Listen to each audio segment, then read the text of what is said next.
You've heard that correctly. There's 8 more teams. Joined by my side is Kobo. I think that is introduction enough, isn't it? 18 How teams. How you doing, Alex? Glad to be here. I'm excited to get us going for the matches in just a bit here. Like you said, it's going to be a very different show compared to what you guys were enjoying yesterday. I'm super excited to see what the teams have to bring. Like you said, very different stuff. 18 teams instead of 10, but we also have 3 more. We have 1 more qualifying slots. We have 3 instead of 2. So it's going to be a different lobby entirely. And yeah, like I said, the teams will have to show up big here. You need to get top 3 out of 18. That's no easy feat.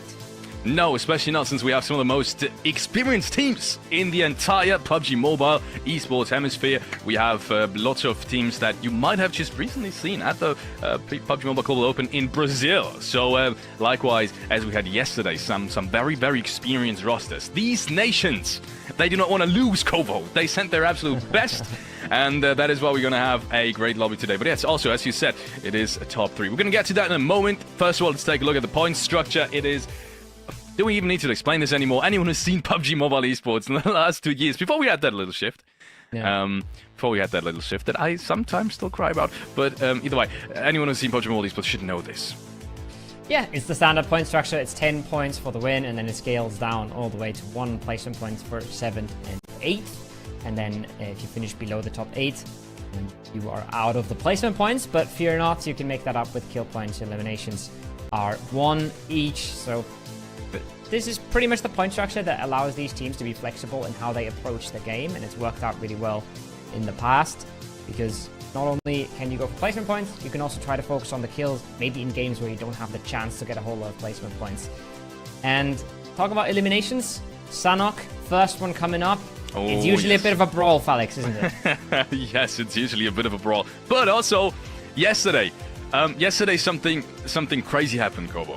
I was the one to say Sanhok is the best map, and that was due to the fact that we had 10 teams only, alright? 10 teams only. With 10 teams, I feel like Sanhok is the perfect map that's to be played. Okay. Everyone had enough space, good rotations, we saw a lot of isolated fights, not that much third partying, and that's why I said that. Today, that might just be the biggest contrast I've ever seen from one match day to another, because 18 teams on Sanhok, do we even have 18 loot spots on Sanhok? I'm not so sure.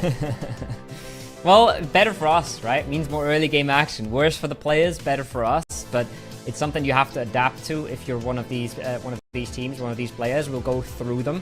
I'm not sure if that's the rosters for today. I think UAE was playing yesterday. Am I wrong in this one? No, you are completely correct. But they wanted to show us again because these guys missed 2 games as the full Form 1 roster. So just keep in mind, it's we're going to see tomorrow, and hopefully they're going to be there with the full Form 1 roster throughout all of the games. Yes, 18 teams. Maybe we should start off. We're going to see them in a minute as well. So actually, let me put that question back, because then we might just take it up. I have something to say, all right? I have something to say about 10 teams. It is, when you have 10 teams, right? Yes. It's quite hard to, or not a lot of teams are going to finish outside of the placement points every single match. So you're expecting a scoreboard that's way closer together than if you have 18 teams. It's way more polarizing when 8 teams in the lobby, or in our case, 10 teams in the lobby, are getting 0 placement points. So this is something that's going to change quite drastically from yesterday to today. But I looked at the scoreboard yesterday, and there were still teams that were pulling far, far ahead, right? So usually I would say, okay, you had a medium day 1, you should still be able to come back on day 2. But there were some teams that were completely running away with it, despite everyone in the lobby basically getting fed at least 1 or 2 placement points almost every match, right? Yeah, 100%. I also think that the differences, like a 10-point difference in a 10-team lobby, is more than what it is with 18 teams, because obviously there's just less chances, and more placement points are being kind of gifted away. Less elimination points to get as well, right? Yes, less elimination. There's just not as many teams that you can take out, so it's harder to close these gaps. So I think 18-team lobby, I think this is going to be different, and I also think that's why Group B specifically, from a viewer's perspective, is going to be so much more interesting, and that's why you should also watch Group B, even if you're a fan of Group A, is because so much more can happen. 18 teams, it's going to be stacked closer together, and just speaking from experience, we always have these kind of tournaments go down to the absolute wire, and with 18 teams, 100% that's going to happen again. Ladies and gentlemen, we're starting off with Thailand. Yeah, this is the Thai section of Ojwa. Not sure if I'm pronouncing that correctly. I am trying my best. And I think we'll talk about a lot of the rosters here. We'll flick through them, and 18 is quite a few of them. But there's a few favorites in there. Cambodia may be one of them, right? We talked about them a little bit before the broadcast. One of the stronger rosters coming in. But every single one of these regions has proven every single one of these teams has proven in their own region that they can absolutely pull off, and they have qualified here on good merits. So, regardless of how much you've seen these teams on the international stage, all of them have some achievements, and all of them have really shown that they deserve to be here. That being said, we're going to say goodbye to 15 of them after day 2, so it's going to be a rough gauntlet. Yeah, that is one of the flags that I wouldn't have known where it's from. Would you have known what kind of country that is? It is Timor-Leste. I am the worst. This is going to be a very challenging broadcast for me because I am the worst at flags. My flag education is more on the NA side of things, so this is going to be tricky. This is Hong Kong. I know this one. On the NA side, that's like two countries. This is a very memorable flag, but some of them I'm definitely going to struggle with. But I'm sure the players will make themselves memorable. Yeah, so that is Hong Kong, obviously coming in. One of the lesser experienced rosters, I want to say. And here we have... Bangladesh. Bangladesh, yes. Also with a pretty strong roster coming in from Axatron Gaming. That's a full lineup as well. Also, I want to say, lesser experienced, but at least in terms of the Bangladesh qualifier, definitely the strongest team. Laos, as we have coming up next, also with Siang Joy Boy and Poor. One of the lesser experienced rosters coming in here before we head on over to Japan at some point, I'm guessing, and also Vietnam and Indonesia. All the big names haven't really been named so far. Yeah, we got Sri Lanka here, and again, like we said, right, we're not 100% sure how experienced these players are, but they have proven in their own region that they deserve to be here, and we'll see how much they can throw into the mix as we go over to Bhutan with Momo, Yeti, Yelki, and Sky, and yeah, like we said. Lots of names, lots of players that will try to make a stand today, and a few favorites we might pick out by hand, like Vietnam right now, right? That should be a big name. Oh yes, yeah. Vietnam coming in with a roster between Team Flash and DX. Some of the most interesting. Wait, Lamborghini's not playing. I want to say some of the most experienced guys in this roster have shown us time and time again in big international tournaments that they can. Perform at the very top level. I've gotten 5th in the PMGC 2023. And also PMSL Southeast Asia Summer just this season have almost grabbed the first spot. They unfortunately ended in 2nd place. So half of that roster very, very experienced, and the other half up and coming as well. Malaysia is another one of these names that we'll have coming up. And also another one of the basically full rosters, right? That is Yudu Alliance, and really strong one as well. We'll talk about that plenty throughout the broadcast. I think there's always that topic of a mixed team versus a full roster. I'd say in general you're still preferring to have a full roster that has experience together, like this one from Nepal, Leo Esports coming in on that side of things. So again, a few names to be reckoned with. Yeah, absolutely. Nepal always a pretty PUBG Mobile heavy region as well. Let's go over to Indonesia, and wait, that is Indonesia? No, yes, it is. Oh my goodness, these flags, that is Indonesia. One of the strongest rosters, of course. I just had to look at the name. Boom Esports is coming in straight off of their win of the PMSL Southeast Asia Summer this season. Grabbed themselves almost $45,000. And also performed in Brazil at the PMGO. So that is also one of the most experienced lineups that we have in this lobby. Never to be underestimated. I think with the recent additions at the start of this year, 2024, they should be a prime contender for the top 3 spot as well. This is the Pakistan flag coming in with 3 players there. I'm not quite sure if that's what we're going to see today. Hopefully not. Hopefully we'll see them with a full roster. But yeah, gonna have to wait and see what happens there. Taipei. Another team coming in where we maybe don't give them as much credit as we give to some of the other heavy hitters, but another team that is looking to pull off something big today. Yeah, 100%. We've seen them in the recent Iesf qualifiers. I want to say recent, but the last year qualifiers as well. These guys are also pretty strong fraggers. Let's go over to Japan. They've also won something that I didn't originally know, the PUBG Mobile Japan League this season. In phase 1, it's the 4th season in total, so it's running for the 4th time in a row. Grabs himself $20,000 out of $35,000. in prize pool that's to be grabbed. So pretty good team too. I haven't personally seen them play yet, but I'm excited to see them anyway. Myanmar is another one of these full rosters. Sai, Manit, Ichi, and we'll see who the fourth member will be. But yeah, I think we've had very short impressions of these teams now. We talked about it a little bit. Lots of full rosters from full teams that already play together and a few mixes here or there. But I think there's good potential for some of these mixes, if they do have enough experience, to click really well and pop off. Because if you've played it with with enough teams, if you've played with enough players, you're definitely able to sort that out and figure out the roles you want to be filling in these games. So I think experience over anything. I think confidence is a big thing, and coming from some of these bigger teams that are used to winning things and used to playing internationally is going to help some of these teams out a bunch. Yeah, I think so too. Also, there's always this question of how do you play this lobby? And you said experience over anything. I had this theory yesterday that I'm not even sure if experience is the most important factor in this lobby. I think team play, having a full form on roster, and fragging power is. But then again, we had a 10-team lobby yesterday and an 18-team lobby today. I think it still is team play and fragging power, just based off of the fact that you can't really have a set strategy in this one. You can prepare for a PMGO to some degree, you can prepare for a PMSL, but can you really prepare for an 18-team lobby where you have never played against, I want to say 90% of the teams, and even less so, don't really know how they're playing. They're not playing the same kind of PUBG Mobile style as you are. Regions differ. So I think that's the biggest problem with some of these teams. I think maybe putting in less strategy and actually playing more methodical PUBG Mobile is going to help you. I think it's a really good point. Like, just from my past experience, when you have all these regions coming together, you have loot spot clashes, you have playstyle clashes, you have some teams you might have never seen before, right? We haven't seen some of these teams before. A lot of the players will have similar things. So prepping for this lobby is not really going to be a big thing. It's mainly about, hey, I know these 3 to 4 teams, I know how they play, I know where they play from, and then all of the rest is adapting on the fly and trying to play your own game. So it's way more unpredictable than what these guys are used to playing, and that's the same time. It's the same thing every time you bring nations together. You mix up the lobbies, you mix up the rosters, and it becomes this wonderful creation where nobody knows what's going to happen until it kicks off.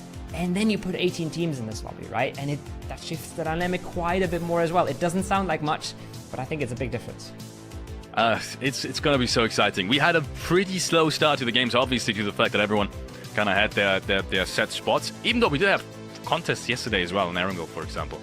But apart from that, apart from the UAE kind of contesting some of these plays over there, we had a pretty slow start. I expect that to change today, and you were talking about the different styles. I'm interested to see how the top teams are going at this, because we've just historically, we've casted the last qualifiers as well, just last year, and we saw that some of these teams, some of these absolute top teams, I'm talking Indonesia, I'm talking Vietnam, especially Vietnam, because we've seen them last year as well. We saw that some of these adapt perfectly, and they just know how to play. They know how to minimize their mistakes in a lobby where, first of all, you have more teams than usual, and second of all, you don't know almost 90% of the teams.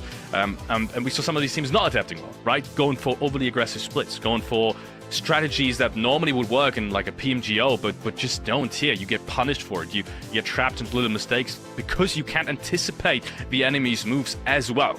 And I think that is what it comes down to. I think we will still see the favorites at the very top. That's what we've seen yesterday as well with Bahrain, for example. But it is going to be just a tiny bit different. Yeah, and we talked a little bit about the format, right? We said top 3 out of this lobby qualifies. Yeah. Top 3 out of 18 means you have to pop off. It's not just, can't just have 2 okay days, 2 good days. You got to pop off, you got to play big, and you can't really give yourself a slow start. A lot of the times you'll see teams that start a little bit slow, then they get a feel for the lobby, they get into the groove, and then they climb up the leaderboard.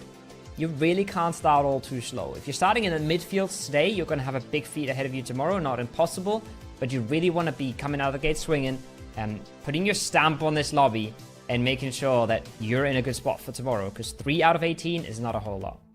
No, it's really not. It's going to get absolutely down to the wire. And also, we're only playing 12 matches. I think that's something we haven't really talked about either. We're not playing 18. Yes, we have a 4-day qualifier a day, but only 2 of these is your group. So it's Group B today, and then tomorrow it's Group A again, and then Group B again is playing in 2 days. So that's already something you should mark in your calendars. And unless unless something absolutely magical happens, we've already seen that some of these teams are out of the running after the first day. If it's top 3 in 18 teams, we will have, and that's why this first day is still so important, we will have plenty of teams today that won't be able to make it anymore, unless, obviously, the 6th dinner miraculous run that we've never seen before in PUBG Esports ever, unless that happens. So, yeah, gonna be exciting to see. Maybe we have some favorites even today that, you know, get into skirmishes early, maybe fight themselves a little bit too early, maybe in 2 of these rounds, and that's already enough to let the others take the lead. And there's a thing there as well that you just mentioned, right? We'll see some teams tomorrow that can't qualify anymore. That changes the lobby entirely. People start playing different when they can't win anymore. So you want to get your points today where everybody is still playing for everything and everybody is playing structured, organized PUBG. You don't want to be struggling for points tomorrow when the bottom 6 might not even have chances to make it anymore and might just do whatever they feel like doing to have a good day, right? So you really want to, if you can, start hot today. And I think in a few minutes, we'll see who'll be able to pull that off. Yeah, just another couple of seconds before we go and head on into the very first match of the day. Once again, it is going to be 6 matches. Something that we haven't really talked about either is the map rotation. So we did see it on the schedule, now that I think of it. Either way, I'm going to repeat it for you guys. It is Sanhok to start things off, which is going to be, if I'm excited for any rounds, just based off the fact that we have 18 teams, it is Sanhok. I'm not sure how that's going to work. Maybe we see 3 or 4 teams in boot camp. Could very well happen, as we said. We don't really know where everyone's dropping, and I think they don't know either. As far as I'm concerned, they didn't have any practice against each other before that. Not in this constellation. Yeah. So I think that's going to be crazy. Then we have 3 games, Erangel to start things off, and then we have 2 times Miramar to round things off. So that's the current structure as it is. And it's going to be a little bit of a test for the mental. I think there's going to be a few teams in the Sanhok that don't really get their loot spots and don't really get a chance to even move into the circles and play their own game. But it's the first game of the tournament, and you still got to come back from whatever happens. Brunei, already seeing them versus Thailand in boot camp. Like you said, I think it's just the 2 teams, but it is a hot rub regardless. And that's the first few shots. And Newbies takes out 1. That's a pretty good start to this hot job, and we said that bootcamp was probably going to be contested, and it is. Brunei, they've played the last season of the Iesf World Championship as well in 2023 with the beautiful finals in Romania. One tournament to remember, one event to remember, one of the craziest events I've ever been to. So if you do have the chance to check out any Iesf events, do be sure to take that chance and be there. It's an experience of a lifetime, honestly. I'm loving the push right now as well. And like you said, these guys have had some experience on land, and they want to show their country again that they can do it. And they're now pouncing on the weakness. They've taken out the first 2 nice and easily, and they want to close this out. And that's exactly what you got to do, right? We talked about third parties on Sanhok a little bit and how less teams keeps you a little bit safer. There's 18 teams here. You got to make a lot of space. If you want to have any sort of space to survive in and flourish, you got to make that space. The DBS is going to take out 1, and he's creating an opportunity for himself. Comes around the corner. That's 3. That's 4. Oh, my what is lord. that? What? That's the DBS in hand, and it just absolutely shreds people. That is so unfortunate, because I feel like, and I think you do too, Brunei almost played that to perfection, and they get absolutely punished for it. Oh my god, did not see that coming. I don't think anyone did. They were focused on his teammate, I think. There was a few shots over his shoulder, and a perfect off angle. Just nets him a nice and easy 4. That's crazy turnaround. Vietnam fighting off as well. Trying to square off.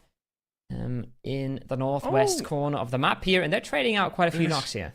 Look at this, Lamborghini is actually in. So we didn't see him on the original lineup at the graphic, but Lamborghini does play, and as I say that, he's already being taken out. That is, well, that's the caster curse if I've ever seen one.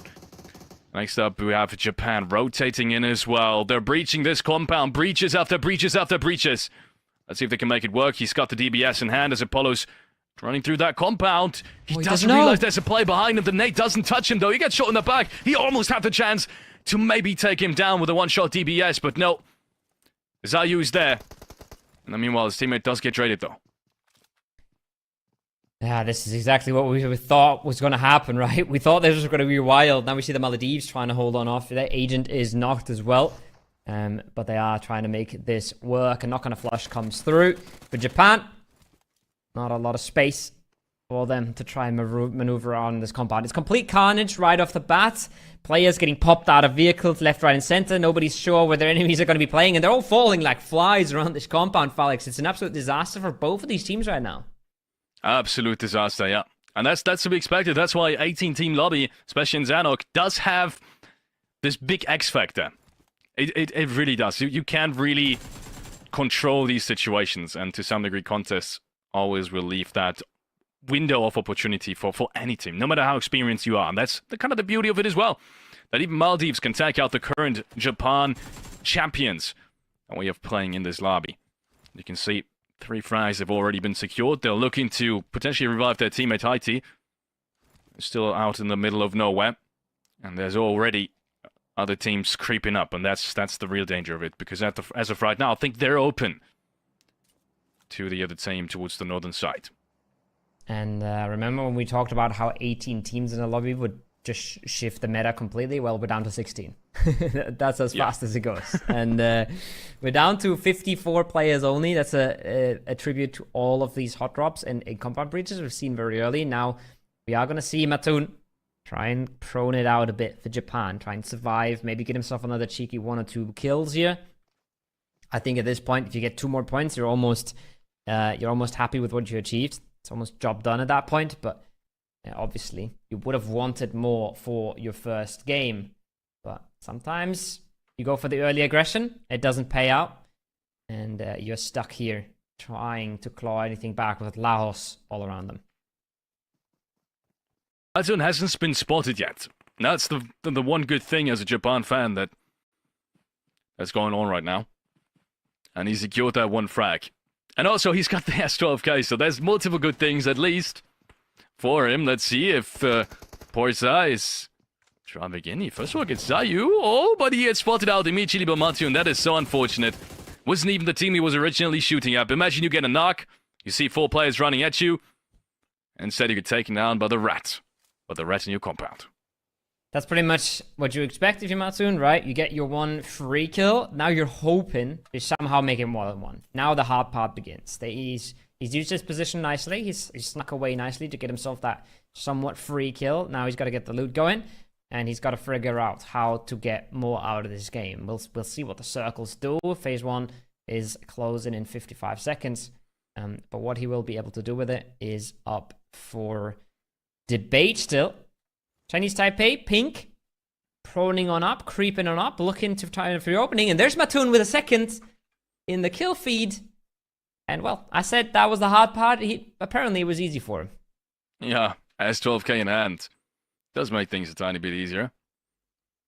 As we have one team that honestly, I couldn't pinpoint on the map. Timor Leste. I gotta in the pause, I gotta look at where that country actually is. That's also the beauty of these Iesf championships. You learn a lot about flags. You also learn a lot about different cultures. Because if you are there, at least at the PUBG Mobile event, you have at least minimum of 16 different countries, 16 different cultures right in front of you. And it's always a sight to behold. North of Australia, east of Indonesia. Or southeast of Indonesia, depending on where you look. It's not a big country, but you don't need a big country to pull up in PUBG Mobile, so we'll see what they're able to do. They're on 4 kills already, right? So they have started this off with a bang, and I've only lost 1 player for it. That is crazy. They also have a population of 1.3 million. Just over 1.3 million. That is crazy. Wow. The fact that they can still send an absolute, well, we'll have to wait and see, but still send such a good squad into the running is an accomplishment in and of itself, to be honest. Absolutely. And an accomplishment is what Mattoon's been able to pull off. Gotten himself the second and gotten himself down to a 1v2, which is entirely winnable. That's entirely clutchable. We've just seen a 1v4 in the first 30 seconds of the broadcast. Mattoon might be able to pull himself a 1v2 in this compound, maybe even stay in it for longer and make some big moves for the Japan squad. It's gonna, especially for the mental, it always feels good to not go out super empty-handed, and he's making sure that at least something is going their way here. Play zone takes out the first couple of players. That's also to be expected if you just, yeah, well, there's just not enough playing room, and that's what we have right now. That was from Bhutan, by the way. The country with the gradient of yellow to orange from the top left to the down right. Something that I personally, I've never seen that flag either. It's crazy. I'm learning so much through these qualifiers. But I was told that's a beautiful country too. Gotta visit it someday. You know what else is beautiful? Oh. DBS in the smoke. Oh. But it's a DBS to counter on the other side. Oh, Japan goes down. 3 points is not the worst thing in the world. They would have hoped for more, but at least they got themselves a little bit of points back towards them. Myanmar on this hillside, trying to hold off a push, and Indonesia is in full effect. Indonesia is pulling up below them and holding from afar. This is a big threat right here for Myanmar. They're a little pinched here. They don't have a ton of space. And they've got to make sure that they don't get completely surrounded here with the far hold of Indonesia, giving them all the information they can need. That's the first one down. That's a long-range knock from Yummy. And it's going to make things very, very hard as well. If you're looking at the minimap, Felix, you see there's a team in the compound, right? We've looked at them a little bit before. They might be able to pounce on this as well if the fight gets too messy. If there's knocks on both sides, you might see them push out and try to punish.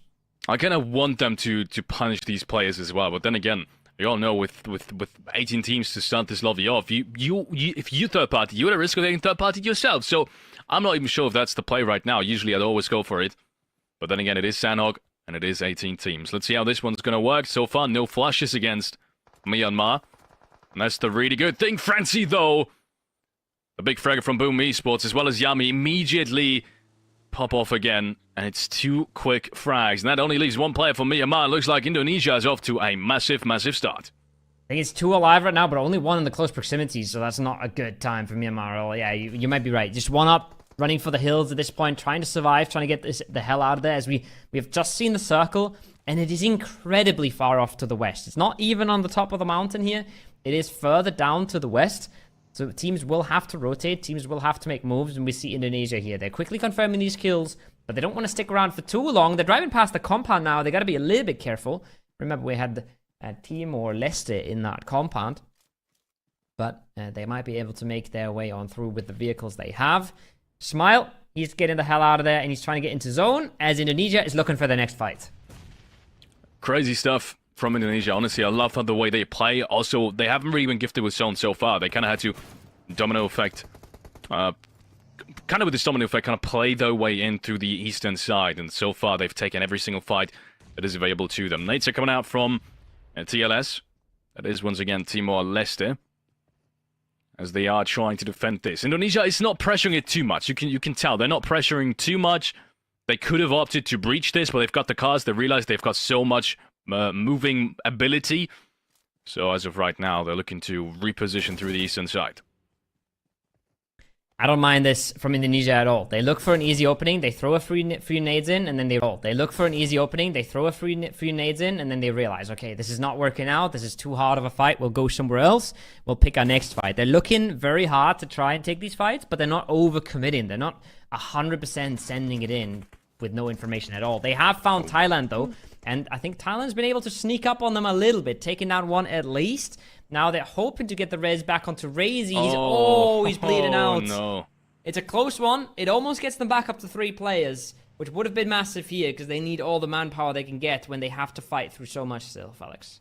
This is such a good breach, though. If that zone wouldn't shift west again, and that's the crazy part, it shifts west again, so not even that hill position that usually is the strongest position in the game on these northern island circles is really inside. So crazy, crazy stuff from Indonesia. I like the breach, just at the moment, at least position-wise, doesn't really work out. With 2 players, how the hell are you going to make it down there? That's the big question. You do have vehicles. Maybe there's some kind of send that's possible. You can see some of these teams are already opting for that. You can tell Nepal and, well, all the rest of the teams towards the southern side have done exactly that. Don't forget about Thailand as well. They were pretty low on that leaderboard because they were already taken out, but they got 7 kills in their first game. That's big to start with. Noki finds 1, doesn't find the second, and doesn't have any support close by here. So it's going to be an instant raise coming out. He can't get the confirm because his teammate's not close. That nade looks good, though. It does a good bit of damage. It cancels the res at least. Yone, he's trying to get the second nade out. Look at his HP, though. Not a whole lot to work with. He's so trying to get that flush, get that confirm. But it's not an easy one. And the longer he takes, the more likely he is to be outnumbered. So he's got to try and finish this fast before he puts himself into a 1v2. He wants to continue to push this. You can tell he's got a pretty good spot to do so as well. Maybe M4 isn't the way to go about this. He gets spotted out even before he can get any DBS shots off. And who would have thought? Who would have thought it's a DBS on the other side as well? Ajaya picking up his 4th frag of the round. Nepal are fragging out, and they've got a pretty good edge to play off of as well.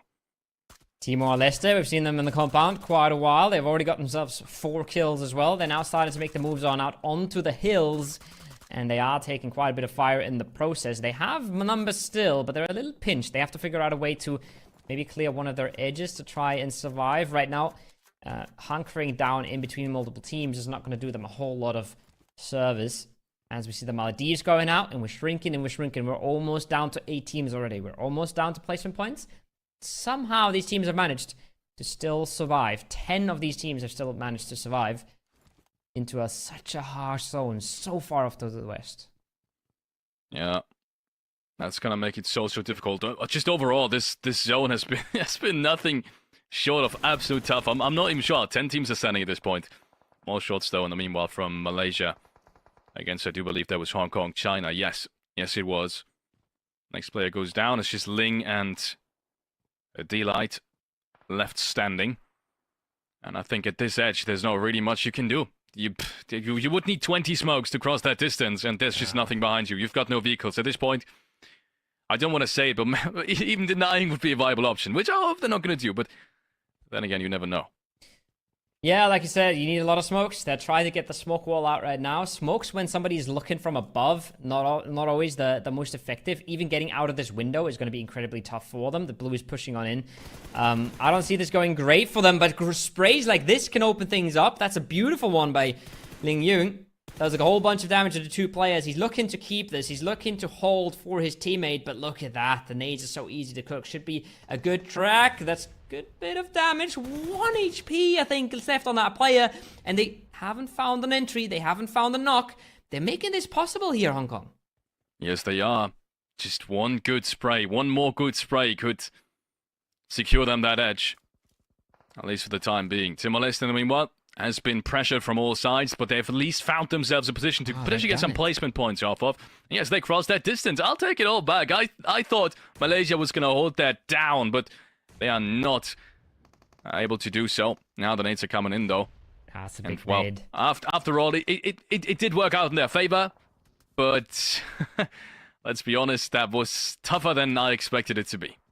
Yeah, I mean, so far, they've been able to hold off and especially not lose a player, right? That's the most important thing. Stay clean with this. Maybe lose out on a kill. Maybe one player dies to the blue zone. That's okay. Just don't lose a player. Keep your 4 members up so you're able to flex out of the compound later on. Bangladesh, they've been hanging out in this boot camp area in the low ground, and they've just been popping off shots at everyone without losing all too much. They're ready for a late game. They're ready to swarm out of there when they have to. And I think they have a good chance to really take control of that eastern side once they want to move out. Well, continues pressure on the western and southern side. Same goes for Nepal now. They've found themselves the 5th frag. Ajay should be the top fragger, at least individually at the moment, in this entire lobby. Let's see if we can keep things up. They also need to move into the next safe zone. They've got that compound, but it's not inside. They've got 2 more vehicles. Maybe there's some kind of ridgeline where they are going to be secured from both these teams to the left and the right. But I don't think so. Even a team that currently is inside the safe zone is going to have trouble. You can tell with how many teams are still remaining on that edge. Very interesting circle. Sri Lanka is now already making their way in as well. Gets caught off guard by Chinese Taipei, but they somehow still make it around the rock. They're trying to just send it into the middle. They're trying to dodge these fights altogether. It's not working out well so far. But this is just a time bomb looking to explode. Look at all these nades coming on in. Looking at all these little arrows trying to fight for the southwestern side of the play zone. That's another nade that looks pretty good.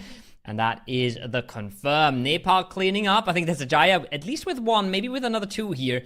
Putting himself up to 6 kills and trying to clear that edge. They still have a solo in front of them. Williams is just proning it out, hiding, hoping to not go seen. And if he does stay unseen, there's a chance he can be a bit of a snake in the back of Nepal. But we are now deep into the placement points. 6 players alive. And Nepal is just going to continue swinging here, Felix. Yeah, and that's what they should do as well. 6 teams remaining, they've secured themselves a good chunk of placement points. From now on, every team you eliminate, every team you can eliminate, is another placement point for you, potentially even 4, depending on how far you go. They do see Malaysia in the distance, currently the only team next to Bangladesh, one of the less experienced teams, and also surprising to me, to say the least, that we see them start off so strong as a full 4-man. Nepal has no idea about William, Felix. They have no idea that that corner even exists. I'm scared for them. I think if William whips out the DBS and Ajaya comes pushing, this is not going to be a good time for them. The circle might want to make them go around the west and ignore the solo, but this could easily just break the rest of their game. They're going to be happy with 9 eliminations regardless, but it's going to be hard to get out.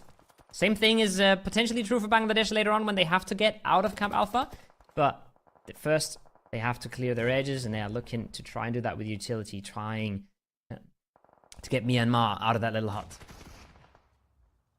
I have reached the building now. That's the best kind of potential for them to go further in this round. See if it's going to be enough. Nate comes in. Height is repositioning. He's now inside the building. Ajay on 6, Height on 4. Goes to show you how strong these guys are in terms of fragging. They do get the opportunity. That's perfect. Now, oh yes. Well, did he dog his teammate? No. Yes, Ajay did go down. I'm not sure. He must have been spotted. Otherwise, I don't expect William to actually take that knock if he didn't really have to. Cloak inside the building is still trying to make something work with that Knight. He's done lots amount of damage. He knows he's around the corner, but it's still a one-shot for both of these sides, so he's not really at a big advantage right now. He's waiting for his teammates. He's playing this so smart, but William with a jumping shot of the DBS, I think that was a jumping headshot, is taking him down. He's going to get traded, but neither way. Wow, what a performance coming in from Timor-Leste. I did not expect him to go that way. It was looking as well like Nepal was just cleaning up everything, honestly. They were so convincing in that 2v4. They took out the first. They were looking for the second. I think the solo just completely ruined their game there. William dismantling them from the backlines means they do have to go out with 10 eliminations. Still, a few placement points to boot. A really good performance for them. Indonesia, we saw them taking a lot of skirmishes earlier, but their vehicles have gotten them a good rotation down into the valley, and they're now looking like the center position in this late game, and they are looking to clean this all up. The res will come through. I don't think Bangladesh is going anywhere. The real question is, can anybody make it down? Can Malaysia make it down from that hillside? Yeah, it looks pretty good right now. Indonesia is not really looking their way. Obviously, they did have to get that res. So Malaysia could get some good positions in, and you can tell Jimmy already on that rock side. I think that's the best kind of position you can hope for. And look at this circle. I mean, at this point, they don't even need to move downwards. That is the circle that just gifted them the will. But then again, they did have to defend that compound against 3-4 teams. Yeah. Starting off with Hong Kong, China on the northern side. Indonesia is trying to make a move. Somehow they still made it inside. We were talking about the rotations that they did and the vehicles. And looks like it worked out perfectly. Yeah, that's the first. Now it is just Yummy. The nade trades it out, though. If he lands a good spray, does not. It's Malaysia. Walk away with our first win of the game. Yes. Is it surprising to us? A little bit. Is it surprising that Indonesia made it into a second place with that kind of position? I think it is. 9 eliminations, overall rank 119 points are going to be secured, and at the moment, I think depending on how many frags Indonesia had, I don't think they've got too many up there moving down the hill, and I think before that, maybe they had 5 or 6. Depending on that, Malaysia's probably going to be in the first spot as well, just point-wise. Either way, that's a strong finish. That's what you want to have as a Malaysian fan. These guys are coming in from the Yudu Alliance, one of the most famous esports teams in their region, and a pretty big one as well. Also, Esports Team of the Year at the Malaysia Esports Awards 2023. You love to see it. Big pop-ups for a lot of these teams. It's what we expect from a Sanhok, right? Lots of kills on some of these teams. And remember when we said Malaysia, they had to hold out Hong Kong, and they did so without losing a member, and that's what wins them the game. But watch this, right? Brunei, they kick it off, and then it goes completely mental. It goes completely haywire. The DBS play is perfect. The reposition is perfect. Oh, man, I'm getting excited just watching that again. Yeah. Even though it's a DBS, we still do get excited, yes. Even though a 1v4 is a 1v4, you know? Yeah. There's nothing to be said about it. That is true. Still, though, it does get just a tiny bit more beautiful with a different weapon. Either way, Matten, we saw him do amazing work as well for the Japan fans out there. I saw some of these flags being spammed on the chat. Congrats to you guys, because Matten did one hell of a job. I think, once again, Sanhok, you can't really fault them for being forced into that fight, so I'm not too worried about Japan just yet. They did make the best of it, and once again, Matten with some great performance. Nepal also, the way they fought through these ridgelands here as a two-man, I think they gathered 10 frags between of them. Yeah. Nothing short of amazing. Mental. What they were able to achieve, and they were looking like they were going to dismantle Malaysia as well. And that probably would have gotten them the win in the end as well. But the one snake from behind, William, was able to ruin it all for them and get himself a big bunch of points as well. Like we mentioned it, right? The snake could decide this. Timor-Leste shows up and completely ruins the game for Nepal there. I say completely ruins. This could have been an insane game. Have you looked at the chat? It was still 15 points or so. Yeah, shout out to all the Bangladesh fans, because the chat is just spamming. I had to laugh for that for a second, because these guys saw Bangladesh in the middle of the round, and these guys, I want to say, did overperform as well, and just everyone coming together and supporting that team. Pretty crazy. Bangladesh also with a pretty big PUBG Mobile scene. You can see them here in the end game once again. Indonesia, unfortunately, as well as Malaysia, just having too good of a position. There was nothing really for Bangladesh to do. That's the kind of stuff that happens in a best of 12 qualifier. Sometimes you just do not get into positions where you can actually do much of it. The fact that they still made it into late game in and of itself is an accomplishment already. And I think they brought maybe 4 or 5 frags with them. So on the leaderboard, they're still going to be in reach to that top 3 spot, which is where you want to be during the entirety of the games, and where you have to be during the entirety of the games as well. If you drop out of that reach, most likely you're not going to make it back. Yeah, and I mean, one of these shifts comes down towards them a little bit more, eliminates the hill a little bit earlier, and they have a good chance to win that game. This way, they cleaned their way through Camp Alpha. They made sure they had everything they needed. The circle goes away. There's not a ton they could do towards the end. So I think they've done their job in that game, and they should know that as well, right? So you got to work with what you're given. And if you play 12 games, you're going to be given some opportunities to win games, and you're going to be given some opportunities to get a lot of kills. You're not always going to get both, and we don't really have the chance to win every single game. So they did what they could, they did what they had to, and they should be happy with that. Yeah, once again, props to Indonesia. We saw them fighting phase 1 over towards the top of the hillside. They cleaned up all the teams. I think it was Myanmar actually they cleaned up, and that from that position, that the fact that they made it inside to that double or one-story compound, or that double building one-story compound that we saw at the very end, is nothing short of amazing. And I was already thinking, what is your play if you're on top of that hill towards the eastern side? What is your winning play? And that's actually what I thought they were going to do as well. They rotated around, they fought the team that was on the top of the hill, because that's usually the biggest position. And after that, when they realized, hey, it's shifting forward towards the west, what's the next winning? The winning play is just driving down there, unfortunately, grabbing a compound, because there's nothing else. There's no way for you to rotate in on foot, even with a vehicle, as soon as these buildings are taken. So great stuff from Indonesia. I like that they kind of made their own luck, because these circle shifts have worked against them throughout the entirety of the game. Yeah, it was really rough. They were chasing circles. They were not really getting into them. And I think they also had a solid plan here of taking fights early and taking fights aggressively. And that's what you need to do to be consistent, right? You're not always going to get the shifts. Ajaya, however, a massive performance from him. 6 kills just by his lonesome. Pulling up massively for Nepal. He and his duo were doing so much work for Nepal in that game. Just cleaning up that entire western side until they really just got just stabbed in the back by Williams. Yeah. And they were looking like they might even run away with a win here. So big performance from him for sure. Yeah, Ajaya with the DBS and also the M4 in hand just couldn't be beat in that game. Great stuff working to the western side. It's not easy either, because as we said, they don't know who's in front of them. They don't know the team. They don't know the playing style. I think they were very surprised, actually, for example, that Timor-Leste played the way they did. And at one point, they were rotating right behind them, trying to get some of these shots off. And they were like, wait, are they taking the same timing as us? That's not supposed to happen, I guess. So very interesting stuff coming out from Nepal as well. And I think they're getting a good feel for the lobby now, based off of their survival time. That's also a thing that, in my opinion, is a big advantage. If you survive longer in some of these starting rounds, you get a better feel for the lobby. Maybe you realize, hey, we can't expect as many teams to work the way we do, and based off of that, maybe we should keep anticipation a little bit lower than what we usually have it at. So, yeah, very interesting camp coming in from Nepal, and I think they also realize that maybe fragging is the most important right now. Yeah, absolutely. I think it's also, like I said, right, Sanhok might be a bit of a test for the mental, because you're not in control as much of your own fate as you are on the other maps. So getting away with a good Sanhok, getting a good bunch of kills, making sure you're actually eliminating other teams is going to feel mighty good.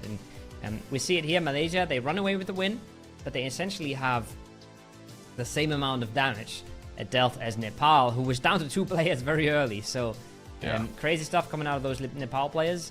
And 6 kills for Ajaya and 4 for Kluk is how I'm going to pronounce that. I'm hoping it's Eddie not too Kluk. butchered, but Or Eddie yeah, Cook. 4 kills, an assist, and well, what's more important is the win. 10 placement points are hard to beat. Nepal has 10 kills, but 10 placement points and 9 kills is a massive start from Malaysia. Yeah, he's the one that had the Rising Star Award because of only his young age of 19 at the PMCL Southeast Asia Spring 2024 season at the beginning of this year. So great stuff. He's also one of the players from Malaysia that has played almost the entirety of any big international tournament in the last year. He's played PMGC, he's played PMSL both seasons, and he also almost won the Malaysia Esports Championship in 2023 with back then Alliance, actually, which was a huge name in the scene. So great stuff coming out, just to give you guys perspective of how many great individual performers we have in this lobby, right? Sure, we have some less experienced teams, but we also have the very best of the PUBG Mobile esports scene globally in this very match. Absolutely. And yeah, we'll see what they carry on into the Erangels, right? This is where it gets a little slower, it gets a little bit more calm and collected. Look, We you still say have that, 18 teams. but does it actually get slower? Yeah. I mean, listen, I'm not saying it gets slow. I'm saying it gets slower. We had 6 players die in the first, 30, 40 seconds of the game in boot camp, right? I think we might have 1 hot drop, 2 hot drops maybe on Erangel, but I don't think it's going to be quite as mental as the start we had into our first match of the game. Yeah, no, I don't think so either. Let's take a look at the match summary post-match 1. Only 86 smokes and nades being used. That's the craziest statistic. We had consistently over 130 nades yesterday, or around the mark, around the 138, around the 130, excuse me, not 38, around the 130 mark yesterday, and we only had 10 teams then. So that's very surprising to me. Now we have 18 teams, but that's also due to the fact that so many teams obviously had to fight in Phase 1 and Phase 2. Right, we're talking about Japan and all that. All these teams towards the eastern side of the bridge. So very interesting stuff. Total knocks, RPC 58, vehicle minimums, only the 1. And I think I only saw Indonesia really using the cars. Maybe some of these teams, maybe Nepal and Timor-Leste as well towards the western side. Apart from that, no one really used the vehicles. And I think that's interesting because I thought the way Indonesia played, vehicles were an absolute necessity and actually secured them the top 2, potentially even the win if they would have played that better. I think Indonesia was the clearest difference from every other team. They were pulling up in cars, they were taking fights early on purpose, and they were disengaging these fights when they were no longer beneficial. Now, everybody else was more on the side of, well, we want a position, we'll fight for it, we'll commit to that fight. Indonesia was way more flexible with the vehicles, and like we said, right, they fight for the hilltop, the circle goes west, they send it down, get themselves a second place right there, 6 placement points. Absolutely boosting your performance in that game. So I think they were really the most interesting team in that Sanhok match when it comes to overall strategy, and it's really paid off for them. Yeah. Interesting. Now that you say it, yeah, it really did feel like Indonesia was the one that had the clearest kind of game plan. They knew that if it does shift west, I felt like they were the only one that really was prepared for that deep western shift. They knew, hey, we need to take the vehicles, and that's also why at some point we wondered whether or not they want to breach the combat against Timor-Leste, which is, by the way, crazy as well. But both of these teams made it into the late game. We're going to have to take water in a second. But they were thinking of breaching the compounds towards the eastern side, because I think the thinking process was, hey, are we actually going to make it deep into the western side? There's so many teams still alive. All the positions will probably be taken, so maybe we just take the full breach right now. But then they realized, hey, this is not actually the winning play, and we need to go for a winning play if we want to go into the top 3. Yeah. 9 kills a game is not going to give you that top 3 qualification. You need to consistently have better rounds than that. And I think them showing us that they start this kind of thinking process in match 1 of a best of 12 goes to show you these guys want to qualify, and they mean serious business. 100%. I think like you said, right? They look for the fight. They throw a few nades in. They don't get an opening. I think if they knock one of these players, they're swarming in there. They're taking their 4v2. But they might not even know at this point that they're fighting a 3-man, so they could be fighting a full 4-man in these buildings. You don't want to take that fight in phase 1. You don't want to take that fight in phase 2 with teams around you. So good on them. Good decision making. And definitely one of the teams I'm keeping my eye out. We had bigger point performances from other teams, but it's a little harder to continue these individual pop-offs. Getting six kills in a game is not something you're going to be able to consistently do. Having your wits about yourself, being flexible in vehicles, that's something you have as a team structure, and that's something you can pull off every single match. So I'm looking at Indonesia here, but it's just 1 out of 12 matches. We're going to have to wait for quite a while to see who really pulls ahead and when these other maps come in. Yeah, we're going to have to take a look at the total points in just about a minute. Until then, any surprises so far? Because once again, we do have so many experienced rosters in here. We haven't really seen too much. Let me check. We haven't seen too much from Nepal. We haven't really seen too much from Thailand, and especially Vietnam. Yeah. They were the ones that were fighting at the very start, and they had a contest as well. And I think, first of all, I was surprised the Lamborghini is playing, which I thought was great. I actually met him at PMGC once. He's an amazing guy. These guys are, once again, so very experienced. But we also saw them go out very early, and I think that contest was a huge part of it. They couldn't really get into their actual game. Is that to be overanalyzed, Kovo? I don't think so just yet, but it also means there's one less chance for a big round. It's a best of 12 only. You're not saying, okay, they can't make it because of game 1, but they've missed one of their 12 chances. And like I said before, you want to start hot because it makes things a little bit easier on the mentality and on the sort of the motivation and the momentum you can carry into the rest of the games. But they have plenty of other chances. I think we're going to a short break here, guys. Until we bring you the full stats and the full leaderboard and the next Erangel. So game number 2 should be coming up in a minute. Don't go anywhere.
And welcome back, everybody. Short break for us, short break for you guys, and we're almost ready to hop into match 2 of the day. 1 out of 12 matches down. A mental Sanhok to start us off here, Felix. I said it would slow down a little bit. I don't wanna promise too much. I think we're still gonna go crazy. But I was not ready to yell at a 1v4 in the first 30 seconds of the broadcast. I won't lie. No, honestly, I wasn't either. But then again, it's bootcamp and DBS time, and we've seen all the good stuff from all the pro players on Instagram when it comes to DBSs and bootcamp clutches. So maybe that's why they're so experienced on that. Stuff always happens in bootcamp. Who knows? Maybe they should start practicing somewhere else. Ladies and gentlemen, we will take a look at the statistics very soon, and then we'll get right into match number 2, depending on how fast these players are getting readied up. Any predictions so far? Any predictions so far from your cover? Give me your top 3 right now. We've seen the first match. I always like to do predictions after the first match because then you get a feel for it. Any predictions? Indonesia is a qualifying team. Oh, I'm saying Indonesia is top 3. I think you are making the majority of the broadcast very happy right now because Indonesia, if there's any PUBG Mobile scene in the entire world that's just crazy about PUBG Mobile as they are, I think it's Indonesia. It has to be Indonesia. One of the most, one of the biggest, also one of the biggest and most passionate fan bases of PUBG Mobile. I think so too. I think Indonesia is a qualified team just based off of the way we've seen them kind of tackle the obstacles that an 18 team lobby and also Sanhok throws at you. They were the best at adapting. I also want to say, I think Vietnam, despite them not having almost any points, I think they've got like 4 or 5 maybe, based off of that hot drop that we saw. And I think we saw some, not actually on the stream, but in the kill feed. I think solely based off that, I think they're also good. I think, sure, a hot drop mistake can happen, but just the way we've seen them play throughout this year so far in the global tournaments, I think just solely based off that, I think these guys are pretty set as well.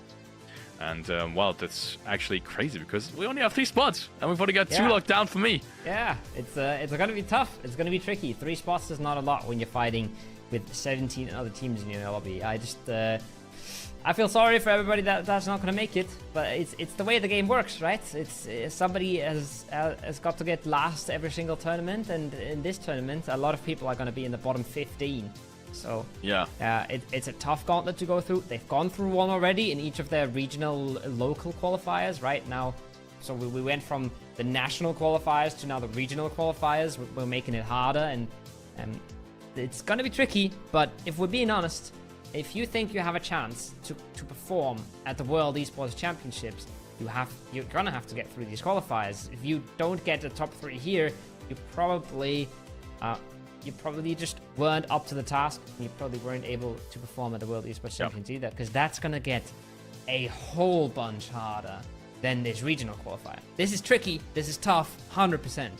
But the teams that want to become the World Esports Champions, they will have to go through this, and they will have to prove themselves time and time again. Yeah.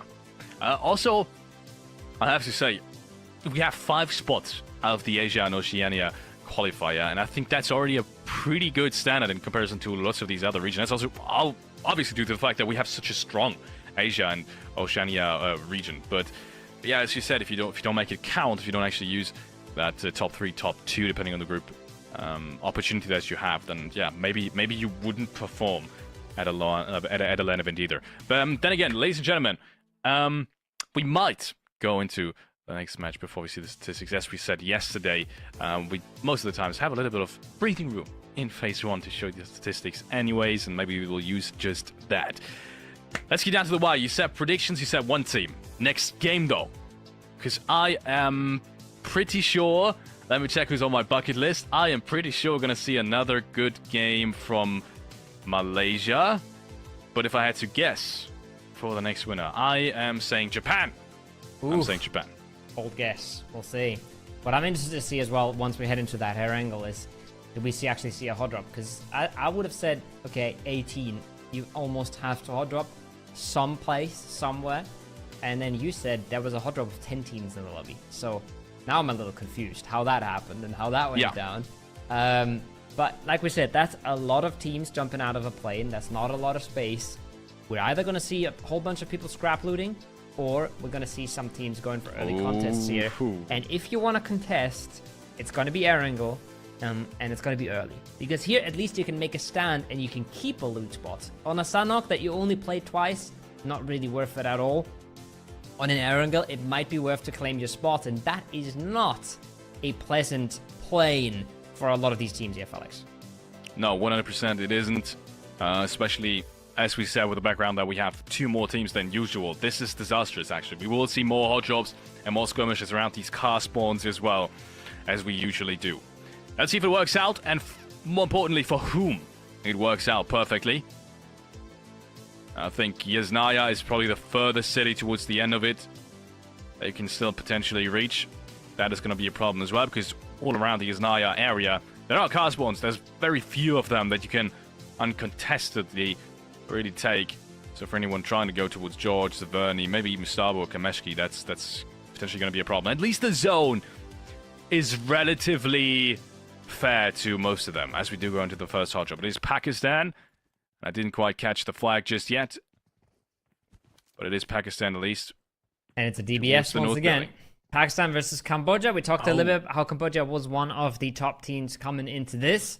We'll see what they pull off here. I don't think they were the only team. I think I've seen some Japan in the kill feed. I've seen some Thailand in the kill feed. But for now, it's a whole lot of shotguns. And it's Cambodia versus Pakistan in the C block, as we call it. These military buildings. Not fun to fight, honestly. Not easy with super long hallways. It's not an easy push. And Pakistan is just holding that one down for now. Cambodia also very unfortunately missed the qualification towards PMWC by just one single spot. These guys are the absolute best, all around the absolute best around their region. PUBG Mobile Challenges League, Southeast Asia Summer, 2nd place, as I said. These guys are not to be underestimated, even though it is such a relatively place, by the way, region. by 1 point. 174 for first place, 173 for second place. Absolute heartbreak. Insane how close that was. And that's a big sting. I can tell you that much. It is. Ashok still holding the staircase. He's the only player from Pakistan towards the southern side of that building. Has to be careful of not getting rushed. The potential for Cambodia to just run up the stairs, go straight through, run up the stairs is always there. Pakistan probably won't be able to react in time. And that's what both these teams are looking for right now. An isolated first pick. Yeah, this is going to be a bit of a standoff. And now Util might do the trick. Util is really good if you want to flush out a shotgun, but I'm not sure if Ranza is going to get caught by that nade. He can always close the door and just dodge it completely. The position as well above the door, right, makes a push out incredibly hard. And I'm not sure if Pakistan is going to be able to read that, but without an opening, this fight's going to take a whole while. And so far, they're both looking, they're prodding, they're trying to figure out where they can find that opening, but nobody's doubling down just yet. Nobody's fully invested in this fight at this point.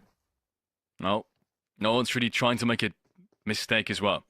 As soon as you're the first one to make a mistake, the opposition has got control of the situation most of the times. And if they play it cleanly, if they play without mistake, most of the times they will win that fight as well.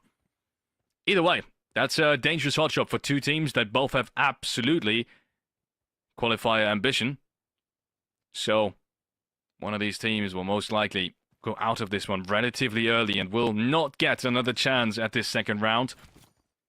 I think they'll have to stick to the remaining 10.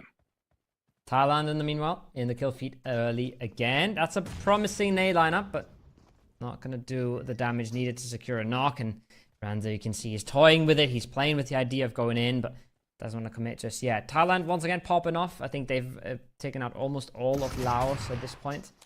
And there's the first little clear around the corner. He's looking for it, but he doesn't find anything instantly.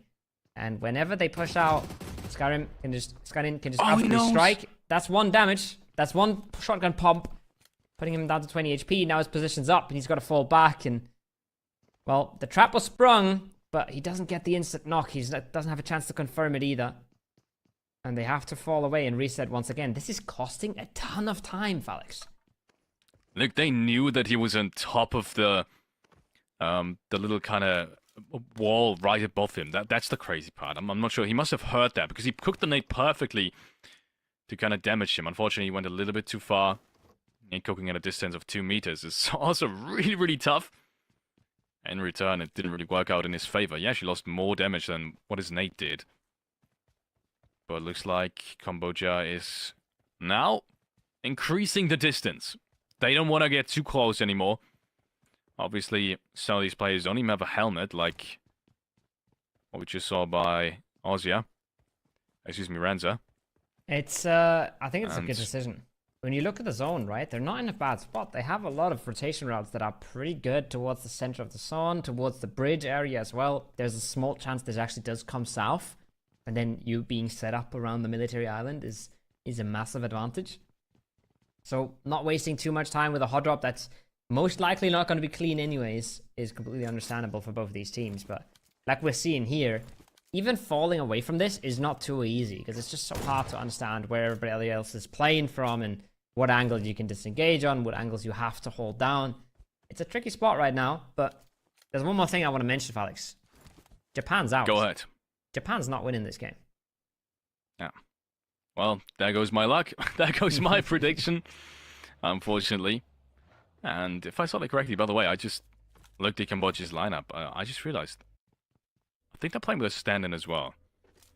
If I saw that correctly. So, I don't think that's the complete Austria lineup. But I think it's their sub. But I didn't quite catch that. Gonna have to take a look at that again. Maldives. The Maldives, the sunny place. They are rotating in as well. Coming in very, very late. That could be an indication of their playstyle. It differs to what they usually play based off of the fact that they're still in the blue zone in phase 1.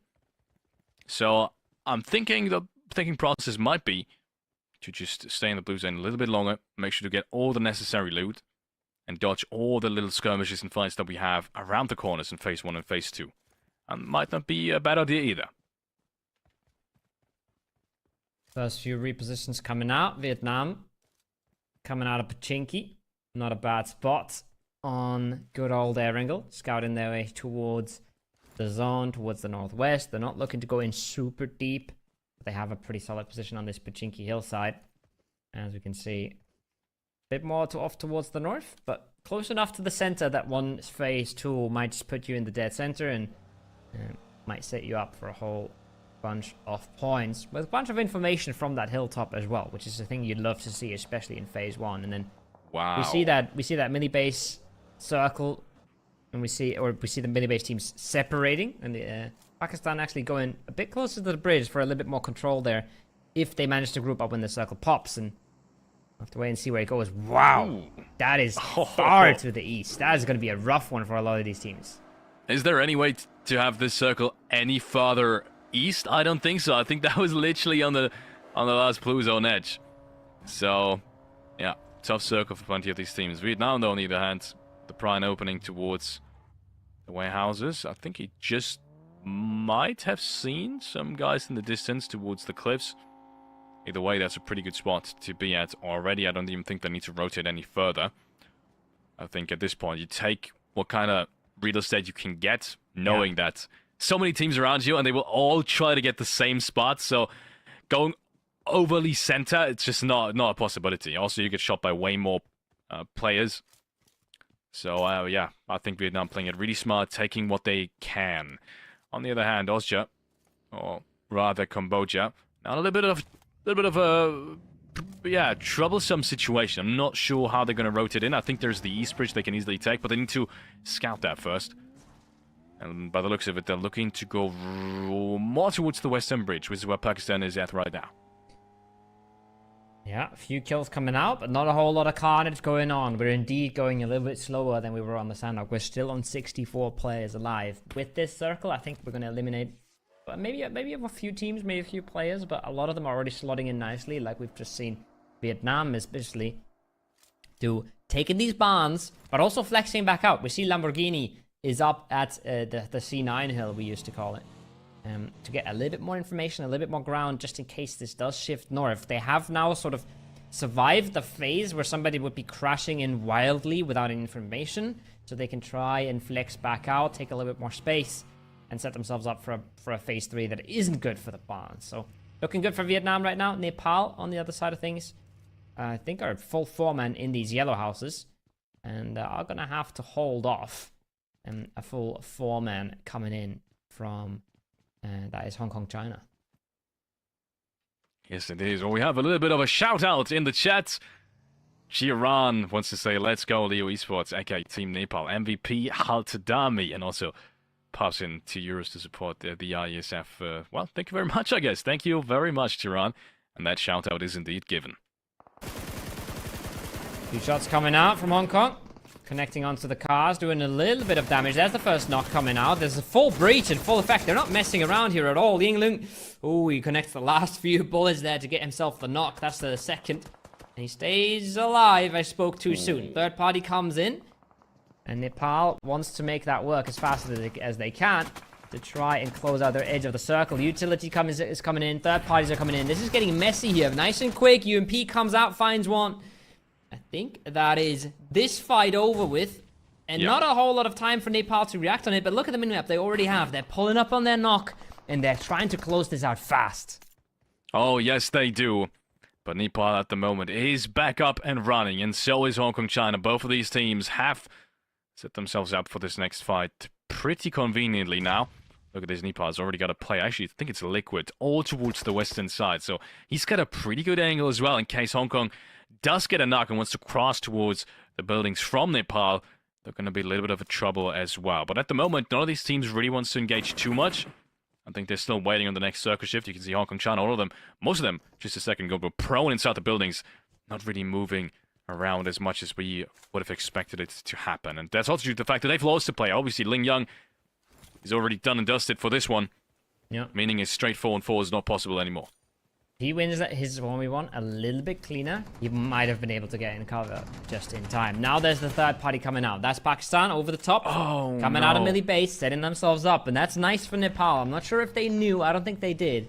But their chokehold was just on the eastern side, allowing Pakistan to come in from the west, take out another player, and make this even easier. That being said, though, nice over rotation here from the Pakistan boys. Over to the hillsides, closer to the circle, and getting themselves towards a position where they can maybe get information into the zone. That being said, they're taking a whole bunch of damage here, and they're taking 2 knocks. That's going to slow them right back down, and that's going to make it very hard to move into this phase 3.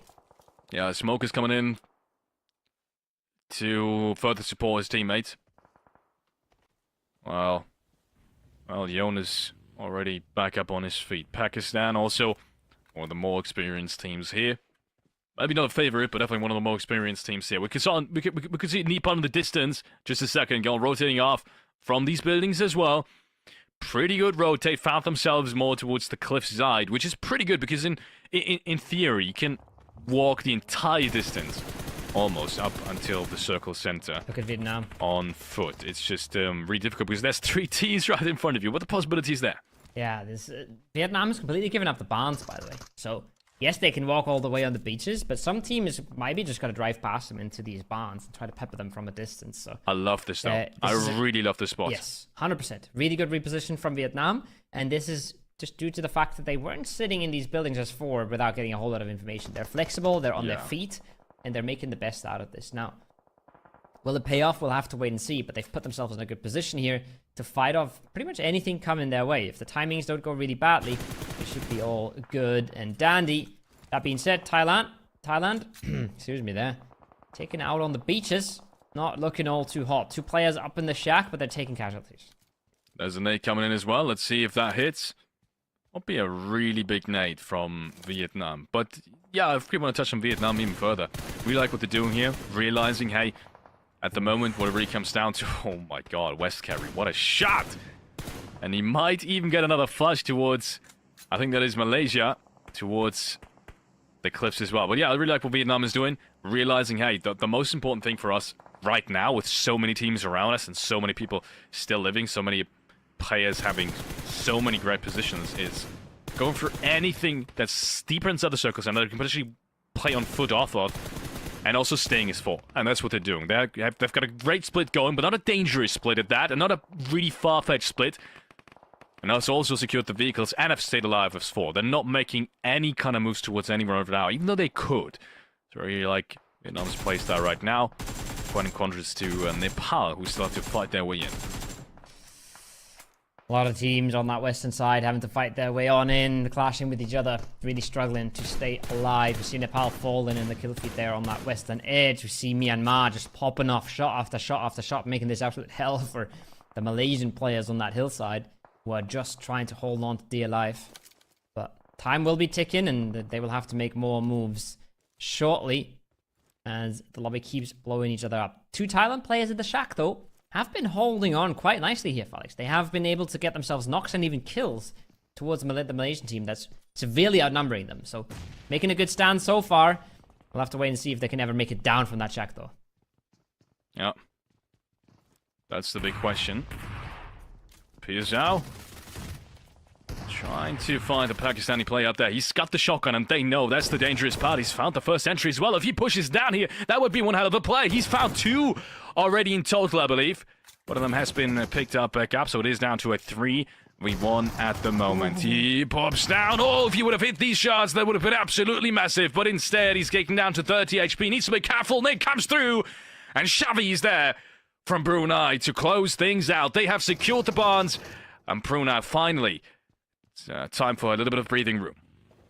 Finally, they do clean that up. That was looking spicy for a little bit when he makes the active push and he catches the timing. Could have really gone quite badly there, but we've seen a bit of a hold.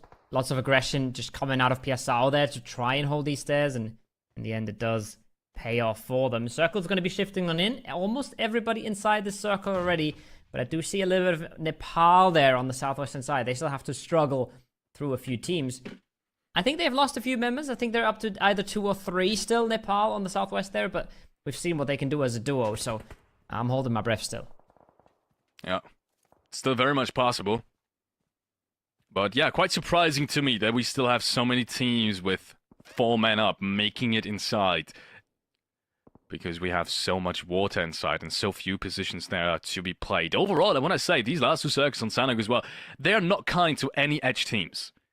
Not only is it way tougher now to play edge with more players around you, more players potentially being able to third party as well, but also there's been very few positions that you can play off of on foot.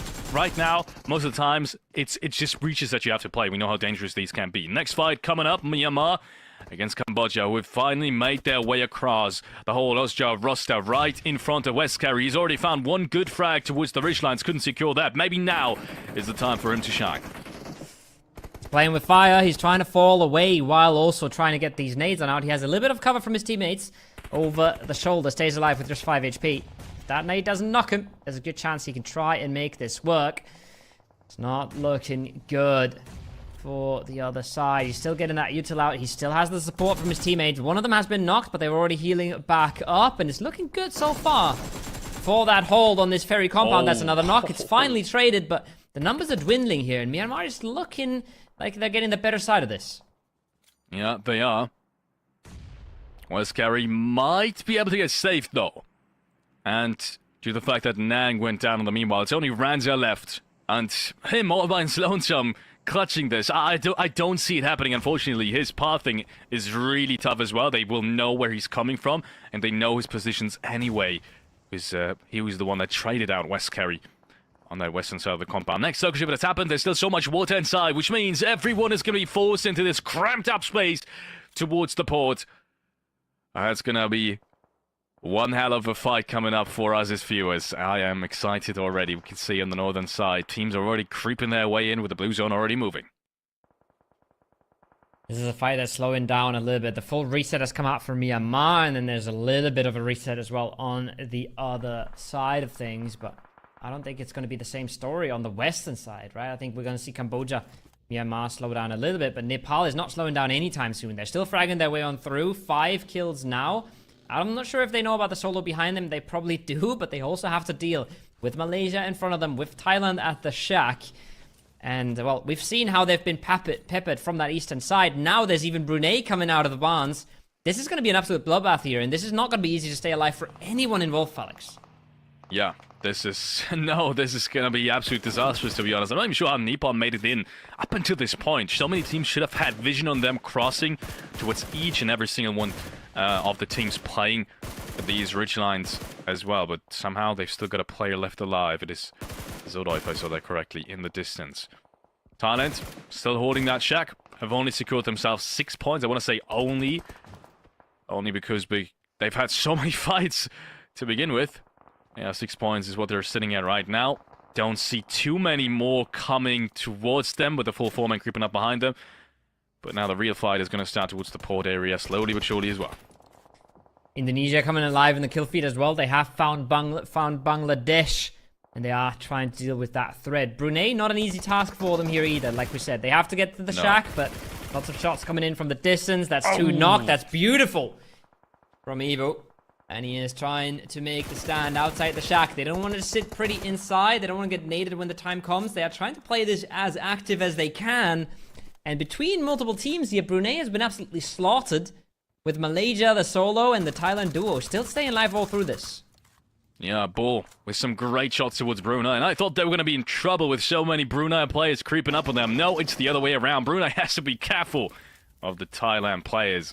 We're holding down the coast area. Next level shift comes in. It's all towards the northern side, and that is perfect. That is absolutely perfect for Indonesia. You can see Indonesia was playing this throughout the entirety of the game through the northern side, and that was the one side that really wasn't played at that much. They really played it smart. They picked that one side, that one edge where no one really was contesting them at, and they kind of spread out a little bit to deny any kind of other positions for any other team, and as a result of that, they're going to be in absolute prime position now to make something work in this game. We're going to be looking at Vietnam as well. We praised them a little bit for the positioning earlier. Now they're going to get slightly tested, I would say, but not all too much. This should be easy for them to deal with. Thailand's going to be weakened coming down from the hillside if they ever come down. And then it should be very, very possible for Vietnam to move on in towards the circle. Cambodia is swimming at this point, trying to outmaneuver whatever GE is doing in front of them. Whatever Myanmar is doing in front of them. So far, they've been, well, surviving. Not much more than that, though. No kills just yet, and 2 players down. It's not going to be an easy fight once they take it, which is exactly why we see them avoiding it so hard. Yeah. Indonesia now, for the first time, having some kind of opposition on their edge. And it is a Bangladesh. First knock came through. Oh, beautiful. As we head on over to Cambodia. Still trying to make something work. Renza, somehow, he got his teammate back up. How the hell did that happen? Neng is still alive and kicking. In the meanwhile, Renza got taken down. Maybe he's at least going to get that flush against, unfortunately, West Kerry. Yes, he does. That's the first frag of the round being secured. The very first one for them after having a contest in phase 1. And that's Thailand making a big, big jump down the rocks. I think we've just seen a Taipei solo ruin the dreams of Cambodia from behind. Now, the Thailand solo not going to be able to do the same thing, but Vietnam, they have space to survive in, but I don't think they have space to win the game in, so they're looking for more. The same is true for Indonesia and Bangladesh on the north, and once again, we see Indonesia being proactive with their cars, looking for openings. But right and now, everybody's bombarding these smokes. Everybody is just trying to find the opening, and nobody's giving the opening to each other. I think with this shift as well, Felix, we're going to see them slow down even more and just try and conserve their resources. Try and just don't make mistakes, don't lose a player, and fight it out later on. I think that's what they're going to opt for as well. Vietnam now slowly but surely rotating in. You can see them from spot to spot, very slowly creeping up on Malaysia in the distance. Oh, Lamborghini, if he would have gotten that entry, that would have been perfect. His teammate is already driving towards the next rock over. Maybe he's got vision on that player who's kind of separated from the rest of his team, which I think is only one other player, so they're going to be in big trouble. Vietnam maybe now with the opportunity and maybe also the will to clear out the rest of the players that are still surviving towards the southeastern side. Loving this position right now from Lamborghini as well. Circle has gone north, Circle has gone towards the road, and Circle is eliminating the entire port area that we've seen so much of this game unfold in. Myanmar, it's not looking good. Vietnam, like we said, right? Good positioning, proactive, and they're closing this out. Shadows is a little bit on an island. He has to be very careful about getting overrun here. But if they do manage to support him just a little bit, this should not be doable for Myanmar here at all. No, really shouldn't. Vietnam, they could take way more space already, and now's the tricky part. How much time do you waste on this fight, knowing that, in theory, you would have the advantage on all of these fights anyways? Because the longer you take clearing out that southeastern edge, the less time you have to focus on the next circle. And you can see the next circle is a tough one. It's a tough one. They kind of need to clear out some of these dips, maybe even the Shag that is fighting each other right now if they want to get a space in the next one. Look at the nade battles across the road on the other side. We have some gunfights on the south. We have nade fights on the north. Vietnam even losing a player in the midst of this. But a little bit more util from Bhutan, and the guys could be able to clear out that shack and could be able to give them a winning position in this circle. It's not looking like they're landing all of them just yet. They're doing damage, but they're not getting the kills. There's a second knock. Now it's just one up. Maybe the breach across the road comes out, and the clear is there. Wow. That's beautiful for Bhutan.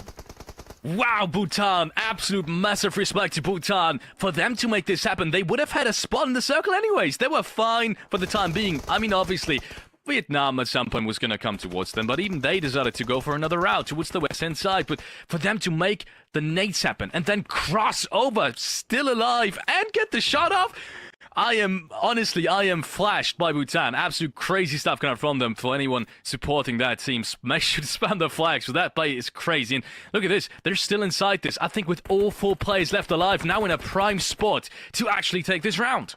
This is exactly what I'm trying to talk about when I'm saying they're in a winning spot, right? They go from a survival spot to a chance to actually win this game. They now have space, they have possibilities. They're going to be able to get some of the loot back up from these bodies, and they're going to be able to set themselves up. Vietnam now tested by Bangladesh. The trades are coming in and out. It's not looking good for Vietnam right now. Lamborghini, he's got experience, but that's about all he has to work with right now, and he is cleaned up. Bangladesh come up big. It's their first 2 kills of the game, but it is 2 very impactful ones, giving them space in the circle. Indonesia instantly on the punish. How is this happening? But I mean, I'm just flashed. Bhutan is playing such great PUBG Mobile. And the good thing for them as well is that Indonesia's lost a player. They're now engaging in this, and this should give the cue towards Bhutan to flex out, to take as much space as you can, get into another winning positions. After what they've done already, that is what they need. Bangladesh has secured a position, at least for now, inside the safe zone, but they are being pressured by Indonesia, and that first knock came through as well. 2 more nades. I don't think they're going to hit anyone just yet. Maybe that re-knock is going to come through. Yes, it does. 1 more nade. Indonesia is looking to clear out that edge. And by the looks of it, they're doing a perfect job at it as well. Yes, 5 frags being secured, and Indonesia is now inside the next safe zone as well. Well played by Indonesia. They see weakness and they pounce. Now they have a 3v4 ahead of them. Not going to be an easy task at all. Bhutan, like we said, put themselves in the winning position. They have expanded a whole lot of utility to get themselves there. But the same is true for Indonesia. We see there's a few bunch of nades and a few smokes still, but not a whole lot. And the circle is very barren, very open. So if Indonesia have to make their next move and they go straight towards Bhutan, I'm not sure how well that's going to go. Can they play the terrain off to the north? I'm not sure about that either. It might just be a very fast ending once Indonesia has to move a little closer here, Felix. Yeah. Look at the nade. Might just be a good nade, but it's not going to go far enough. Question is, how much more utility do you have, and when do you use it? I feel like right now, maybe that was 10 seconds too early. 5 seconds. If you realize they're not making a move before the zone starts, which is right now, maybe just hold off on these nades. Now the zone starts to move, and now Indonesia needs to make their way towards the full format of Bhutan. Are we going to see a massive upset, ladies and gentlemen, in the second round of the Asia and Oceania qualifier here at the Iesf World Championship? I think it is bound to happen right now, because looking at these positions, they are just too close to the circle center. Bhutan's just in a way better spot. We see Indonesia, they want to go for the crate, maybe, and there's the first knock. The bait from Razy works out. That's the first one. Equalizing numbers. Still haven't equalized terrain, but if they can make another move, maybe towards the crate, maybe even past them, there is a chance for Indonesia to turn this one into their favor. You can see them trying to get everything out that they have.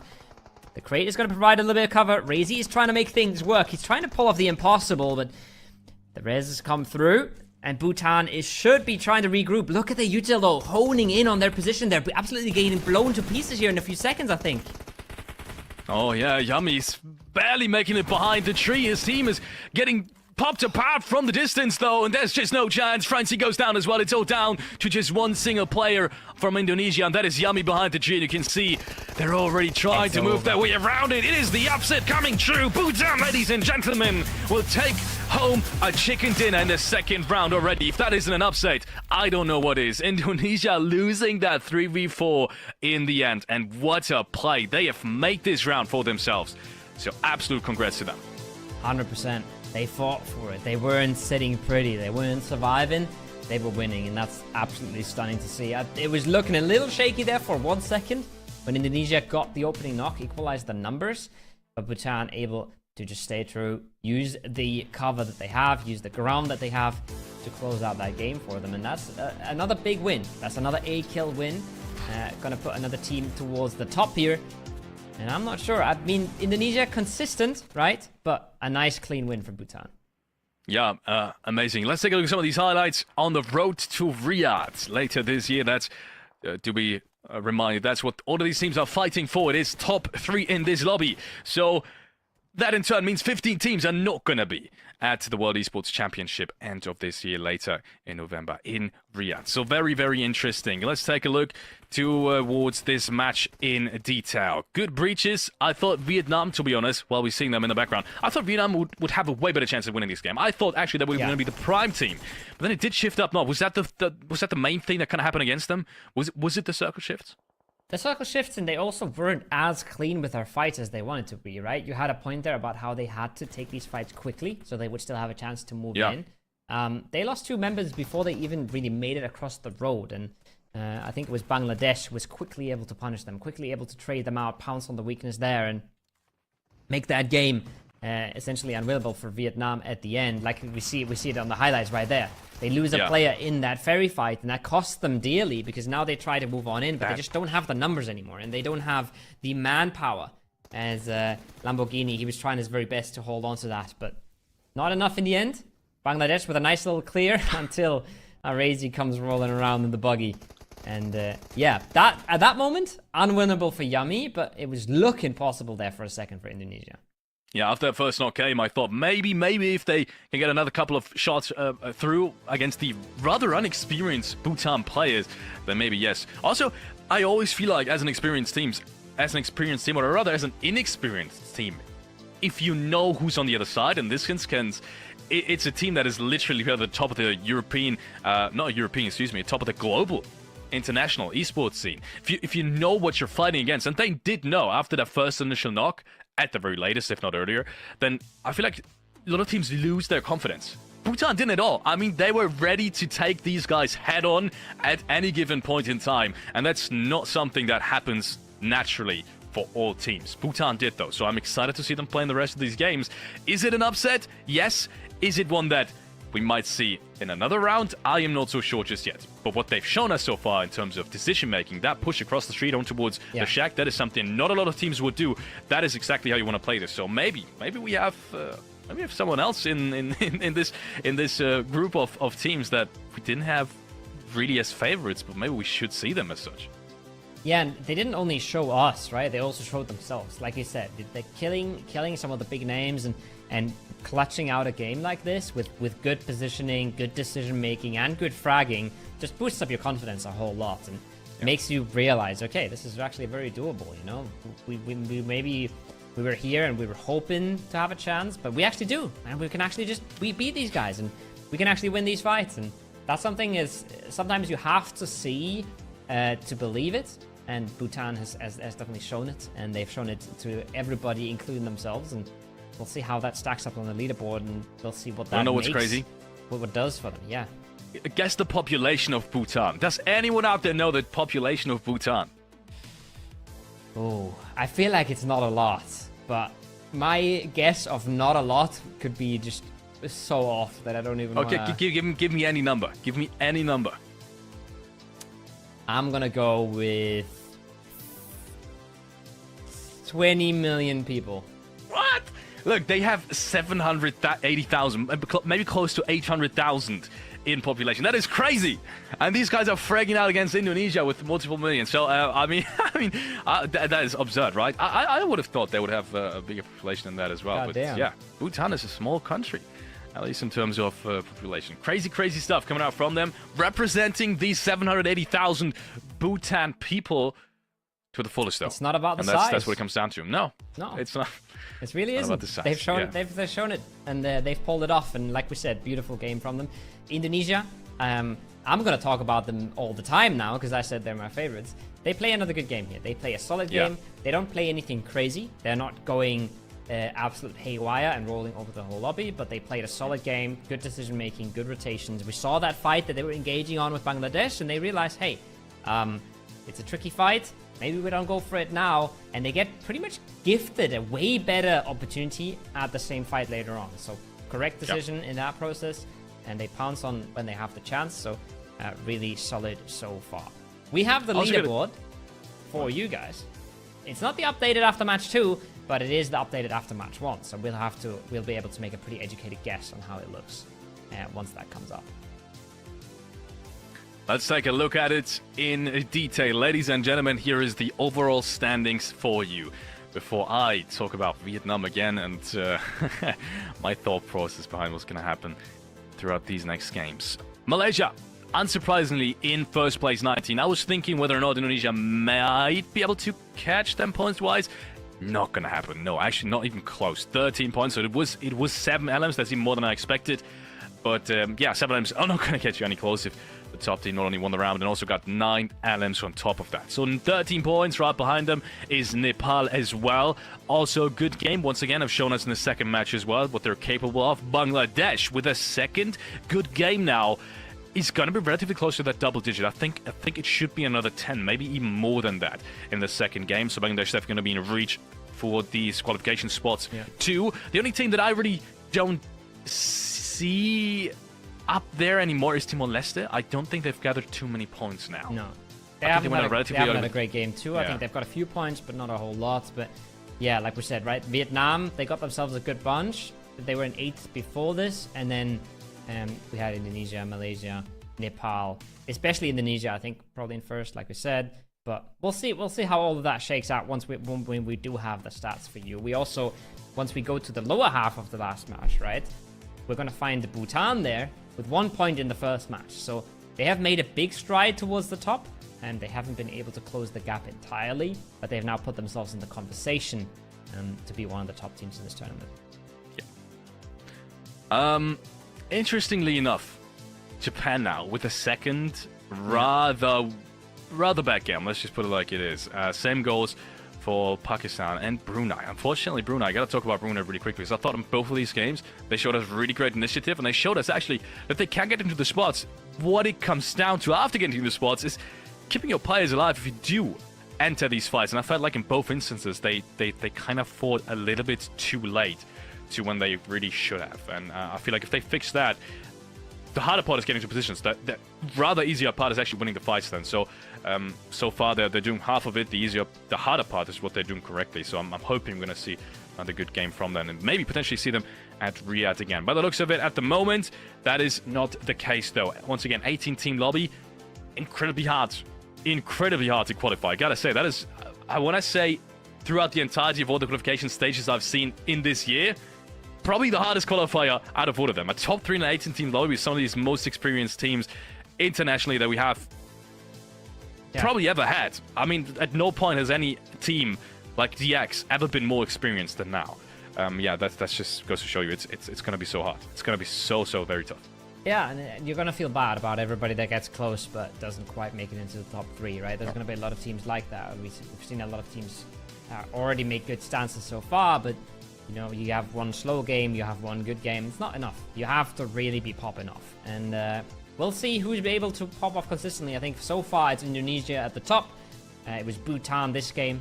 And we'll see what comes up in the next few games for you guys. We're going to a short break, and then we'll have Game 3 on Erangel for you in just a few minutes.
And we're back one more time. We have 2 matches in the bag, Falex. 2 out of 12, 2 out of 6 today. A third of the day being done.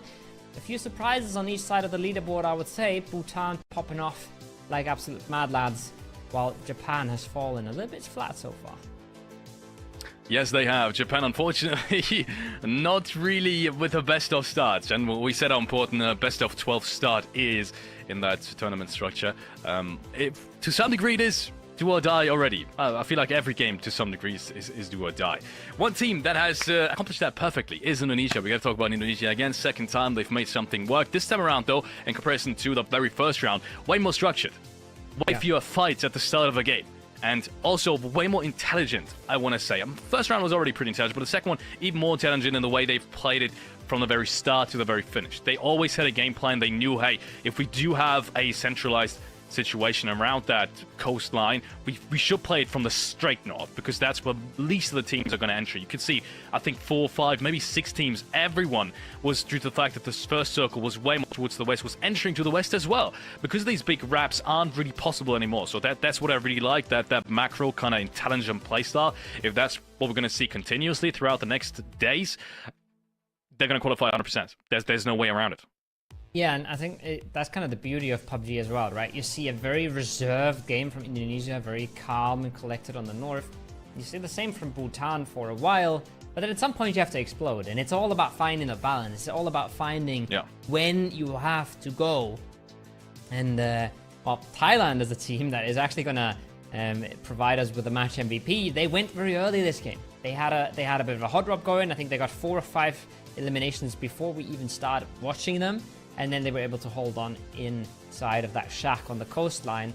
But I think even though they provide us the MVP for this game, it's not going to matter as much as the performances we've seen of some of the teams like Bangladesh, Bhutan, Indonesia, who get into the late game aside from also getting these kills. Yeah, couldn't agree more. This is one of the harder names, I want to say. This is one of the harder names. His gaming tag is definitely, I want to say, almost the hardest in the entire lobby that we have. 2 at 3 all. Let's take a look at the player statistics. 5 eliminations for him, 1,000 damage. That's the threshold that very few players ever get, even in a best of 12. So 1,000 damage really goes to show you he was farming. He was farming. Obviously, that's due to the fact that more players can be shot at in a 10-team lobby like yesterday. That wouldn't have been possible, but in an 18-team lobby, it very well can be, depending on the position you have. I think some of these Vietnam players in the last game maybe had similar statistics to that as well. If you do get into the right spot and you have overview of almost the entire circle, that's when PUBG Mobile really starts to make fun. On the other hand, Bhutan, we have Mekpank. He's or Kpank. He's the first one for Bhutan, I do believe, to get 4 eliminations as well. I do believe he was the only one as well, getting majority of the frags for his team. Very good stuff. You can see survival time, obviously the big difference. Thailand not really making their way in through that western side, and it wasn't really possible either. I think that zone just really worked against them. So I'm excited to see of the first good game and the second good game, what else they can pull off today. Absolutely. They go for a position that gives them a circle center in phase 3 or so, but the circles don't shift your way. It's very hard to hold on. 10 eliminations still. It's got to be a good bunch of kills, and like we said, they got, I think, 5 of them in the hot drop, so even more than just the whole team Japan. They were able to eliminate very early, and then they were just continuously clawing points away from that shack line, and I think even getting into placement points. So a bit under the radar because it was such a scrappy, trying to stay alive playstyle for Thailand. But getting a whole bunch of kills here and a whole bunch of points to boot, it's going to be a nice little boost for them. And especially, like I said before, right, I feel like kills kind of give you the confidence. It just makes you realize, hey, we can take these guys out, no problem at all. I'm winning my gunfights, I'm taking my 1v1s, and I'm coming out ahead.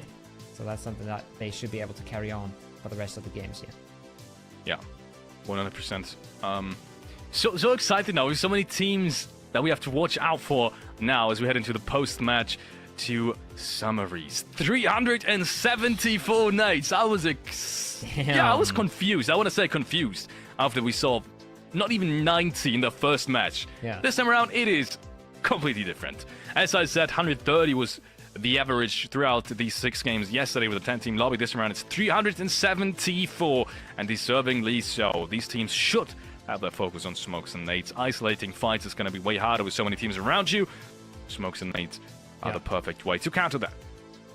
100%. It's the way of the game, and it shows you that a lot of these teams had time to fight, right? I think that's one of the reasons on Sanhok that we didn't see all that much util is some of these fights were so quick, so fast. Some of them were hot drops, some of them were just over in a heartbeat, and you don't even have time to get your utility out, so they were able to do that on Erangel. And I think a good rule of thumb is if you die with util in your arsenal, then you've messed up, right? You've not used all the tools at your disposal, and teams were using a lot of tools this game.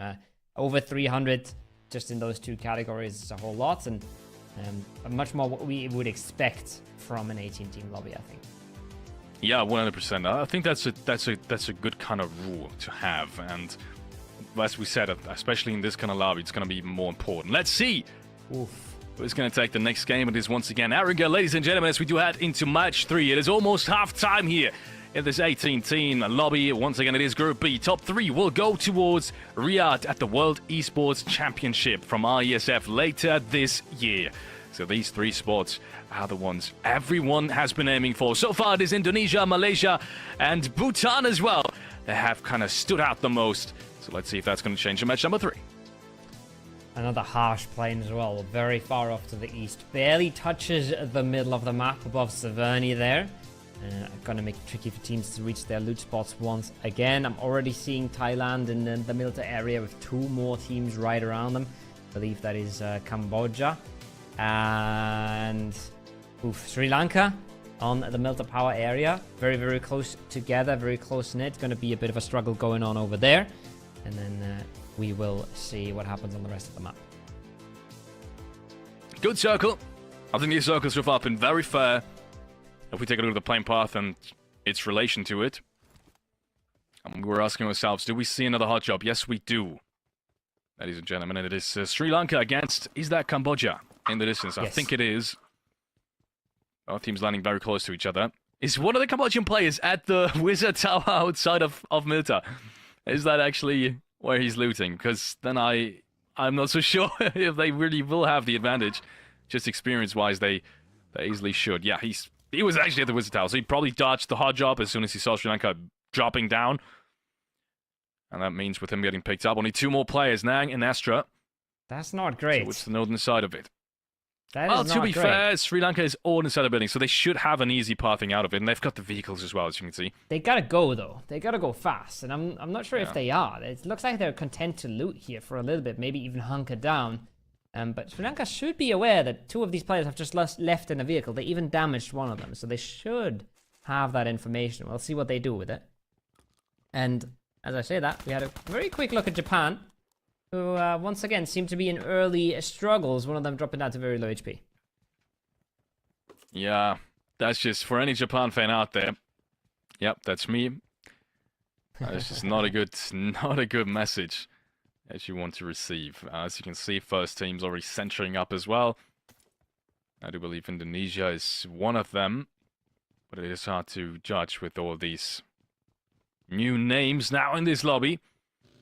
But yeah, Sri Lanka, I think, not going to have a problem continuing to loot Milta. I don't think there's going to be a fight. I think you can see Cambodia already rotating off into the distance. Question is, where do you go from here? Because there's definitely not enough loot. You had another team towards small Milta power, so not even that is a position that you could potentially loot. So right now, they should be pretty bare bone in terms of equipment. There needs to be another position they can drive to, and I do see that they're driving further towards the north, straight into another team. So we might see Cambodia back in action very soon. Yeah, it's not great when you have such little equipment from your original loot spots, and you also have very little information about what's going on around you. They have gotten all of their players out of that predicament, but what they will be able to gather in the further stages of this match is still up for debate. Brunei, I'm not sure if they're aware that Cambodia is coming their way. You certainly wouldn't expect it, right? You certainly wouldn't expect the team to just be driving up from Milta Power so early on. So might catch them a little bit off guard, but if you're Cambodia, you're kind of just trying to get a little bit more loot for yourself, get a little bit more equipment going, as you still have a lot of time in this phase 1 circle. And I'm stuck wondering if Sri Lanka has any vehicles left on that military power area now. Yeah, they might not have. They might not have. And I think even towards the prison area, there shouldn't be anything left. Even towards military, there shouldn't be anything left. So they might be stuck to rotate on foot. Maybe there's someone towards lumber mill. I think there's one specific car spawn towards lumber mill that they could potentially take. But that's about it. Yeah, I think everything else has been taken. You can see Cambodia has already made their way towards the circle center as well. Still have around 10 other teams. And with them still jumping around, not so sure where the rest of the players are. I think they're still worried someone is there. Yeah, you can tell. Sri Lanka's still worried someone is there. They just haven't got the notion that everyone else has rotated off. And Cambodia isn't even outside of the compound either. That's rough. That's rough. It was looking like they might be able to punish the remainder of Cambodia, the last 2 players sticking around in that military power area. They weren't able to do so, and now they're kind of on the back foot. Now they are in a bit of a predicament themselves. Pakistan coming over from the military base. This time a little bit more peaceful, as they have no Cambodian neighbors to be squaring off against. Will be able to get themselves a good bunch of loot, and you can see that in the UI at the bottom. Level 3 vest, lots of util, all the loadouts you could want. Is a very, very good start for their game. And here's the team who started this match off with the only elimination so far. It's Malaysia. Kluk has gotten himself one. Yeah, that's a good start again. It's what they need. They need to get back on track. If they want to keep that 1 spot, I don't think they're going to be in the 1 spot after Indonesia's strong round in the match number 2. So answering that with immediate points that are being gathered is the way to go. Here we can see Indonesia again. I've got a little bit of a 2-2 split towards Rozhok and this big Al compound, which is a pretty good split. Lots of information being gathered, lots of rotation paths that can be taken towards east, north, and south, depending on if they stay in Rozhok. Even the bridge control will be open for them. I think, and I feel like they should as well, take that compound towards the bridge too. We've seen north shifts happen time and time again. We've seen circles yesterday over there. That would be the easiest entry in towards a very centralized position as well. These lone zones can be very hard to play. Very few positions that can be played outside of the hardcover compounds. For sure, a factor in the decision making. We're even seeing a few teams already committing very close together. We see the winner of the last match, Bhutan. Just 4-man in 1 compound outside of Severny. But we're also seeing a whole lot of teams taking it slow here, and I think that's quite interesting. A lot of these teams don't seem to be valuing phase 2 for phase 1, excuse me, all too much, taking their time to get on in, preferring to loot more, preferring to get most of the gear they can. Some 3 gear here on the Hong Kong China players. You see Rose, for example, he still only has full level 1 gear, so they're trying to stack that back up, trying to equip themselves perfectly and not care too much about where they are in phase 1. Hopefully they should be ready for phase 2 though.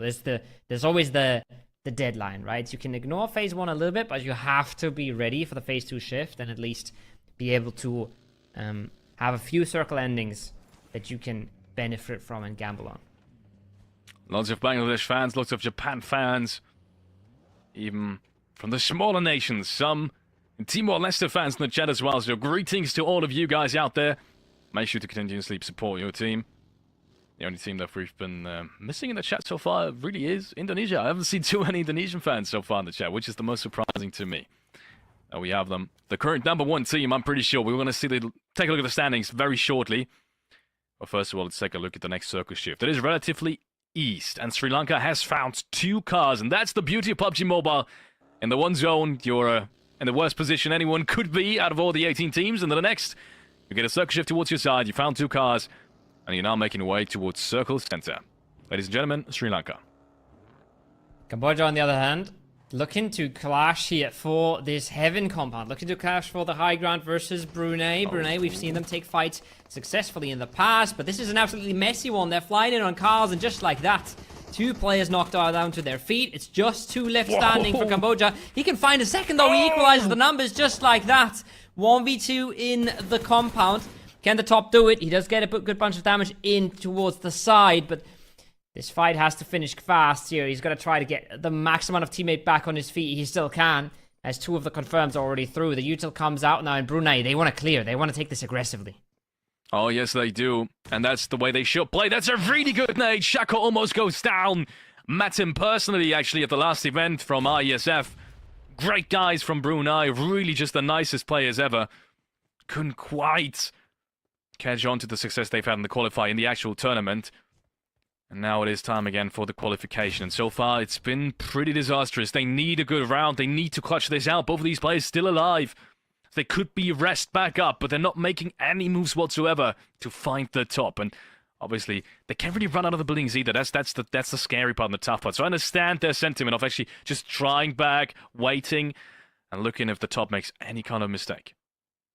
Gonna get one of the reses. Piasau creeping through the smokes as well. He's crawling. The flush comes out. The reset so far is good. I don't remember if the top had any more util. I think he's lobbed that one out as much as he could already. Japan on the other side, not looking all too great. Once again, taking a fight to Malaysia. I think they trade fairly evenly, but Myanmar is there for the punish for the third party. And they're now looking to maybe even engage on that fight. No, pulling back from it. 3 kills for Malaysia, 1 for Myanmar. And Japan is really starting to hurt now. 3 games, that's a lot. That's half of a day. That's a quarter of the tournament that they've really not had any success in. Yeah. Couldn't agree more. It is time now for them to make a big move. Obviously, Thailand rotating in towards the mentioned area. Sri Lanka, I think, playing this one smart. They know so many teams could still breach the outskirts. Maybe leaving the building open could be beneficial to them. Worst case scenario, they will have to breach it later on, which is definitely possible from inside the mentioned area. A couple of smokes, a couple of well-timed nades.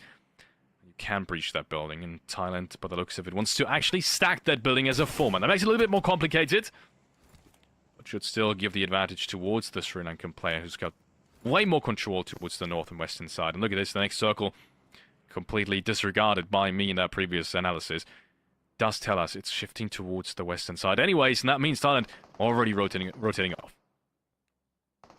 Quick decision made based on the information they had. Sri Lanka now finding themselves once again on an edge. That's a breach from Thailand though. Myanmar, they're a little bit apart, but they have a DBS in this compound. Smiles jumping up and down, trying to find himself a second. It's not going to happen, but there is a bit of support from afar now. Thailand instantly 2 players knocked. And they have quite a bit of Myanmar still to deal with. Myanmar does not want to let this go. They want to push. They want to engage. And they're finding war with the utility. It's a messy fight from both sides, Felix. There's not even just a third party. I think there's a 4th party at this point coming in from the Western Hills.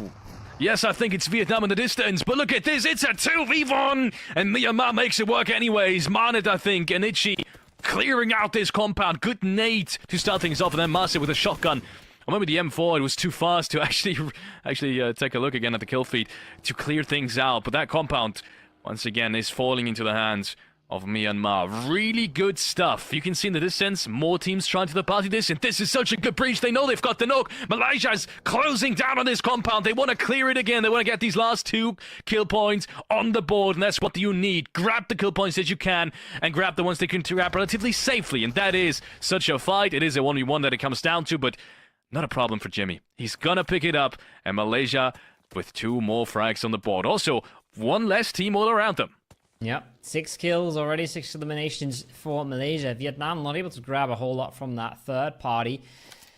And well, that's I think a converge that you would like to see from Myanmar, but evidently punished in the end. Just a little bit, spread a little bit too thin, right? If they don't lose that first player, if they never lose control of the compound, could have maybe been able to hold on, but that's all pretty and good in hindsight. Very hard to prepare for breaches like that when Thailand just comes out of nowhere, 4-player strong, breaching into your compound like that. And, well, we'll have to wait and see what they do next round. Bangladesh, on the other hand, gotten themselves once again solid position here at the edges of Yasnaya. Lots of high ground, lots of information, lots of flexibility on where they want to play. But we have a whole lot of circle shifts that could still throw a spanner in the works. Next circle shift, it's going to decide a lot, to be honest. It's going to decide, yeah, it's going to decide whether or not the majority of the teams have to move. If it does go relatively centralized, then I think not much surprising is going to happen. But if it does show as a hard shift, then it's going to be disastrous for 90% of the teams. Especially if it goes south. Everyone is going to have to fight, and there's only one team closing down other positions. No, it's the usual ending. We know this one. It tends to shift towards the fields. We've seen it yesterday as well, time and time again. I think at this point, majority of the teams knew and kind of prepared for this as well. Also a good shift for Malaysia. Only one other team towards the deep southern side, and I think that's Vietnam. That's really kind of in between them and Circle Center. For the rest of the teams, though, especially the ones moving out of Yasnaya, it's disastrous. They need to fight their way in, and so does Brunei. Next one for Brunei. It's another breach coming out. It's another DBS. They're stuck on the stairs. It's not looking good. One knock comes out, but the trade on the other side has gone wrong. Piasao comes up the stairs with his AK in hand, and it's just not clean for Brunei. It's not clean for either side. Now there's a nade coming in. The nade is the clear. But they've already lost 2 members on this, Felix. Yes, but still, that's a good nade. Newbies making the best out of this really, really tough scenario against... I do believe it was Chinese Taipei. So we have Sri Lanka just driving on through. Shaco's getting breached. He does get taken out immediately. That was a good choice. I'm not even sure how that fight happened. I think Zadia jumped on top of the building and then entered the top side. That is a good play. Zadia, that is massive, massive.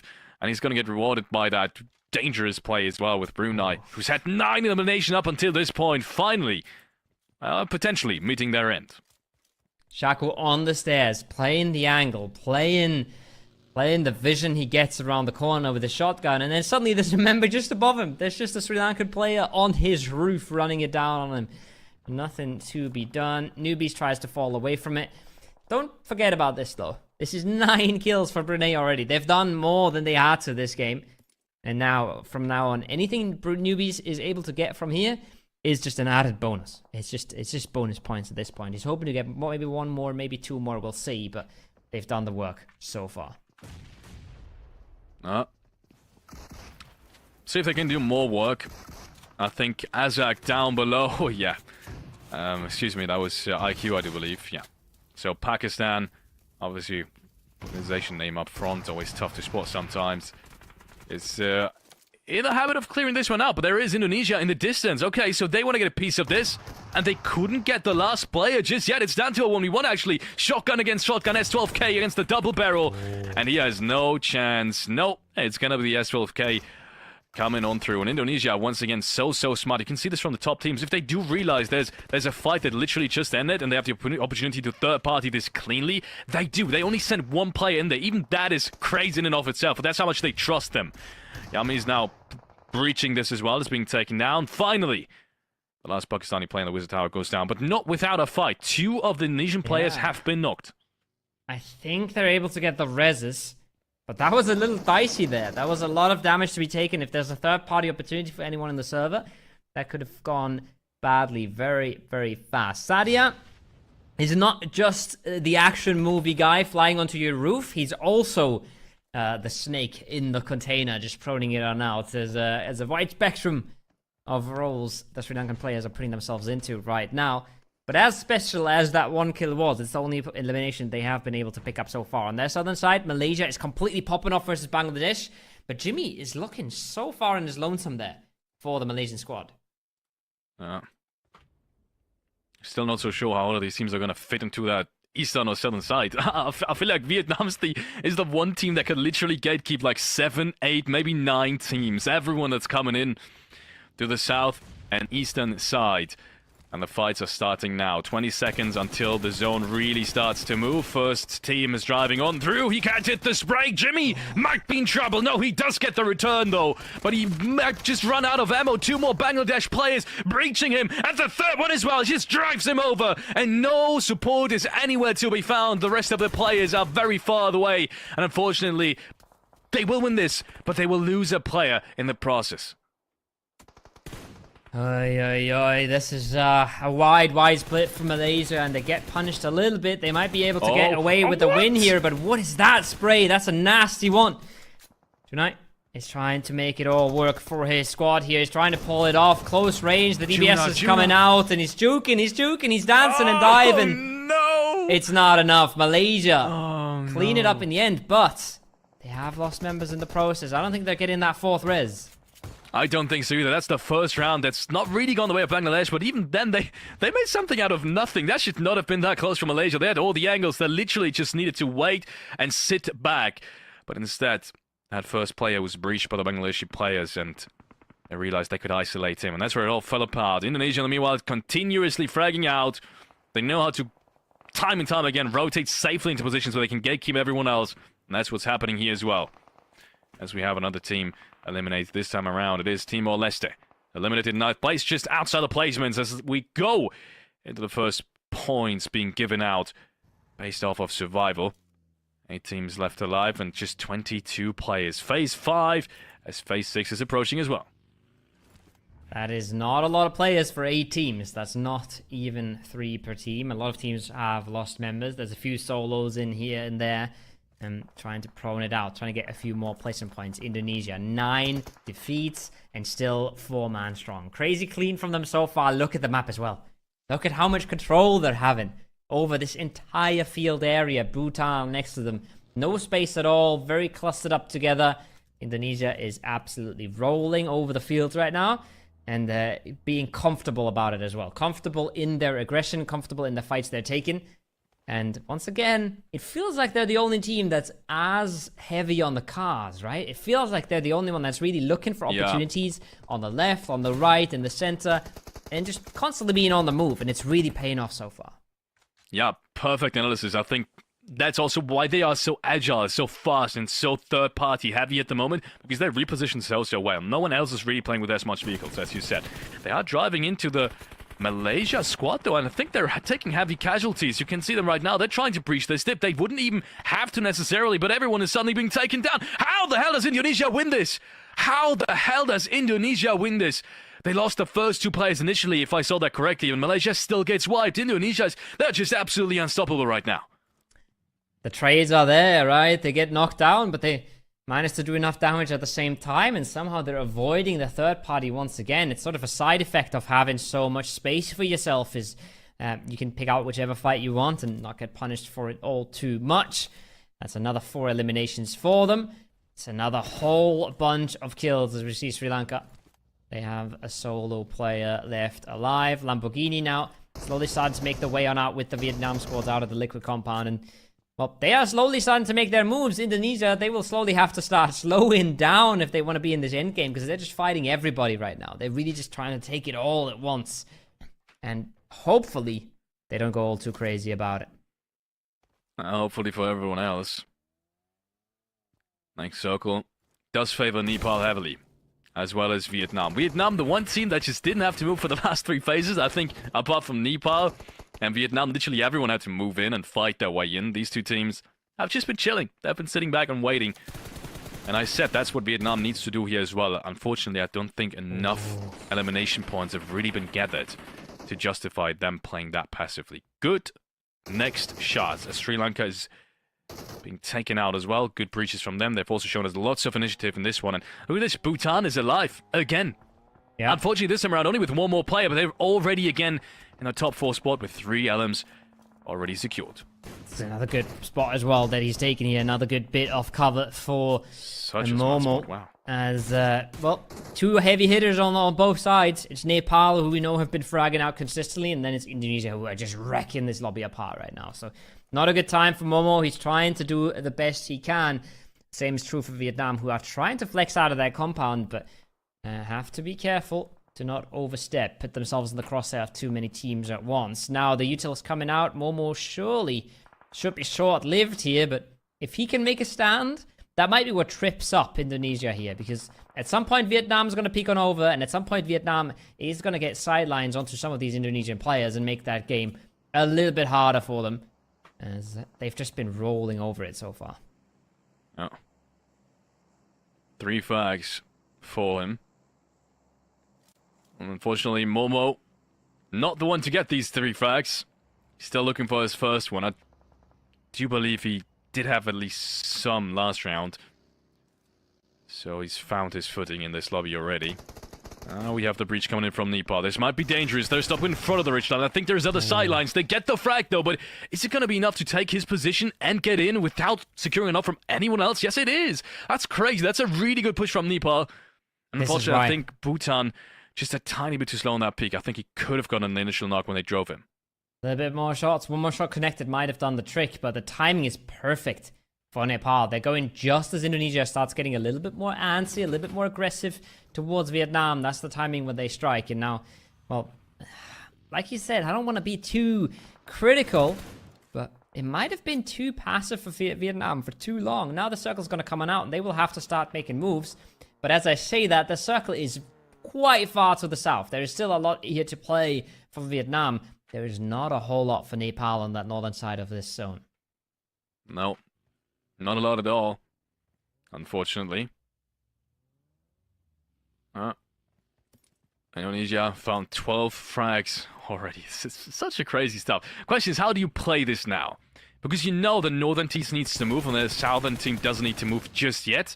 But if the northern team moves and they have to move in your direction, then you will get pushed by the southern team. So this might be one of these tricky scenarios where Indonesia, yes, they're in the zone and they have the potentially best spot as of right now, is not necessarily favored to win.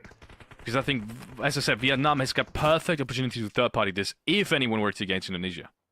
You want to bolster up as much as you can, right? You don't want Nepal to even think about coming towards you. That's how you win that game. It's not easy, though. Nepal pretty much has the decision in their hands who's going to win this game. Whoever they go for, if they find even just a single opening, even just a single knock, might be enough to decide this game. So you really want to make sure that they're not coming towards you. It's looking like Nepal is just going to play the smokes, play the low ground they have, as little as that is, and sit out one more zone. So phase 8 might be the one that decides this all, and we might go for a bit of a breather, as it's 4 of Indonesia on the southwest. It's 4 of Vietnam with almost no space at all, but a big bunch of high ground. And it's Nepal just cowering in there, just hoping that they can sit this out, and hoping that they're not instantly eliminated comes the next shift. They have a P90 as well. Indonesia's got a P90 in hands. And I do believe it was Rightsy, actually. Only the 5th one in the lineup for Indonesia. Coming in from Boom Esports. So that's what I wanted to check earlier. Yami's playing Flyboy. Is Flyboy playing as well? No, I think Frenzy's the 4th one. So Flyboy's the one that's missing this lineup. I thought we were missing something. Flyboy's the one that's not playing here. Instead it is Rightsy. The other option would be Rhapsody as well in that 6-man roster that they have. But so far, it seems to work out perfectly. So, I mean, never change your running system. We'll see whether or not that changes. I don't think so at this point. Zone is now finally getting to the very late stages of this game. 30 seconds until someone, at the very least, Vietnam has to make a move, ladies and gentlemen. Indonesia seems absolutely ready for it. It's got to be Vietnam, and it's got to be towards Indonesia, right? I think that's the only place you can fight in and potentially win the game, at least. You send it into the field, it's not going to happen. The flybys are there, they're crashing on in, they're trying to force this as fast as they can, but look at the amount of angles that Indonesia has on this. Lamborghini somehow finding the first, I'm not quite sure, but the crunch is happening, and so far it's been working out okay for this. What if Nepal just comes out of the back of this and just starts running away with this, Falix? This is not as clean as it could have been at all. That's another knock, surely, towards Indonesia, and it's not looking pretty at all for Vietnam. No, it really isn't. That knock on Yami would have, I think, sealed the deal for Indonesia, just based off of the fact that Lamborghini is still in the distance, able to support his teammate, but he gets taken down. That's the anchor player not standing anymore, and that makes it so much more difficult for Vietnam to get anything done. Nates against Yami, they're not hitting either. In the meanwhile, Yami hits one against Vietnam, so it's only Gozu. And he's left standing all by his lonesome, all cramped against the zone. P90 across the ridgeline. They take him down. At Vietnam, they had their chances, but they're not using them, unfortunately. And that means Indonesia is picking up 3, maybe 4 more frags. Now having 15 eliminations already. We said 15. That Indonesia was in prime position to already secure qualification just based off of the way they play. And right now, that's exactly what they're doing. Bombit is up close. The nades are coming out. Nepal has had a lot of time to prepare, and that's a banger of a throw. That is big. That's a big opening they needed. Now they have to step up, though. They're playing this very, very carefully, very, very passively. If they don't get the confirm with the nades here, this is going to reset into a 3v3. They don't want that. That's a beautiful nade. He headbutts that right back to the ground. It's a re-knock instantly, and the util is doing beautiful work for them here, Felix. Oh my god. This is not looking possible. The nades are so good right now. Pombit basically flushed out already. And if Razy doesn't find the big one on the side here, this should be over. Look at this. They barely have to use their guns. They're just cleaning it up. One shot with the DBS. And now it's up to a 1v3. Can Razy do it? He finds one. Yeah, he finds one. He takes him down as well. And that so far, that's been a PUBG masterclass. Except for that 1v1 now. They kind of just threw it away with that one. Otherwise, I would have shown that to my grandkids on how to play PUBG Mobile. But good. No, he's got a chance again. Razy. A bit of utility towards height. Dami, they know where he is, apparently. There is one more play, and that's Ajay. He's been one of the biggest fraggers so far for Nepal. Not to be underestimated. Bluzo, slowly but surely driving, and he's got a nade on his own as well. If that one hits well, it's a good timing, but only around 20 damage is being dealt. And slowly but surely he has to move. He's getting more shots off. Height is now pushing this one. He's got the P90 against the DBS, and it's not a chance in hell that he's winning this one. Nepals take their chances and win match number 3, and deservingly so. Wow. I thought Nepal was deciding who wins that game by deciding who they want to breach, but they stay alive, they wait it out, and they actually make it into that 3 versus 3 to close it out in the end. That's 11 eliminations and the win. That's a big bunch of points for the fragging heavy team. But my oh my, we cannot forget about Indonesia there. Honestly, I think they went up to 15 or 16 eliminations towards the end there. A crazy game for them as well. Yeah, massive stuff. Congrats to Nepal, first of all. 11 eliminations, 21 points. We're going to take a look at the overall standings very shortly to get a look at where they're standing now. Because Nepal, they didn't have the best of first 2 games, but they were somewhere in the middle of it. So I think they're going to be in reach of the top 3 qualification spots as well, at least with this one. Started off with Myanmar. And some really great breaches until Vietnam, I do believe it was, came and kind of cleared out their south side later on. You can see they were already third-partying at this point. But good proactive decisions as well from Myanmar and Malaysia. Both of these teams really active so far. I'm really liking what we're seeing so far. It's it just goes to show how tricky PUBG is, right? And how hard it is to be consistent here. Brunei doing almost everything right, but you overstep a tiny bit as a solo, you get cleared out, you get naded, and you lose 2 players in a fight that maybe could have won you the rest of the game. That breach from Sri Lanka was absolutely mental, right? Flying onto the roof, clearing it out from the top side. But yeah, the game's incredibly hard. It's incredibly hard to keep taking these fights and keep getting away with it. And Indonesia is just doing it the whole game here.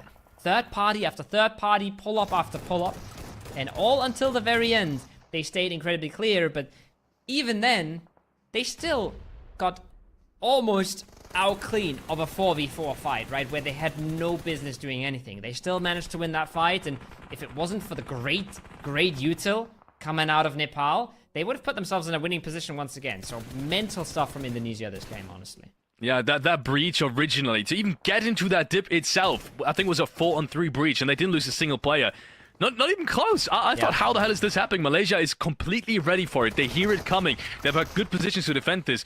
But just like Vietnam did as well, sometimes there's just nothing you can do. Sometimes the sidelines are just better from the opposing team, and that's what we saw. So Indonesia, I mean, playing clean, playing absolutely clean. We got to highlight them time and time again.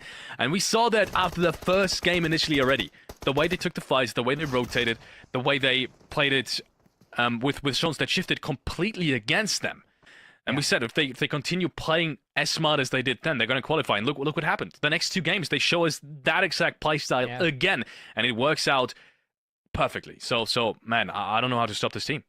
I don't want to keep just yapping on about Indonesia for the whole rest of the broadcast, but so far, they've been the only one that's really consistent out there, right? They've been consistent throughout all 3 matches and at a very high standard. I think Nepal has really shown a whole lot of promise in team fights, especially.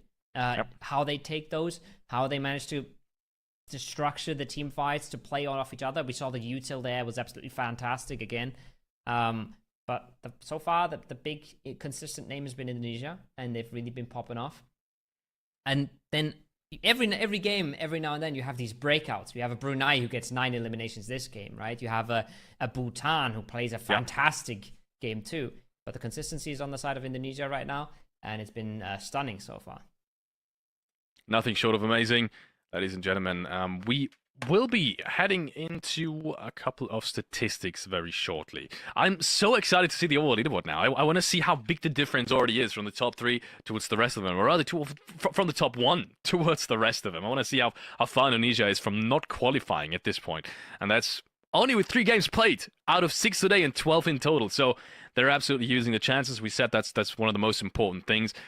When thinking about the qualification for Riyadh later this year for the Iesf World Esports Championship. Let's take a look at some of these match standings, and these are the one from last game, or we can go over them quickly again. Bhutan, 18 points, Vietnam and Indonesia, I think the 3 teams that we need to highlight. Vietnam with another great game again, this time around with a much easier round than the last one. Yeah, good positioning early game, bit of a tricky fight in the late game, but I think they did what they could. I'd say I don't want to be too critical, but that was a winnable fight. I feel like versus Indonesia, right? They were down to get in that first entry, and then maybe slightly more clean on the spray, maybe one bit of util that lands a little bit better. Maybe their anchor player not going down, and they would have had a good third game as well. But yeah, Vietnam, I think it's fair to say, maybe second most consistent team. I've talked so much about Indonesia, but I think Vietnam as well.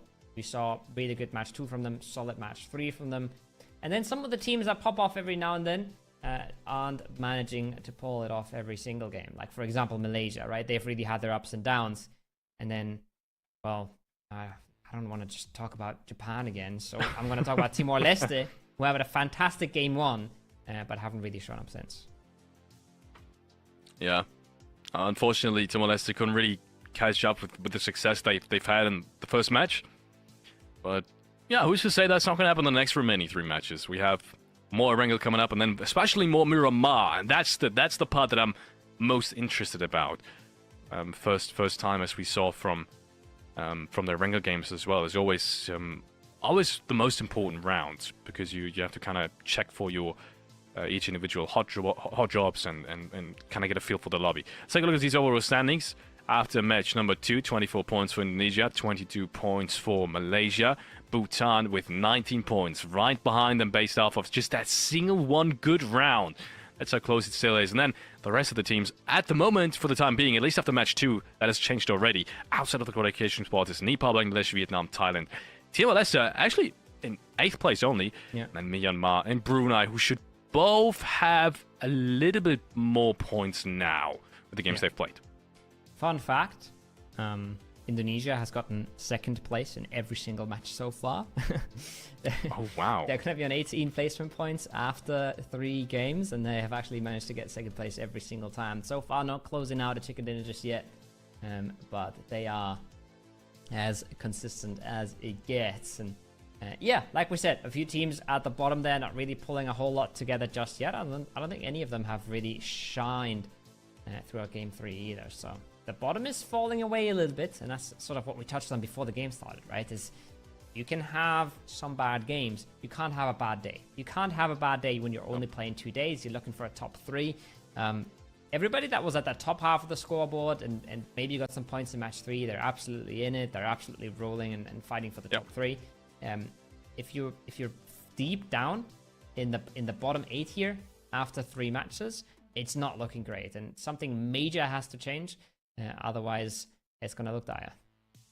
We're going to talk about some of these teams after a very short break. Ladies and gentlemen, stay tuned for the next 3 matches.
Welcome back to that very short break here at the Iesf World Esports Championship Qualifiers. More specifically, the Asia and Oceania region. We have a leaderboard for you, and that is the most interesting screen that we can potentially show you right after match number 4 is coming up. So let's take a look. I'm interested to see. I said it before. I'm interested to see how far Indonesia is ahead now. As you said, 3 times the second spot. Are we going to see a win, Kovo? Are we going to see a win today?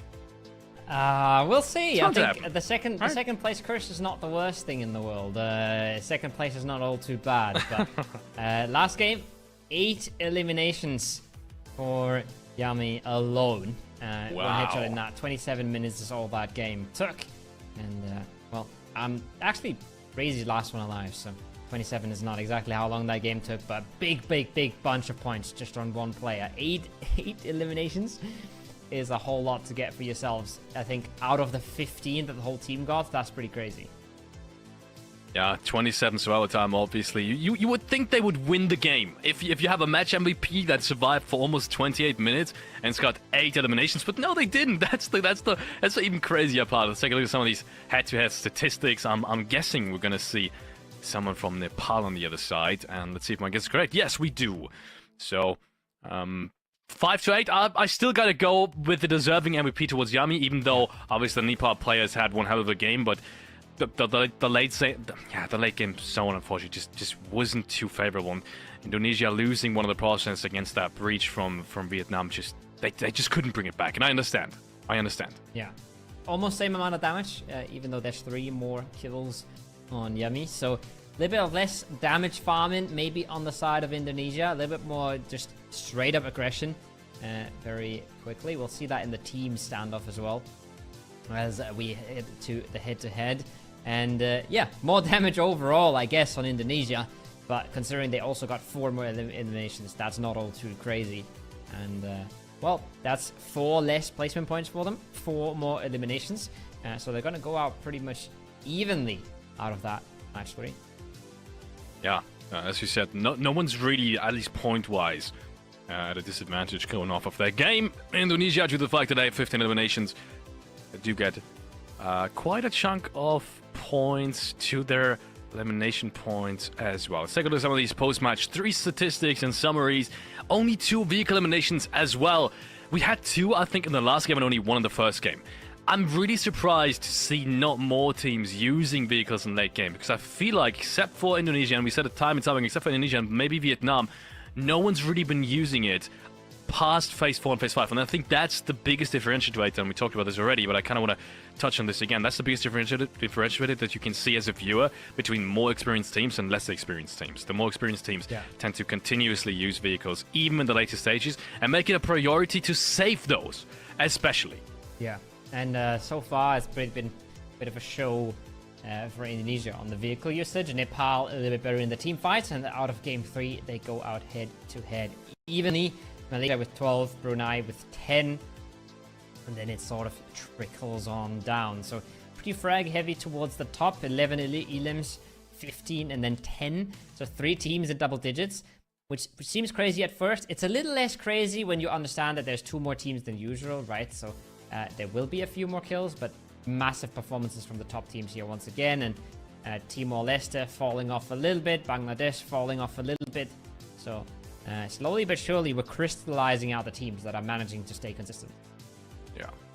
Yeah, absolutely. I'm kind of worried for Bangladesh. We have a huge fan base in the chat from Bangladesh, and so far they've unfortunately always lost the one fight that would have brought them into late game. In the last game as well, that was such a good breach. They almost won that breach against Malaysia, even though there were literally 4 players with their backs against the blue zone, running across driving across open field towards Malaysia. They still would have almost won that fight. That's the crazy part. So Bangladesh, 19 points. I think very underestimated team so far. I think if they get the zone for once, they don't have to chase it as much, and they win the fight, we could easily see them being a top contender for the top 3 as well. And that's the standings at the moment, ladies and gentlemen. 45 points, 39 and 34. These are the qualification spots right now with Indonesia and Nepal, and Malaysia being in the top 3. Yeah, Malaysia as well. Fairly consistent throughout, and fairly consistent throughout the eliminations especially.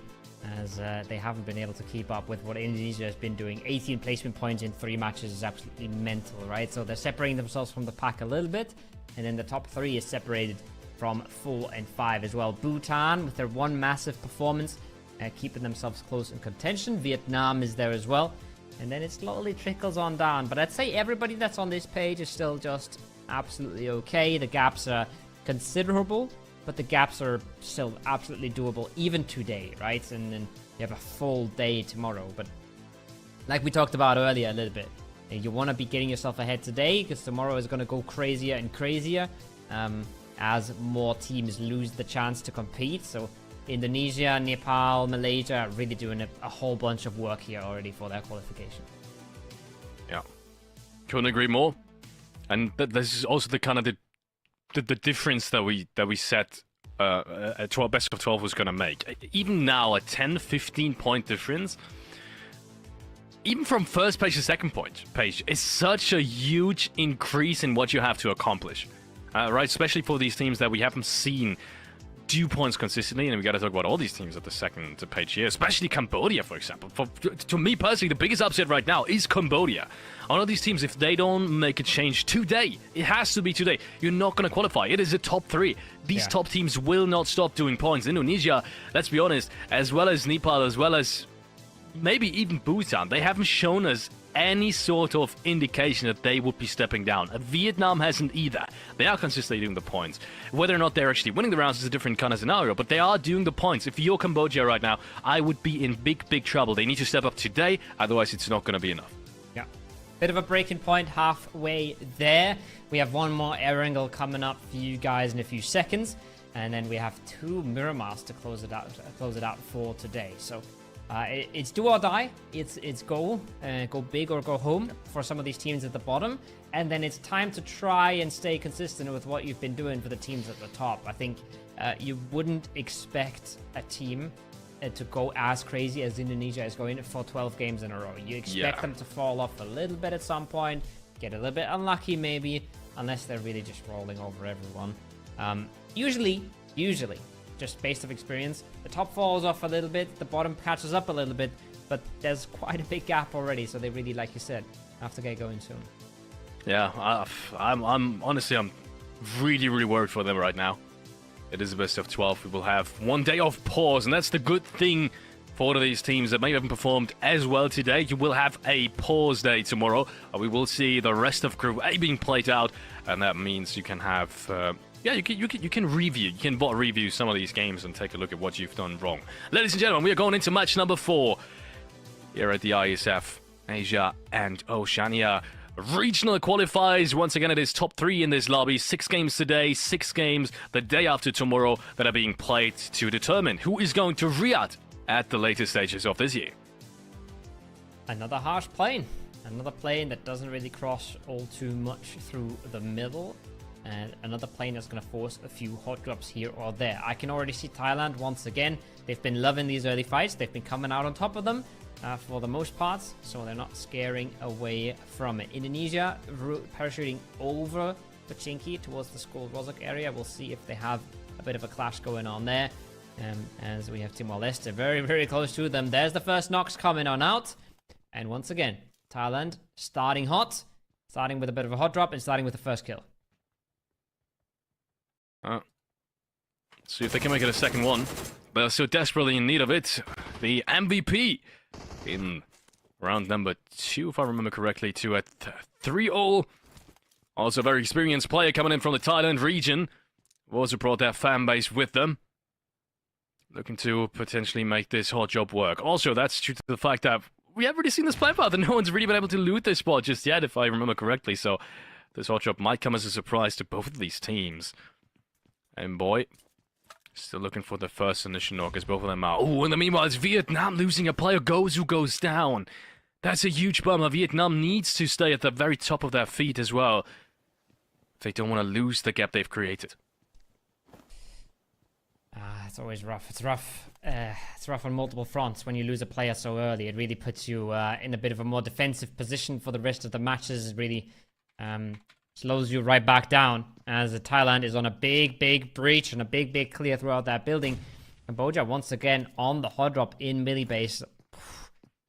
It's a tricky decision to make, right? They want their loot spots and they want to contest it early and clear it out early, but with how these games have been going so far, both of these teams will be better off leaving the hard drop. Cambodia, though, we saw them last match. We saw them around that Mill to Power area, and it wasn't much better for them, so maybe they decided that to perform well, they need military base, and in that case, well, it's only fair to contest for it. Thailand wants to clear. They want to get Boy off that roof, but Boy has a shotgun, and Boy is trying to make it as hard as he can for them. There's the shots coming out. There's the knock, and that should be the confirm here any second. Starting off well for Thailand. Yes, it is. Secret gets that one as we switch on over to the second hard job. We've seen this so far. Cambodia goes down again. Oh, my lord. This is disastrous, ladies and gentlemen, for any Cambodian fan. We said they needed to step up. This is such a strong roster. And in a best of 12, maybe, just maybe, do not contest if it doesn't work out for the first time. Because as you can see right now, that's one last chance for them to make something happen. This is a contender that we're talking about right now. Being at the very bottom of the leaderboard, Cambodia just not getting their footing in any sort of qualification here from the games we've seen so far. This is nothing short of disastrous. And Pakistan on the other side, not losing a player either. How great is that? I'm loving this for Pakistan, especially with how explosive they handled that. I was not ready for that hot drop to even happen. Remember watching game one, they just sat in buildings opposite of each other for what felt like ages, not really engaging on each other. Now, they absolutely explode on it. They clear it out fast. They get themselves the 4 elims, and they get themselves moving towards the circle. So that's really, really big for Pakistan, and that's a good chance for them to get something going and claw their way back up that scoreboard as they have finally dealt with the loot spot clash. Now, with the circle as well, that's fairly far away from the plane path, Felix. They might have a good chance to just slot on through there towards that eastern side if they are quick with it. Circle shift. We already talked about it. Far towards the southeastern side. Should be pretty good for Pakistan as well. Sri Lanka is probably the team that has the furthest to rotate. And also the Kameshki team up towards the top, which I did think was Vietnam, actually. I'm going to have to take a look back. I can't really make out the names. Vietnam's in Pachinki. Oh, Vietnam's in Pachinki, it's a little bit hard on the map. The map's very small for us casters. You got to bear with us. We have old eyes and looking at a small map, so I'm not sure about that. Bangladesh close by, though. We have Taipei in the northern George Paul area, and we'll see what they make on their way towards the circle. Again, a very contested western side here, as the plane was so far west and the circle so far east, Felix. Yeah. First teams are rotating on through. I always think with that many teams in the lobby, not even too much sense in rotating on early. The center is going to be taking anyway, but look at this. All these teams relatively late in rotation timings. Even the ones that do have prio, no one's really opting to go for a deep eastern rotate. Not even the team in Kameshki, who should know, just based off of the plane path, that everything over there is clear.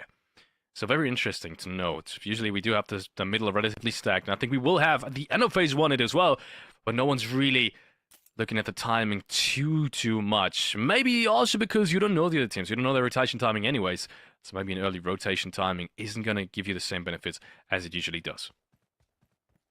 Yeah, and it's quite interesting.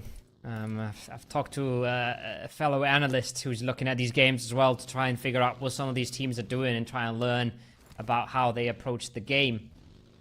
But then you watch the map, you watch a little bit of the gameplay, and you're not quite sure why some of these teams aren't going for a little deeper rotations. We talk about Prio, right? We're talking about the Novo team here that has a big bunch of zone in front of them that is completely empty. But they're deciding to play this one quite slow, stick around the bridges, and just hold their ground for now, not going for what we would consider Prio, so they have other plans in mind. Brunei, on the other hand, I think losing a member early here, so is Vietnam. You called that out earlier. Some of the heavy fragging teams already dropping members. Yeah. Nothing too surprising. Talking about heavy hitters, losing members. Gozu was one of the first one to go down. They've got another team right in front of them. Not sure how they're going to play this. Looks like they don't want to necessarily engage this just yet. Once again, they are pretty good in the circle. They would have prio for some other really good spots. For some other really good hardcover spots especially, where they wouldn't necessarily have other teams running straight at them, and thus having the man advantage on them. But they want to stay on this potato hill. Interestingly enough, they want to keep this position. Maldives, in the meanwhile, picking up the first frag for them as well. They've been quiet so far. The first 3 matches, not really seen much from the Maldives. Maybe that is the wake-up call they need. Maybe it is. Bhutan, talking about heavy fragging teams losing members. They are the next in line. They are not ready for a team to just be holding on out here. They haven't had the slightest idea somebody would just be sitting in that crossroads compound, and they do get punished for it. That's how quick it goes sometimes in a PUBG match. Now, Tsar, he's been MVP before. He's now trying to make a stand, but he's severely outnumbered on this hilltop. No teammates close by, so he pulls away quite quickly. As now at least they're all in cars when this zone will happen. They might have a chance to rotate on in on this, but they have to dissolve this fight, and the Maldives are not letting him go. They're trying to hunt him down, Felix. Oh, yes. And it might just work too, based off of the positions they have. Maybe not so much anymore. Momo has exited the vehicle though. Has to be careful of not getting shot out immediately. There's shots following them, and yes, Momo goes down. As it is the first frag for the Maldives. Again, at least in this instance, after the first initial one, the Maldives need that desperately as well. They need the confidence, especially. They need to bring it back, and you can only do that if you find enough players also in the early stages where you have isolated one once, you can build your confidence back up. On later stages, that's going to get significantly harder. Talked so much so far about third parties. That's exactly why you want to take fights early, right? It's exactly the reasoning to take a fight early, and it's also the reasoning why you might want to go for a sneaky play and go for a bit of a rat play in a compound. You weaken the team next to you, you put them down to 3 members, suddenly they're much easier to punish than a full 4-man team. You're already outnumbering them, you have more information, you have more angles, and it becomes quite easy to keep punishing that team, and they do so here very effectively, the Maldives. Circle has gone to the farm area though, and that was probably the most occupied area already before the circle shift, Alex, so now it's getting super stacked. As a caster, if you can't tell which teams are actually in there, then you know it's stacked. And we've been at this point for some time now. We can't even make out all of the names inside the current safe zone. That's just how crazy it is. Thailand, kind of using the strategy that we've talked about in the previous game, making sure you kind of dodge all these early skirmishes at the circle edge and all these teams rotating into each other because of less space. Obviously, due to the fact that we have 18 teams. So they kind of just dodge all this, rotate in with the circle on phase 3. Also interesting, very good working strategy so far. As we head on over to Bangladesh and Brunei. That is a good timing coming out from Brunei. Oh my lord! Newbies takes him down. There is one trade that happened though, and that is from Sketchy. He was the only player, unfortunately, in that building, and he was the last player for Bangladesh as well. If Sketchy would have done this, then all of them would have been eliminated. But yeah, he saves Bangladesh, fortunately, because I've been waiting for a good game from them. It's a little bit disjointed from Brunei. We've praised them for their team fights, right? We've praised them for their coordination so far, but now very widely split in a 2v2, and not able to get the trades in time. Even though they get the knocks, they're not getting the finishes. That's a good nade onto Lamborghini. Sets him down instantly on his knees. And the rest of Vietnam, they have to roll on in. They want to try and close this out, but they realize this is not going to be happening. And this is not a fight we are able to take. We don't want this 2v2 in the compound right now. And a bit of util holds Shui and the rest of Brunei in this game. Yeah. Shui 2 frags. At least something they can look forward to in the next couple of games, but qualification at this stage already is looking so grim. But who knows? At all times, never count anyone out. Unless it's mathematically impossible. Bangladesh, due to the fact that they won this fight, did lose a player though, but at least have a good spot inside the next circle. No one's really around them in the farm area, and there's always this opportunity to just walk up the hill on the north side. Depending on how the next circle shifted. If it does decide to go east, that is a tough one. They would probably need vehicles, and even then, becomes almost impossible. The big split in the middle of the map, but that is Indonesia against, and that's what I want to talk about. What a position, what a potential play. That is a confidence split right there. That's not a, we'll play it safe. We're making sure that we have enough support and enough cover for each other. That is a, we can take whatever we want and we'll hopefully get away with it. That's a crazy split. Vietnam, they've been on a bit of a cruise throughout this circle. They've been trying to find a home. Nice and early in this phase 3 as they lost 2 members in phase 1 and 2. But so far, not looking all that good. Malaysia pick up 1. Looking to hold that dirt road around the wizard tower, and a nice little pop from Cluck.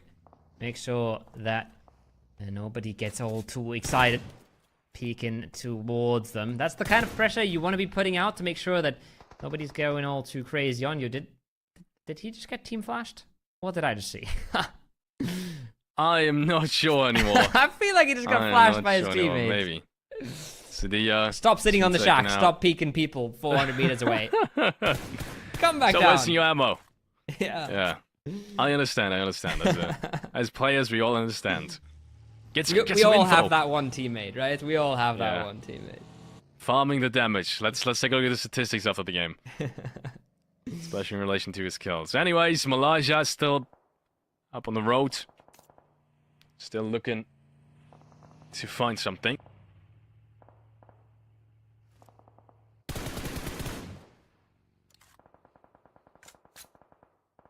We have Sri Lanka coming up on the Raptor Road, the dirt road, trying to fight their way into Malaysia. Malaysia's well aware of what's coming their way. Good bit of damage. They need to follow it up, but not going to find the knock into the shack just yet.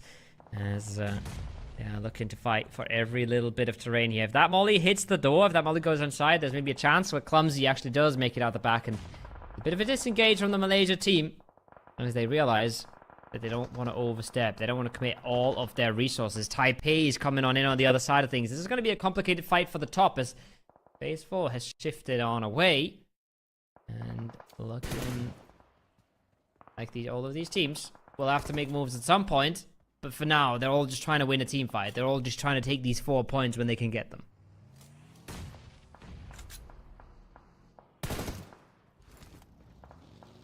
Looks like we lost Alex there for a bit. Surely going to be getting him back in the seat for in another few minutes. Sri Lanka really just struggling to hold any of their ground here, and you can understand why. Malaysia peeking in from one side, Taipei aggressing from the other. Lots of util coming their way. Effect, the only thing that's saving him right now is that shack he's hiding on out in. And if they ever find an aid inside of it, it might be over. And there it is. That's a beautiful one from Cluck. The man's been popping off consistently in these games. Leaves Cesar left to his own devices. And he's still just trying to hold on. Just trying to lay low. He's not even worried about Malaysia. He knows he can't fight Malaysia. He's just trying to hold the team that has blue pressure behind them. As Malaysia is biting off a whole lot more. We'll see if they can chew it all. But they have the chance to fall away from this. They have the chance to reposition. They don't have to overly commit. And that's the most beneficial fights you can take. Look on over. See what kills you get. Fall away whenever you want to. And they've been doing that beautifully so far.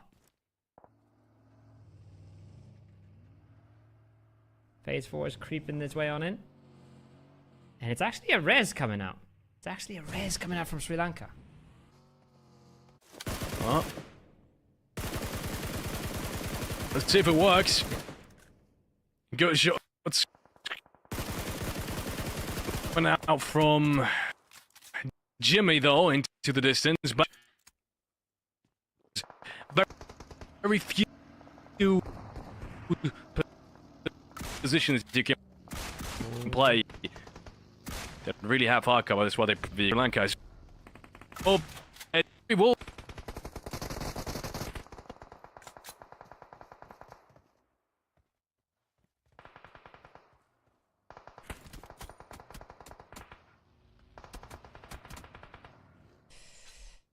Not looking all that good for Timor-Leste as well on that northern side. They're trying to third party, trying to get some of these kills in. They're getting the confirmed, but they're also getting torn apart from the sides. Taipei rolling on in. They are getting the roadkill at least. Pink is the last one up, trying to get the hell out of there. Not gonna happen. As that roadside on the north is getting so bloody. It's not looking clean for anyone involved. Kevin wants to get the hell out of there, wants to try and reposition towards the north where he has some teammates left, but Thailand already lurking on in the distance. Looking to pick up whatever is left from that fight. See what happens to the remainders of Timor-Leste. But I'm not worried about Malaysia here on the top. They've lost one now, but they've gotten themselves so much space just by rotating around and making sure that they keep punishing the teams wherever they could. See Laos fall away from it as well. And with a phase 5 shifting on in, they control a pretty good route into the circle. Wow, Jimmy with the Bison. Takes down another one. 4 eliminations for Malaysia. You take those. Take those any day of the week. Bangladesh on the other side, they've had trouble getting out of their compound.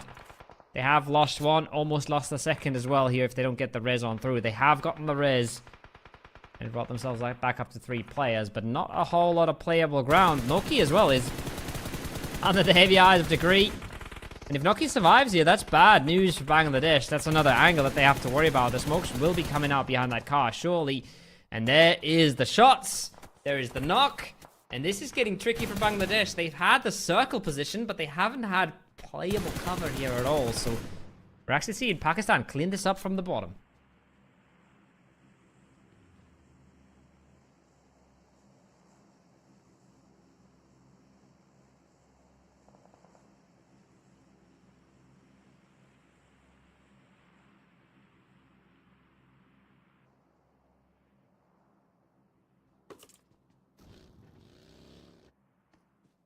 Down to the timing. Right now, if they would breach it, they were still visible from up the hill, from the rest of the zone, to be honest, even from the east side. Someone could look in, even Indonesia could have a say in this.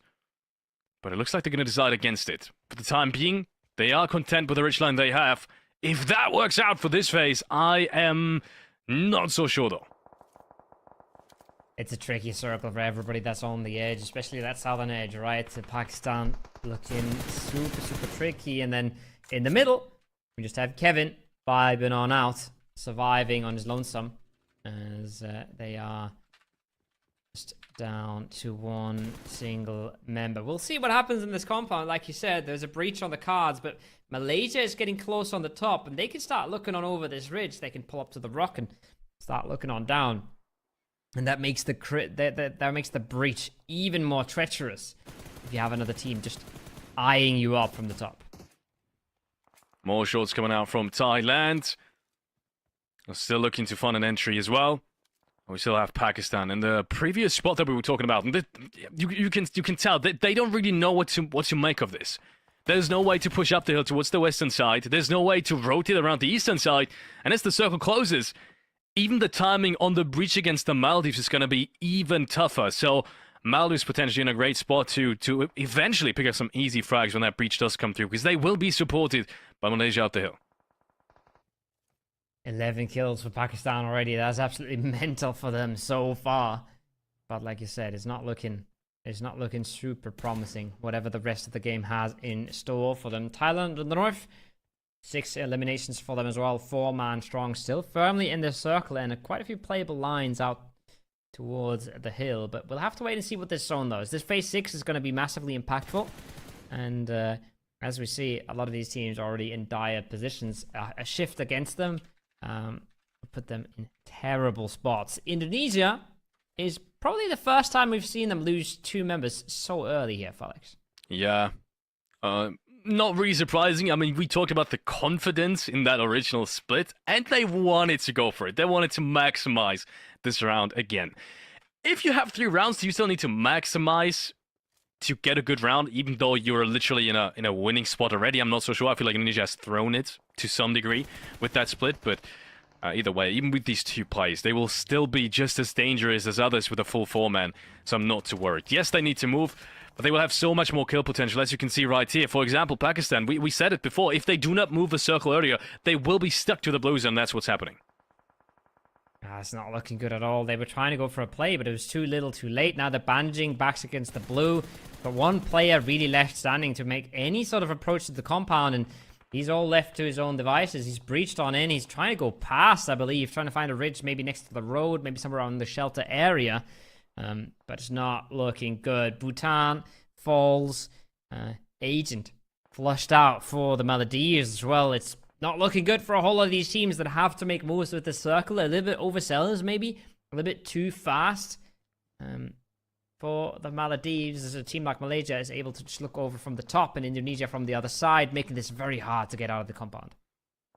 Sri Lankan supporters in the chat putting up some more donations here. Thank you very much for your support, and shout out to the Sri Lankan fan base as they are once again being supported in the chat by the Esports Zone. Ladies and gentlemen, we are going back to Indonesia. The team to watch so far, they have found another footing in the current safe zone, far towards the eastern side, and after partying in, just popping away. As we said, there's more kill potential for them to be found, because the east side is clear, and the west side really is Malaysia. As you can tell, is only down to one more player after that initial fight has finished. And Maldives, finally in a prime spot to make something happen. Unfortunately, we're not finding the big round they've been waiting for, just 5 points being secured with that 7th place. Big game for Malaysia, though. They've kind of just been creeping away the points as well. They've been putting up numbers every single game. They have not had these pop-off performances some of the other teams have shown up, but they're once again putting up a whole bunch of kills on that western side, clearing out fight after fight on that dirt road, and now another one taking down not only the compound team, but the solo from Timor-Leste right below them, and in one of the best positions in this circle right now. I think Thailand, you got to give it to them. That ridge is incredible that they're holding down for now. But Malaysia has been so active, proactive, aggressive on that hilltop. And they've already rewarded themselves with a whole lot of kill points. We'll see what they do next zone once it shifts away from them. But for now, they've really put in great work. Yeah, they really have. Thailand. It's probably got the biggest play in the circle right now, I want to say. At least in terms of 4-man. Taking space, they're probably at the very best spot you could be. But then again, in terms of looking at the zone as one, they're getting pressured from all sorts of sides. So they really need to decide smartly on which fight they want to take. They have Malaysia back on top. They have an entry towards Shelter, but Shelter's always out of the zone. So yeah, I'm not even sure what they should focus on right now. For the time being, they are safe, yes. But they're not necessarily winning positions. We'll have to wait and see what Malaysia does. Loving this from Malaysia right now. Smoking for the teammate up on top, trying to get him down, trying to help him regroup with the rest of the squad. And once they've done that, we'll see them make an approach. Do they wait a little bit for the rest of the circle to heat on up and for more fights to erupt? Or do they go instantly? That's a decision they'll have to make. But I wouldn't be surprised to see them go down towards that southeastern side. Maybe make their way in on that Shelter edge towards Indonesia and fight from there. It's just so much more fightable once you're down in the low ground and you're not running down a hill with the rest of the lobby just looking at you, trying to put you down. Yeah, indeed. And I feel like this player from Thailand is probably the most important run right now.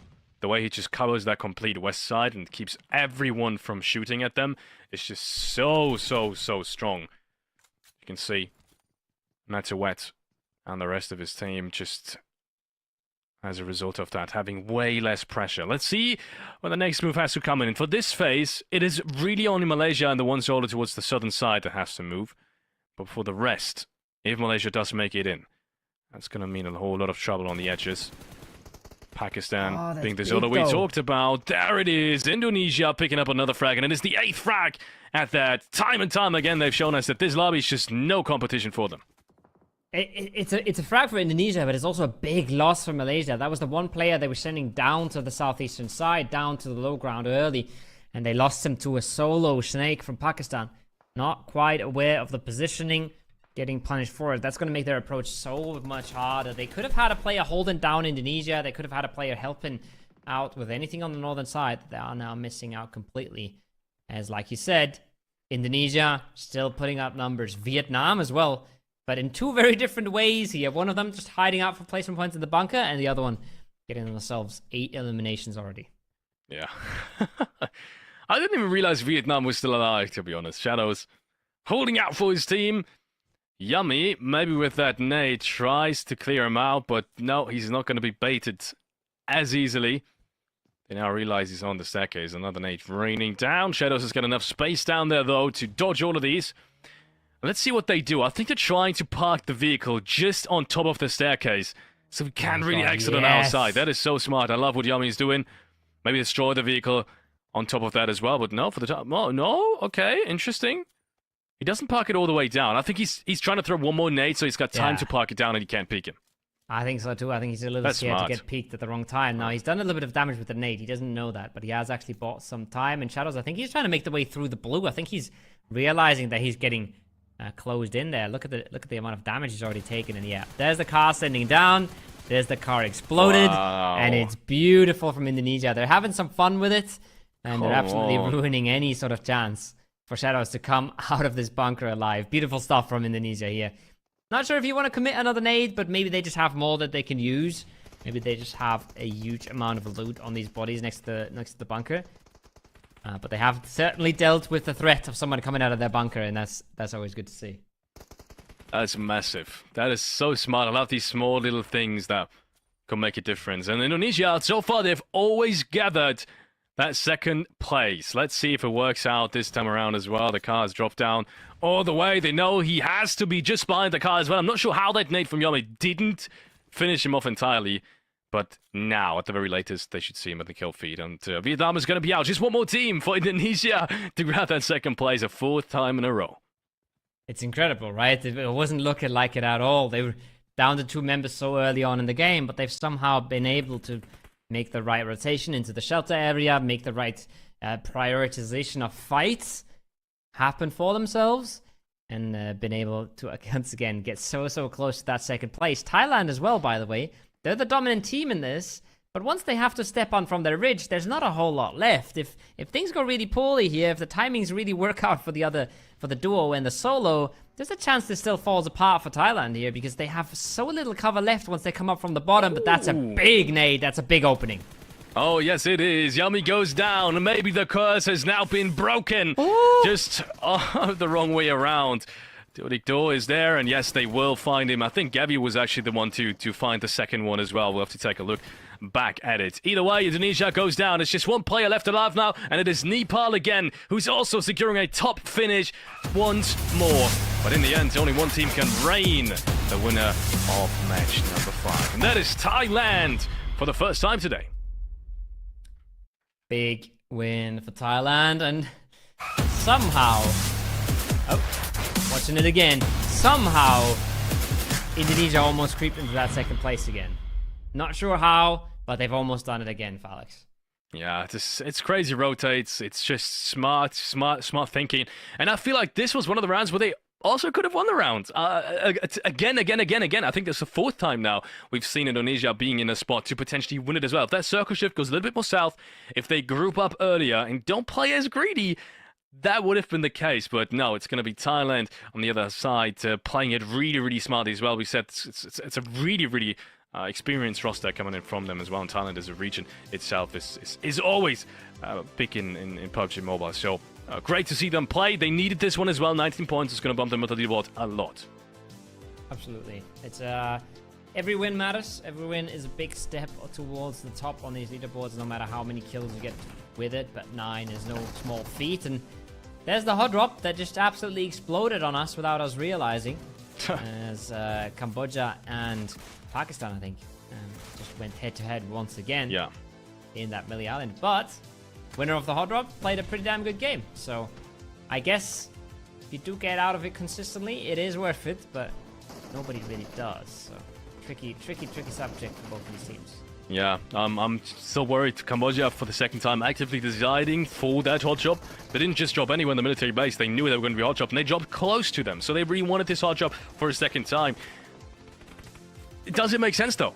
I'm not so sure. It's a best of 12. We said it. It's different in a kind of like a league phase, where you have maybe 18, maybe 24 matches that are to be played, and you have to fight for your loot spot. This time around, you're only playing, 6 matches in total on Erangel. If you hot drop 2 of them and you lose them, that is your qualification. That's 2 less chances, and someone is going to take these 2 chances if only 3 spots are to be determined for who goes to Riyadh and who doesn't. So, man, Cambodia, as I said, one of the absolute favorites here for these top 3 spots as well. Just not looking prime. Not looking good right now for them at all. They've really had a very slow start to it. Indonesia is the opposite end of that scale. They will continue in first here after this. I have absolutely no doubt in my mind. They got very close to double-digit elims. They got a 3rd place again. Crazy stuff from them so far, and then Thailand just playing a beautiful game of PUBG from that ridgeline. Just slow control, getting the information. You highlighted the spoiler they had on to hold that entire western side free for themselves, or entire eastern side, while the other three were working on the west, and making sure they position themselves and they prioritize their threats, right? There's a threat that Malaysia comes rolling down the hillside with 3. They put 3 Thailand player there, and nothing will ever happen. So really well played from them, really well balanced on the approach, and then they clean it up in the end. But like I said, I don't think that was free in the end. They had all the manpower, but they did not have the positional advantage. They cleaned it up super easily. Yeah, perfect stuff. Let's take a look at some of these statistics that we have for match number 4, which I said was match number 5, I think, unfortunately. So sorry for that confusion. Yeah, Thailand, interesting statistics. 3 frags on both Tuat and Gewi. I think that is kind of to be expected, as these 2 guys would frag out just based off of what we've seen so far in the qualification stages. So not a whole lot of surprises here. On the end, we have Secret and Duktiko, both with really important roles though. I think they were very integral, especially Duktiko. I know he didn't get the frags I think he necessarily wanted from that shelter area, but he held their back so well, and that's where I gotta give him credit. If he wouldn't have taken a spoiler position and wouldn't have pressured everyone else around them, then I think that game wouldn't have been taken by Thailand as convincingly, at least, as they did. And look at the damage dealt and the damage received on Evo, Bullet Evo. Yeah. 92 damage received, 770 damage dealt. That is mental. That man's been dishing out, and he's not been taking any damage in the process. So that's where it really matters. That's one of the best stats to look at when you look at sort of the impact a player has, is not just the damage, but the damage dealt by divided by damage received. Because if you're taking the same amount of damage you're dealing, then you're not really making any progress. But he did a massive amount that game, so well played by him. Yeah, perfect. Let's take a look at some of these match summary statistics. 300 nades and smokes being used again. That's less than I expected from the zone, to be honest. Then again, not that much open space. I think we're going to get to see that Miramar will have a lot more smokes and nades being used.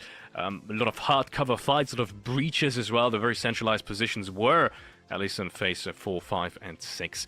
Most of the time compounds, so that's where smokes and nades are not necessarily being used as much, especially smokes. Good round though. Good round. I thought a little bit less action than what we had on the previous one, and also less favorites at the very top. This around a completely new kind of set of teams that kind of went ahead and did something for themselves. I'm talking Thailand, I'm talking Pakistan, also to some degree Malaysia. Yes, we did have them in the top 5 already before that, but this time around they really solidified themselves in it. Yeah. And interestingly enough, we see Indonesia popping off here as well with the damage and knocks, but highest elims on a Malaysian player. They had really good control of the dirt road on top of that hill for a very long time, and pretty much again did their job, did their duty, and when the circle went away from them, it was pretty much over for them. So I don't think they can be all too sad about not making it down the hill, but they did a fantastic job once while they were up there. 100%. Let's take a look at who's taking the match MVP. It is Kenny from Malaysia. Interesting. I think that's the first time we're seeing him here. He's originally not from the actual roster that we saw the rest of the players be from the Yudo Alliance. He is, I do believe, from Sem9. So, also interesting. Sem9, big organization, big organization. That was actually the ones that won the Malaysia Esports Championship in the start of this year. I'm not sure if he played at that time at this roster. Have to wait and see, but he's definitely one of the more experienced players from Malaysia either way. Strong fragger. You can see it here. Total eliminations 5 with 2 and 1 on assists and headshots. Good performance from him. We'll have a look at the head-to-head to see who's second place. I'm guessing it's going to be an Indonesian player. I'm guessing it's going to be one with 4 elims. And there you have it. 4 elims, yes. No Indonesian players to speak of, though. It's Malaysia, it's Thailand, and Pakistan. Squaring off with 4 versus 3. So, a bit more balanced out on those teams, I believe. The kills have been a little bit further spread apart, but 950 damage on IQ is pretty mental, honestly. Yeah, IQ having one hell of a game. Pretty good stuff that came out from him, especially since he didn't really survive that long. 21 minutes. I believe that was phase 6 or 7 that he went out. And on the other hand, we have Thailand with 2 at 3-all. second time in a row, he's really come close to MVP, and one time he's actually taken it. So he's having one hell of a performance for Thailand so far, even though Thailand isn't too far up the leaderboard. But maybe, just maybe, that's about to change after this game. So we'll take a look at it in just a couple of moments. 9 eliminations for Thailand, and actually the one team that had the most amount of eliminations, obviously, because Indonesia lost 2 players early. Who knows what would have happened otherwise? But it is Pakistan. So 12 eliminations and 11 assists on Pakistan. Crazy, crazy stuff, and good teamwork coming out from the Pakistani players. Really hard game from them as well. After their hot drop, they start the game with 4 kills, sure, but well deserved by how aggressive they played that. And then really hard game from them playing in from the south. We saw them around these compounds, right, where there was just seemingly no way in. But 12 elims is going to make you forget that you only had 2 placement points. So 14 for Pakistan, 19 with the chicken dinner for Thailand. And then the consistency kings, Indonesia and Malaysia up there, who are still, I think, going to dominate the overall scoreboard just by staying in that top 5 pack here almost every single game. Yeah, I couldn't agree more. Pakistan, such a strong round, is definitely going to bump themselves up. I think they were on the second half of the leaderboard as well, so that's why it's extra important for them to have such a good round. Indonesia, Malaysia, once again, consistent progress. They don't need, at this point, I think at this point, Indonesia doesn't need a big round anymore. That's completely fine if they salvage a round like this to 13 points. That's easily enough to stay in the qualification stages for the rest of this tournament, essentially. And Malaysia with 13 points, also really important, especially since the straight-up competition around them on the total overall leaderboard, we're going to take a look at that in a second, as I said, hasn't really had that great of a game. Cambodia, the one team I really want to talk about in the second half, as well as Bhutan and Japan, not making anything work. And I've said it time and time again, Cambodia, please stop the hot jobs. Maybe then we can see your true strength. Yeah, it's rough for them. I mean, we've just seen Pakistan pull it off. Cambodia really on the lower end of that hot drop for now. Indonesia, no surprise, staying first. No surprise so far. 47 and 47 for Nepal after 4 games. Neatly tied up for second and third. And then Thailand is pushing themselves into the top 4 here. They were a little bit out of that, but they're pushing themselves past Vietnam, past Bhutan, and making sure that they show up towards the top. Indonesia, the only team in the top 4 without a chicken dinner right now. Yeah. Crazy, isn't it? It's crazy. 3 times the second place, 1 time the third place. That's how it is at the moment in terms of placing points. And they still got the most amount. They haven't got a chicken dinner. They still got the most amount. If that doesn't speak to their consistency and to their chances of qualifying, I don't know what does. 58 points at the moment. That is more than 20 points difference. It's massive. Let me tell you, it is massive for a best of 12 to already have a 20-point difference on a non-qualification spot. So Indonesia, also in terms of playing with pressure, is not going to feel any at all. All the teams right now in single digits are in big trouble. They need a win today. Otherwise, it's mathematically almost impossible to still qualify. I'm talking Chinese Taipei, I'm talking Hong Kong, China, I'm talking Sri Lanka, Cambodia, Laos, and Japan. Absolutely so, and especially when the top 3 is separating themselves so much, right? It's 47, 47, 58.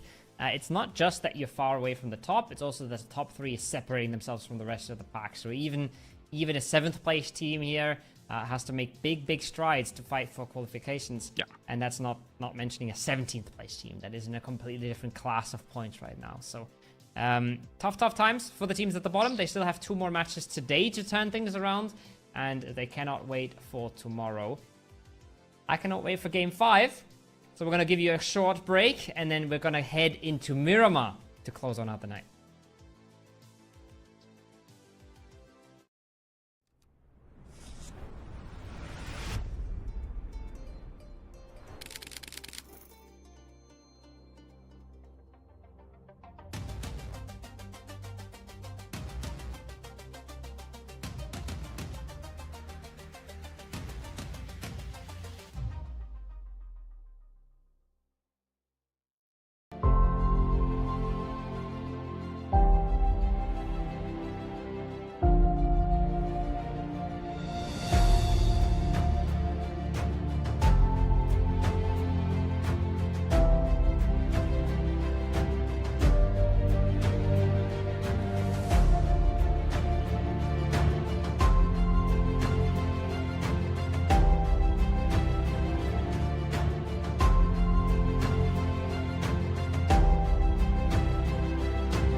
2 more matches is all we got for the day. 2 more games, 2 more Miramars is all the chances they get today.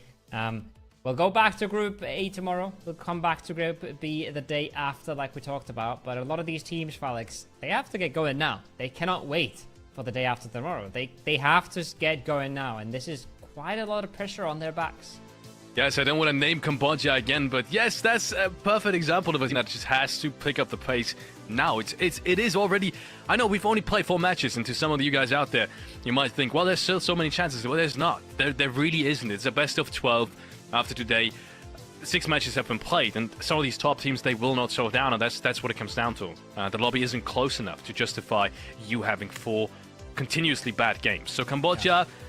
Japan, for example, as well. Any of the teams that's down there in the second half of the leaderboard, you need to take a win. You need to take a win, otherwise it's just not going to happen anytime soon. And once again, do we reminded some of these top teams, they will have a day off tomorrow as well to potentially regroup and come back even stronger than they are already. Yeah, and it's a bit hard to come back when you've just been getting absolutely bashed for the whole first day. So. Yeah, it's the same thing every time. I came into today with the goal of not talking about the leaderboard too much, because I think it's a trap you fall into as a caster a lot of the time. But the leaderboard's been so polarizing, and the top teams have pulled so far away that it's become a big topic. And there's no way around it. And it feels really, really good if you're Indonesia right now, and you're pretty happy being Malaysia as well, you know. But like we said, a lot of teams not even close, but teams like Pakistan have shown last game that they can just pull up big, get themselves almost 20 points in the game, right? 14 kills, a few placements, suddenly you're up in there, you're up in the conversation.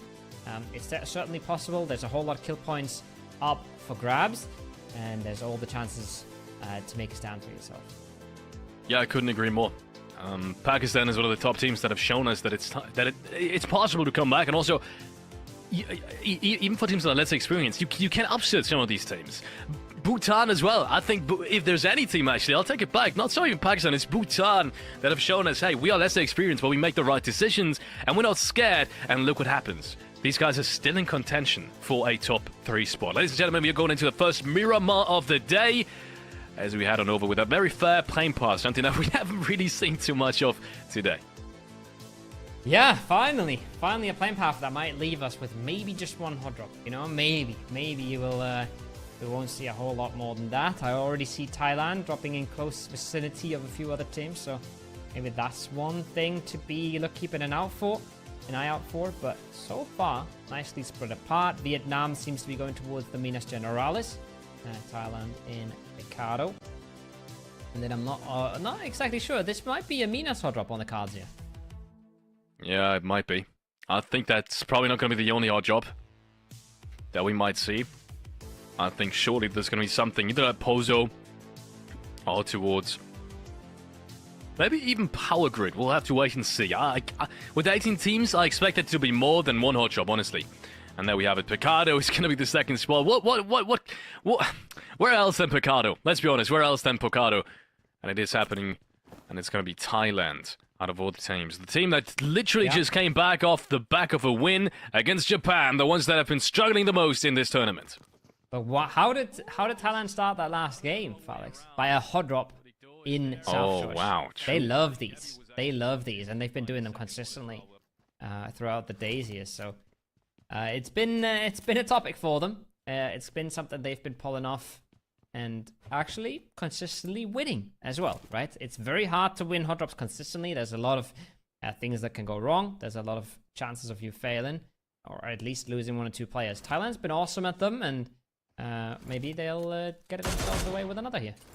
Yeah, they might. Good shots to start things off for Bangladesh as well. Also one of the teams that still needs a really big round desperately. They've been not necessarily underperforming, they've just not been fortunate enough to actually get the big points they need. And especially get the rounds they need. Oh my god, is that a pistol knock? I've never seen that happen. I don't even know how this pistol is. I think it's the P92. Yeah. Yeah, that's beautiful. Wow, okay. Good shots coming out from Degree, and Bangladesh find themselves the second frag of the tournament. I say. Second frag of this match. 5 of the tournament, obviously. And a very needed one at that. 1-2, thank you, with the P92. That's crazy. That's a crazy kill coming out, and that's a big one. Japan is in the kill feed versus Thailand. Japan's on the good side of things for once. Not something we've seen a whole lot today, as the overall leaderboard will tell a big story about. I said maybe just 1 or 2 hot drops. It's looking like a whole lot more. That's a DBS. Timing's not been clean so far, but look at that. Another one of Thailand knocked. It's fallen all to pieces. And those are the risks you're taking if you continuously hot drop. It's not always going to work out as it has for Thailand. And it's not looking likely again. There's a few flushes coming out already. We might just be down to 1 Thailand player at this point. I think it's 2 still, but maybe one of them knocked to their feet. It's not looking pretty. Oh. And surprisingly enough, that's what happens. And hot drops. Even less experienced teams can outplay you, outmaneuver you. There's so many variables you can't really control, so hot drops, never a good idea, especially in the best of 12 qualifier.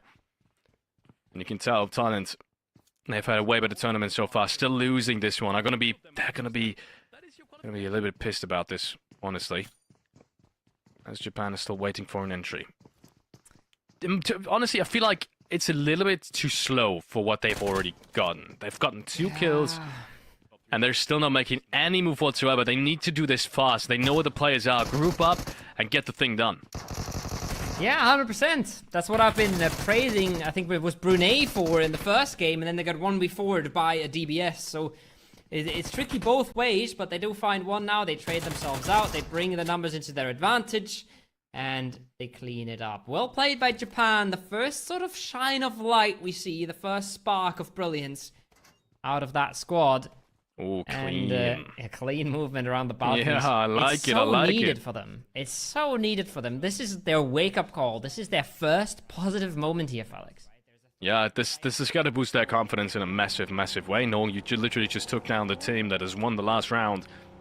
You kind of feel like you could do the same now. That's what it feels like. You feel like, okay, now I've got everything I need.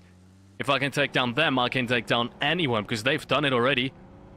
And looking at the zone, they will even have a pretty solid entry. As with any zone, honestly, if you're in Picardo, you're always set for life.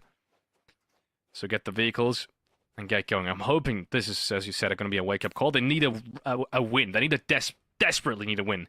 Yeah. As I said, they have the very last place team, I believe 4 or 5 points, something around that area. That's disastrous. It's also just about a little bit more than that, I feel like. It's also just about waking up as a team, right, and realizing that you can get things going. So any sort of big game, any kind of frags, they can get their way up big. Right now, Bangladesh getting caught out there as a solo instantly breached. The Blue Goblins. Nepal has been so clean with this, Alex. Nepal has been really, really, really good in their team fights, and that's really what's keeping them up. Look, even there in that situation, right, he has the drop on them, but he's so surrounded and they're so close to each other that he has absolutely no chance. Even if he knocks one, he's never going to get the finish. And it's just nice and clean by Nepal. I love to see it. Good stuff. Really, really good stuff. Nepal has been struggling at the start of it, and then they've kind of come back. So seeing them shine and blossom again is definitely warming my heart. 2 frags so far. One more good game in the remaining 2 games that we have will also catapult them within absolute reach, if not already, into the top 3. Interesting stuff. Brunei, slow on the edges, really taking their time, still looting up a little bit, not fully happy with the loadouts they're rocking at the moment, but I say taking their time. They're in one of the best positions in the circle right now. Lots of information for them as well, lots of ground that's completely uncontested around them. And looking pretty nice so far as they're coming on a more uncontested side of the zone. I see so many teams still outside of the phase 1. A lot of teams towards the northeast as well, and towards the northwest. Some potential conflict there, but Brunei sitting pretty in the middle. And as a team that's been winning a lot of fights, that's got to be nice to see. Gotta be nice to see indeed. Less teams outside this phase 1 than what we usually see outside phase 1, phase 2 in general. Usually some of these teams do take their time, especially if the zone is relatively far away from their drop spot, which on Miramar can happen quite easily, especially with the playing path we've seen. So, interesting that So many teams made it in relatively early. Good rotation through the eastern side from Sri Lanka as well, as we have Miramar going straight to the middle, finding themselves a nice bit of real estate in the very circle center as well. 3 seconds until the next phase shifts, and then should have a pretty good idea of where it's going. Slow approach from Indonesia on the edge. Things you love to see. This is going to be a bit of a playstyle shift for them, I feel like. It's not as easy to drive around on Miramar. It's not as clean in the rotates. So maybe we'll see them shift away a little bit from the car-heavy gameplay we've seen so far. And I said nice and clean entry. It's not been clean. Yummy caught out. Razy caught out. And just like that, first place team is down to 2 members, potentially down to 1. But he does actually stay alive there. Sri Lanka, out of all teams, is the one putting in the pain. And really trying to close out Indonesia here. They're not stopping anytime soon as well. Look at the shots coming out. They're clean so far. The UMP should finish this off. He just needs 1 or 2 more bullets coming over the top. And surely he's going to match at least one of them. Oh, my lord. That was... I mean, that took way too long. But he did make it in the... as a result of that. Bjorn in the distance, though, immediately trades him out. And Sri Lanka, after that first initial really strong start, are giving it away to some degree again. And look at that kill is stolen as well. Francie is being picked up by Pakistan, who now wants to clear out Sri Lanka as well. Pakistan is not pulling any breaks right now. They're really going on in. They've had their fair share of frustrations in the melee base on Erangel. Now they're going in, instantly blown up by Effect, instantly finished as well. He's looking for the second. Can he get it? Yes, he can! Effect steps up big, and that's 2 of Pakistan instantly sent packing. Yeah, not flushed just yet, though. In fact, in the meanwhile, has been taken out of match number 5. Sri Lanka is now only with 1 more player standing, and he's been spotted out, and I think they're going to hunt for him. You can see first player is already kind of trying to get an angle off, while Cesar is busy healing. He saw the player stop right on top of him, but there's not really much he can do. He's already being shot in the back. That nade should seal the deal. He's in trouble right now. He's trying to stand up for the squad. He's trying to keep them in it. And just like that, instantly out of it. Pakistan looking good. Effect really brought the pain there for a second. Make sure they don't stay clear in it. And that just goes back to show, right? I keep saying it. It's so hard to stay clean in these. And just one little misstep. Instant knock, instant flush. Almost lost 2 members on it. Yep. It can happen so very fast. Stage 2 as Stage 3 is approaching. Malaysia with a good split towards the eastern side. No one really around them. And with 15 teams only still standing, well, that's fewer than what they originally expected as well. The complete south side, the complete east side around them is completely clear. They should have this information as well. There is only 1 team rotating in. There's Pakistan, but they're going to take some time and might not be even ready in time for the next circle shift. So Malaysia with lots and lots of space, good positioning, and once again, with all what they've shown us, to be expected with another good one in match number 5 as well.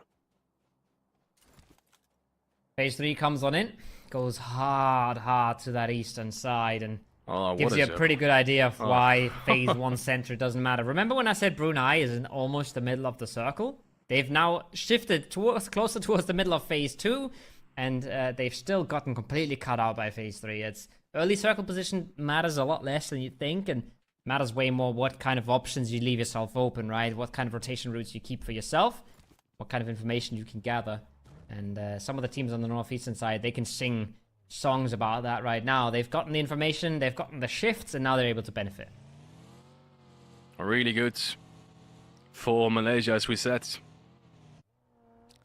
Any team that really played through that eastern side. Also, Pakistan now. They've took some time on their edge with all the fights going on. They picked up 4 frags, which only really is worth it if you only lose a player max, which they did. So I guess it's kind of fine. I'm not sure if in a best of 12 instance with the top 3 qualification, it's still the same case. I might even back to differ, but that circle kind of saved them again. So they should have a pretty good access.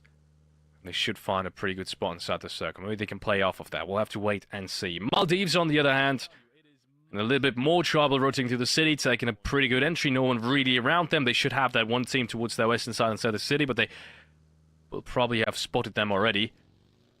But either way, they can engage them. Rest of the team just now rotating into the zone. Pretty slow rotations for a lot of these teams. Pretty slow starts for some of them, considering how hard that circle shifted. Everybody's really taking their time here. and making sure they have all the information they need, making sure they're not going into something that they're not ready for. As slowly but surely seeing them creep on it. Not a whole lot of crashing, not a whole lot of contesting, as Brunei is getting a little close, Indonesia is getting a little too close, and these guys will land their shots. They'll hit them any time of the day. 3 down for Indonesia, though, Felix. It's going to be a bit of a sigh of relief for everybody else in the lobby, right? Everybody else is playing catch-up, and the big dogs have just been decimated. Yeah, couldn't agree more. I think everyone's going to look at the kill feed and be like, yes, okay, there's one team less that we potentially have fear in facing. Thailand is out. Indonesia is out. That's 2 of the top 3 from the last game, just by itself. But there are still plenty of good teams standing. Vietnam being one of them. Towards the southern side here. Trying to find an entry to... That is one hell of a nade. Oh my lord. Is that one hell of a nade? Pakistan opening things up against Brunei. Another nade behind it. And I said Pakistan might have a good entry into the zone, but I think they don't even want to have it. I think they want to continuously fight their way in. Has to be careful, though. I think that's one knock against the blue zone. I think he's not going to catch it just in time, where the rest of his teammates are driving all around him, covering and grabbing the attention from the rest of the Brunei players. But that doesn't even matter. Brunei is out, done and dusted, and Pakistan are going to pick up 3 more frags. That's beautiful stuff. That's nice team play as well, making sure they keep that player alive. Risky business with the flank towards the blue, but they pull it off cleanly, they pull it off perfectly, and they match themselves another few points. Now, seven kills for 1 player dead. Now, that's the sort of territory where we start talking. That's where it starts getting really worth. And when I look at this zone, and I look at Pakistan on the southeastern side with just 1 Brunei player in front of them, this could be a massive game for them, and they could just back-to-back have double-digit elims and just bombard themselves back into the standings. Couldn't agree more. Another hard shift. We've had plenty of hard shifts today. That makes it really tough for the teams playing Edge. Good one for everyone who took their time for a slow and controlled rotate through the southern side. For example, Cambodia, who've been waiting for. And the one team that is, as we said, very expectedly all the way down on the leaderboard. Maybe they can make something of it. Nobody's being spotted out on the rotate. Shouldn't take too long for him to be spotted out from either side. At the moment, he's got the smoke, but that's going to fade eventually. And Bhutan, as well as Pakistan, out there to do something about it. Look at this Bhutan split. I love it. Yeah, absolutely. And I think they're now using that split to get multiple angles on the situation and hopefully take down Newbies when he makes his way away from the car. I think Momo on the lower ground, if he gets a little bit more aggressive, if he gets a little bit more towards that solo player, and they should be able to grab that kill point, grab a little bit more space. And you can see what all that high ground is doing for them, right? They know exactly he's a solo. They know exactly where he is just because they have a player up on that high ground, and they're not just sitting in the 2 compounds, making sure they survive, but actually making sure they have proactive choices to make to win this game. Oh, Malaysia still looking across big distances for their frags. They found 2 already. And now we have it. Indonesia is finally eliminated. That's the big team that everyone's been waiting for to go out, and they have finally broken the curse. Even though it's broken the curse in reverse. This round they've not gotten 2nd place, but they haven't gotten 1 either. So the first time around that Indonesia hasn't really made any placement points whatsoever. Yeah, it's an absolute first, and that is just going to show how crazy they've been throughout the day, right? So this is the first time they're not in the top 3 of a match, which is just mental to think about, absolutely.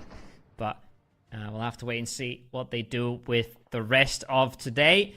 The rest of the lobby now has a chance to maybe come back a little bit. Japan, they're not looking super hot here, split across some of their shacks, but at least they've kept 4 alive.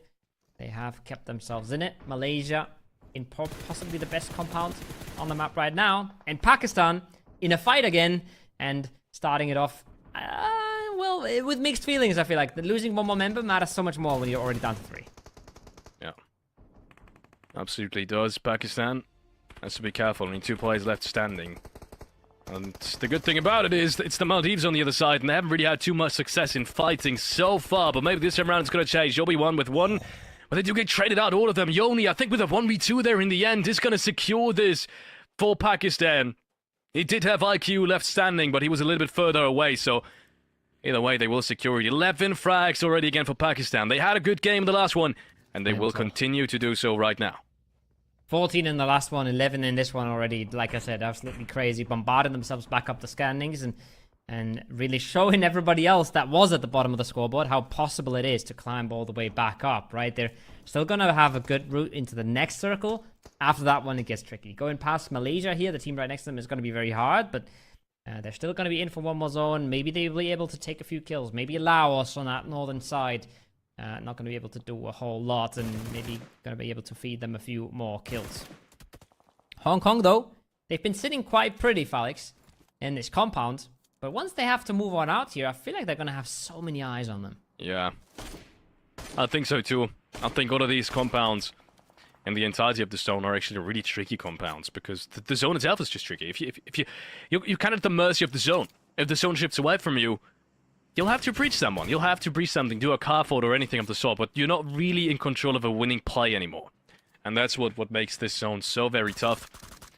But then again, we'll have to wait and see where it shifts. One team, maybe two teams, are definitely still going to be inside and will be potentially the winners of this next phase. That's how far I would go with how much the circle is now playing into who's winning this game. We'll have to wait and see, though. More rotates are coming on in. Vietnam finally has to rotate off of that big hill they've been staying at for so very long. They should have some Richlands right in front of them. I think that's where they're going at as well.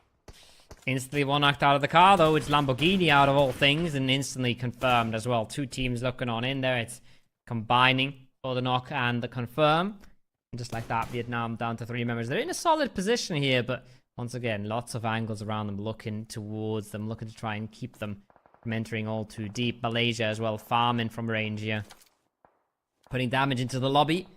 Haven't had to do all that much so far. Haven't had to move out of their compound, but they are making sure to put the damage in. Laos has made it across the road, not all too bad. They're right below the two Pakistan players that are left standing. This is a fight that probably both of these teams, or especially Pakistan, wants to happen, because their prospects to stay in this game and to get deeper into the zone aren't that good. So getting 2 more kills here is massive. Massive indeed. I wonder how much more Pakistan can do. They've got 11 frags ready, as you said, 14 in the last round. Maybe they can break that record time and time again. Maybe there's a possibility of actually catching Indonesia now, because that's the one round where they really need to perform. You know, when Indonesia goes out early, then they need to pull up, and they did so far. Also Bhutan, we've seen what they're capable of so far. They didn't really have too much pressure, too much challenge all around them, but they played smart with the splits, and that's also something that's not to be underestimated. They knew when to group up back inside the compound, and that's what they've done so far. So I'm looking forward to seeing Bhutan play for the rest of this game. Bangladesh versus Nepal, one of the strongest fighting teams in Nepal, is not looking hot in this one right now. Bangladesh clearing over the top. They've taken a knock towards them as well, but trading favorably so far. Liquid has to pull off big here. Has to try and get the nades out. Has to try and put as much pressure in as he can. Because even though Bhutan, I think, is pulling up into this fight, potentially from the other side, they need to get the reses themselves, and that's looking like good util. That's going to make the reses so hard. Look at all of these teams flexing out as well. It's Myanmar from the compound at the same time. And it's not looking easy here for Nepal to scrap their way on through. This is, yeah, there's another one. There's a flush from the different side. It's getting harder and harder, Alex. Yeah, it is. They have to be incredibly careful now of not being shot from any directions the further they move inwards. Now another knock is coming on through. Liquid thought about crossing, but the timing just isn't quite right. And Bangladesh, they needed that as well as picking up 1 more, maybe 2 more frags in total because of it. I think all of the flashes actually went their way. Nepal is eliminated, and that's another absolute top team out of this round. The top teams are finally showing some weaknesses. Myanmar here, they would love to be more aggressive. They would love to get further out in this, but they only have 1 player ready for it. This would have been a nice opportunity to clear their edge and really take a whole lot of space for themselves. They saw some weakness next to them. Japan, on the other side, have gotten themselves some kills here, but have also lost a member, so slowly getting whittled down in their shack survival positions. As Myanmar is still trying to hold both sides of the road here. They're still holding strong versus multiple teams that might want to aggress the next zone here. Yeah. I'm not sure what Vietnam can play in the next zone. I think it would have shifted a little bit more north. They could have still played that ridgeline, but otherwise it's going to be really, really tough. A breach on the compound, on the Rainbow compound towards the west. Always possible. But I think with how many people are still looking at it, there's so many other teams that don't really need to necessarily fight at the moment and can just look around the circle like Malaysia. I think that breach is going to be incredibly tough. More breaches are coming in Cambodia. I said we need a good game. Right now, they're in a good spot to do so. But their next fight is going to decide everything they get in this round. Good reposition from Vietnam, getting themselves closer to the road, playing the little ridge line, using the cars as cover as well, to make sure they put themselves in front of Pakistan. Pakistan, again, they did their job here, I feel like. They'd taken out Laos as well, right below them. Remember, that was a fight they wanted to take. They have taken it, and they have won it. Now, if they can find an opening here towards Vietnam, that would be absolutely massive, but they have no right to do so, and they shouldn't be able to get away with it. 2v4, absolutely unspeakable if they do, but there's the push coming out. Shadows, nice little bit of a land grab from him there, making sure that they can't get utility, making sure they don't get naded in the same spot, by taking a little bit more ground for himself. Yeah, really good play. As we come back to Bhutan on that southern side. The team that I'm, as well as Cambodia, the most interested in right now, because I feel like for a team that played, or is that inexperienced that played the best so far, just based off of the few situations we've seen. So incredibly excited to see them play and maybe reach late game once more. 1-8 coming out, Shadows.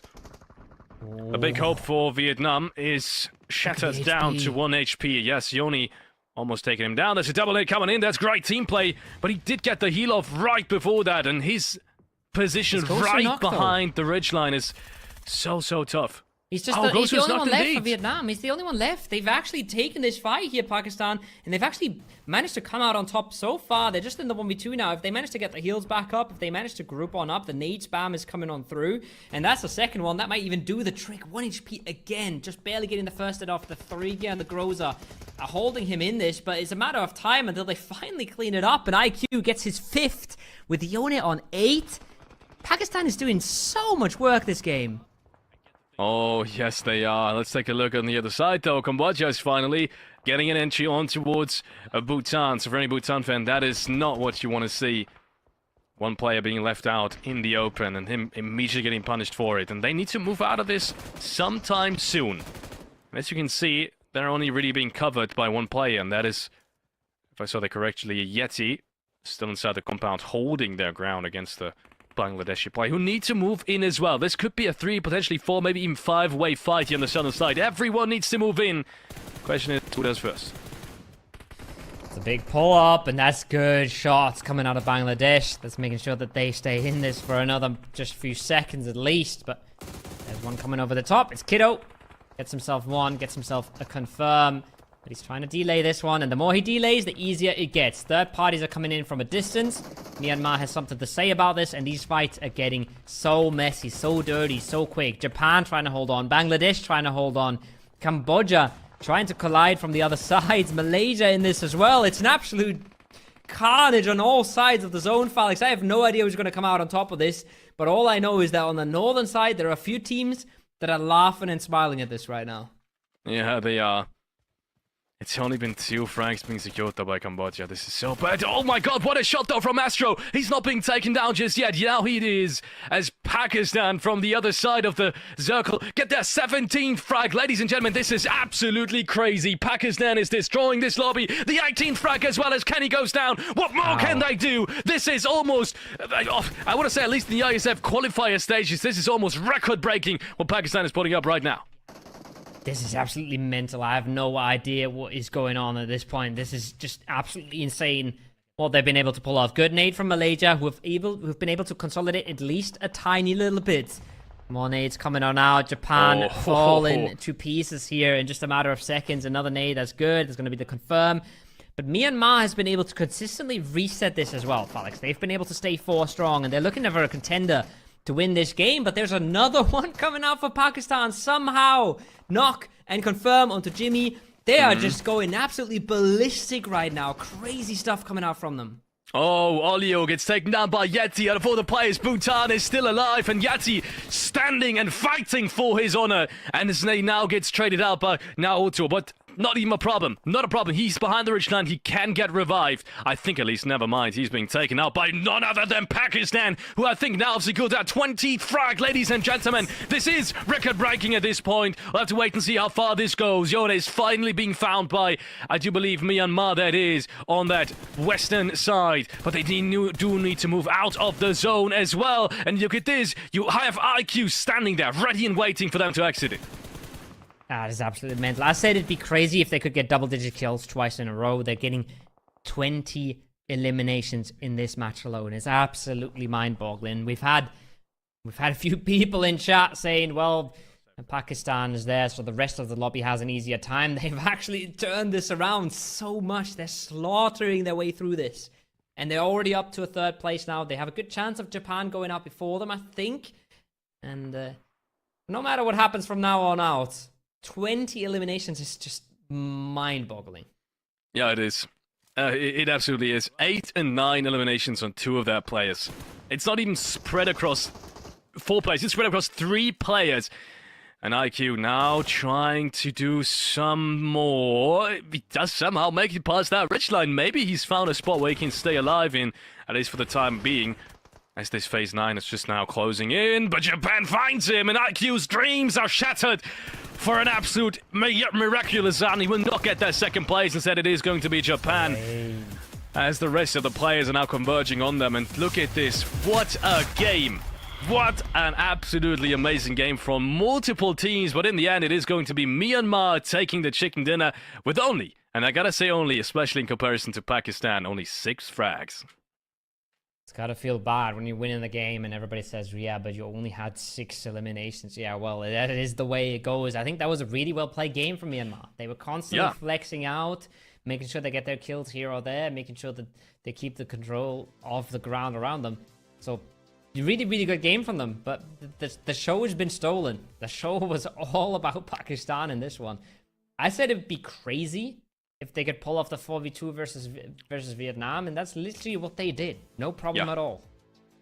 Yeah, Pakistan is that's one force to be reckoned with right now, because if you start off like this 2 times in a row, that confidence is going to transition. So I'm not sure if that's going to stop. Pakistan is going to take the fight if they can. Now, that could be good or that could be bad, but at the moment it seems very, very good. So Pakistan, at the moment, definitely in contention as well for that top 3 spot. We'll have to wait and see. Let's take a look at some of these highlights. Starts off with the team that we've seen in the very late stages as well take second place, win the hard job against the team that's won last round. That is a storyline in and of itself as well. Japan coming back from the depths of the leaderboard to grab some really important points. Really, really big for Japan, really big for Indonesia, but in the wrong sense, right? That pull-up not working out for them at all. There was some really sloppy shots from Sri Lanka there in that fight for a bit, but it doesn't matter in the end. Indonesia not able to come through, and Pakistan able to third party on it. Pakistan able to clean that up, no problem at all.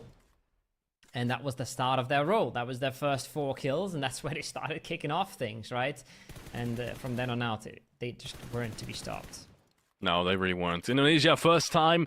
We're seeing them here right now in the highlights as well for the very first time. Not having as good of a game as they did the 4 rounds before that. Same goes for Brunei, unfortunately.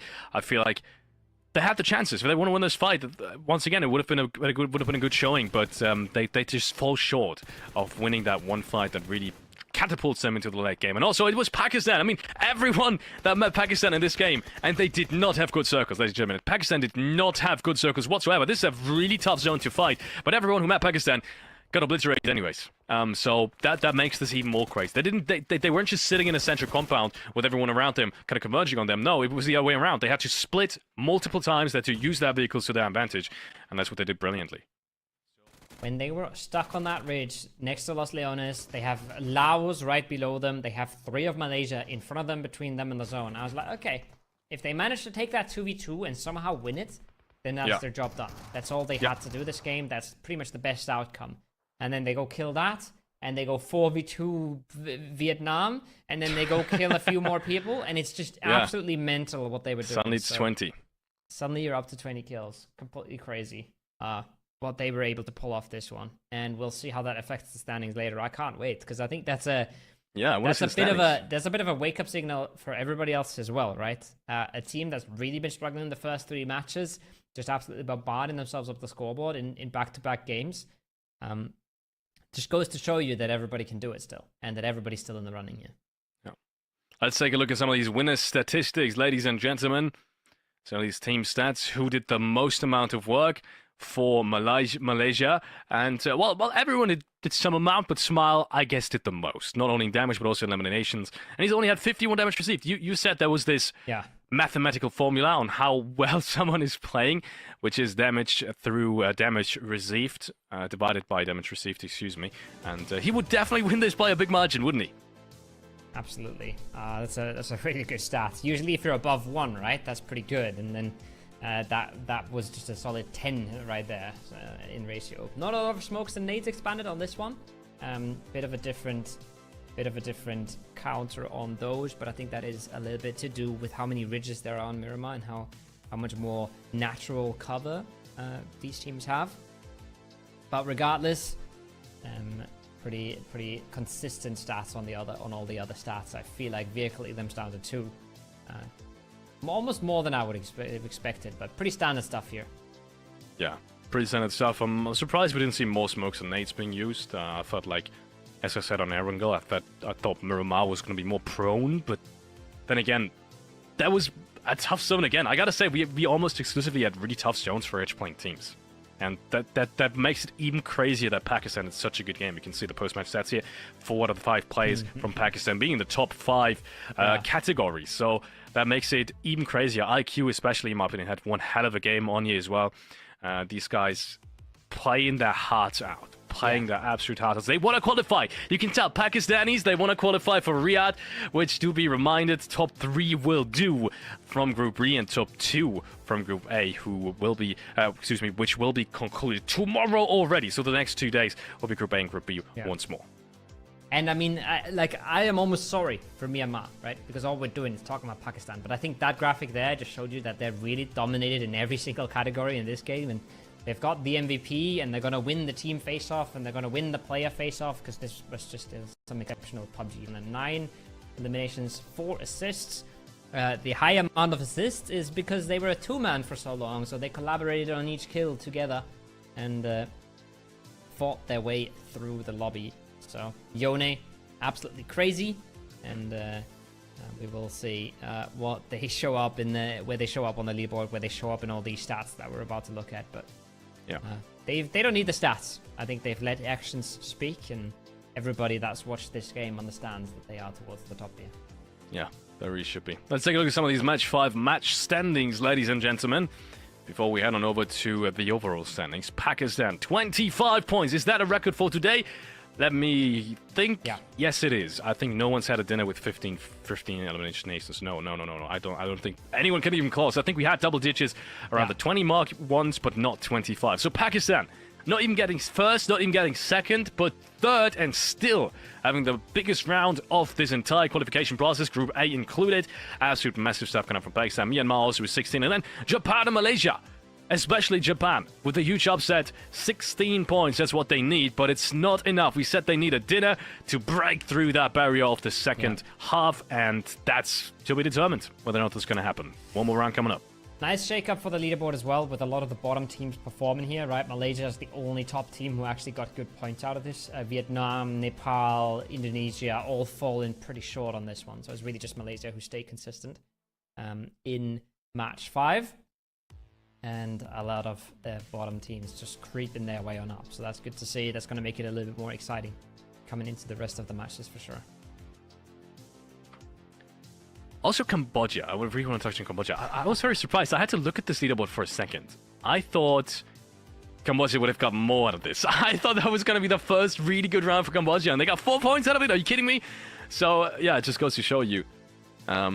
Not necessarily, like, going far and around isn't necessarily what it really comes down to. You need to pick up the frags as well. You need to get there as a 4-man, otherwise the chances of you actually picking up much is slim to none.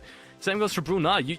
We always see them on screen. They always seem to be in spots where they try to make they try to make the chances themselves. They try to create the chances. They try to forge their own luck. Yeah. But every single time they unfortunately lose the fights. And this round, they haven't even gotten a single point off of their fight with Pakistan. So, yeah, very unfortunate. It's at this point might just be too late already. We'll have to wait and see what the overall scoreboard tells us. I'm not writing anyone off at this point. I've just seen the unthinkable. I'm gonna be very open-minded about what these teams can do. I would have not ever guessed that Pakistan is able to pull that off after game 3, and now we have I think we have some player stats coming up for you guys. The live leaderboard, the total leaderboard is not quite ready just yet, so we have the head-to-head for match number 5, and yeah, again, I'm a little sorry for Myanmar, but these stats tell you why we've been raving about Pakistan for so much. Yeah, 9 eliminations. I don't even know what to say. So, yeah. I'm speechless. We haven't seen this kind of performance so far in the Iesf qualifiers. You're playing against some of the best teams on the world. Sure, there's some less experienced teams here as well, but you still put up a 9 elimination game in and by yourself, and in a situation where almost every fight they took was either isolated or at a disadvantage. They almost exclusively had fights where they didn't have the advantage, or at least it was a 50-50. So, man, crazy. Pakistan showing us what they're capable of. 6 frags for Myanmar. We said that was a little bit lackluster. Fortunately for them, they didn't really have to move too much in this one. That was the good message for them. So they secure themselves predominantly placement points, and that's what they need as well. And they played this clean. They played a really good game of PUBG. It's just that they didn't pull off the magic that some others did. So shout out to them. Well played, and they're in 8th place because of that. Pakistan has just pushed themselves into 4th. I'm going to have to go back in the VOD and see what they were before this game, because I feel like they've just skipped by about 10 placement or something like that. They were definitely... I don't even know if they were in the top half before this game. I might be wrong, but they've just made a massive stride towards the top. And Indonesia falling so short, Felix, has opened this up a little bit, with Malaysia now just 2 points behind. Yeah, just 2 points. That's absolutely massive. Pakistan, though, despite that big game, not in the top 3. That's what I'm more surprised about. That just goes to show you how consistent Nepal, Malaysia, and Indonesia have been playing. Vietnam now. That's the one team I'm a little bit worried about. It's 15 points already, and these guys have been all over the place, right? They've had pretty good positions, but they always tend to lose some players in the process of getting to phase 6. So I'm hoping that's going to be fixed soon. And there's Japan, creeping up to 11th. A sign of life, I think, for them. Pretty much the only team in the bottom that has been able to do that next to Pakistan. And finally starting to show a little bit of what we expect from that team. I think they need another one, though. If they don't end this one with 40 points or so, I'm not counting on them tomorrow. We are seeing teams pull away at the top, and we are seeing the gaps widening in some instances here. So I think we're going to have to see what Japan can pull off in this last Miramar that we are playing tonight. One more game, ladies and gentlemen. It's just one more game. So quick shout out to everyone who's been watching so far, who's been supporting in the chat.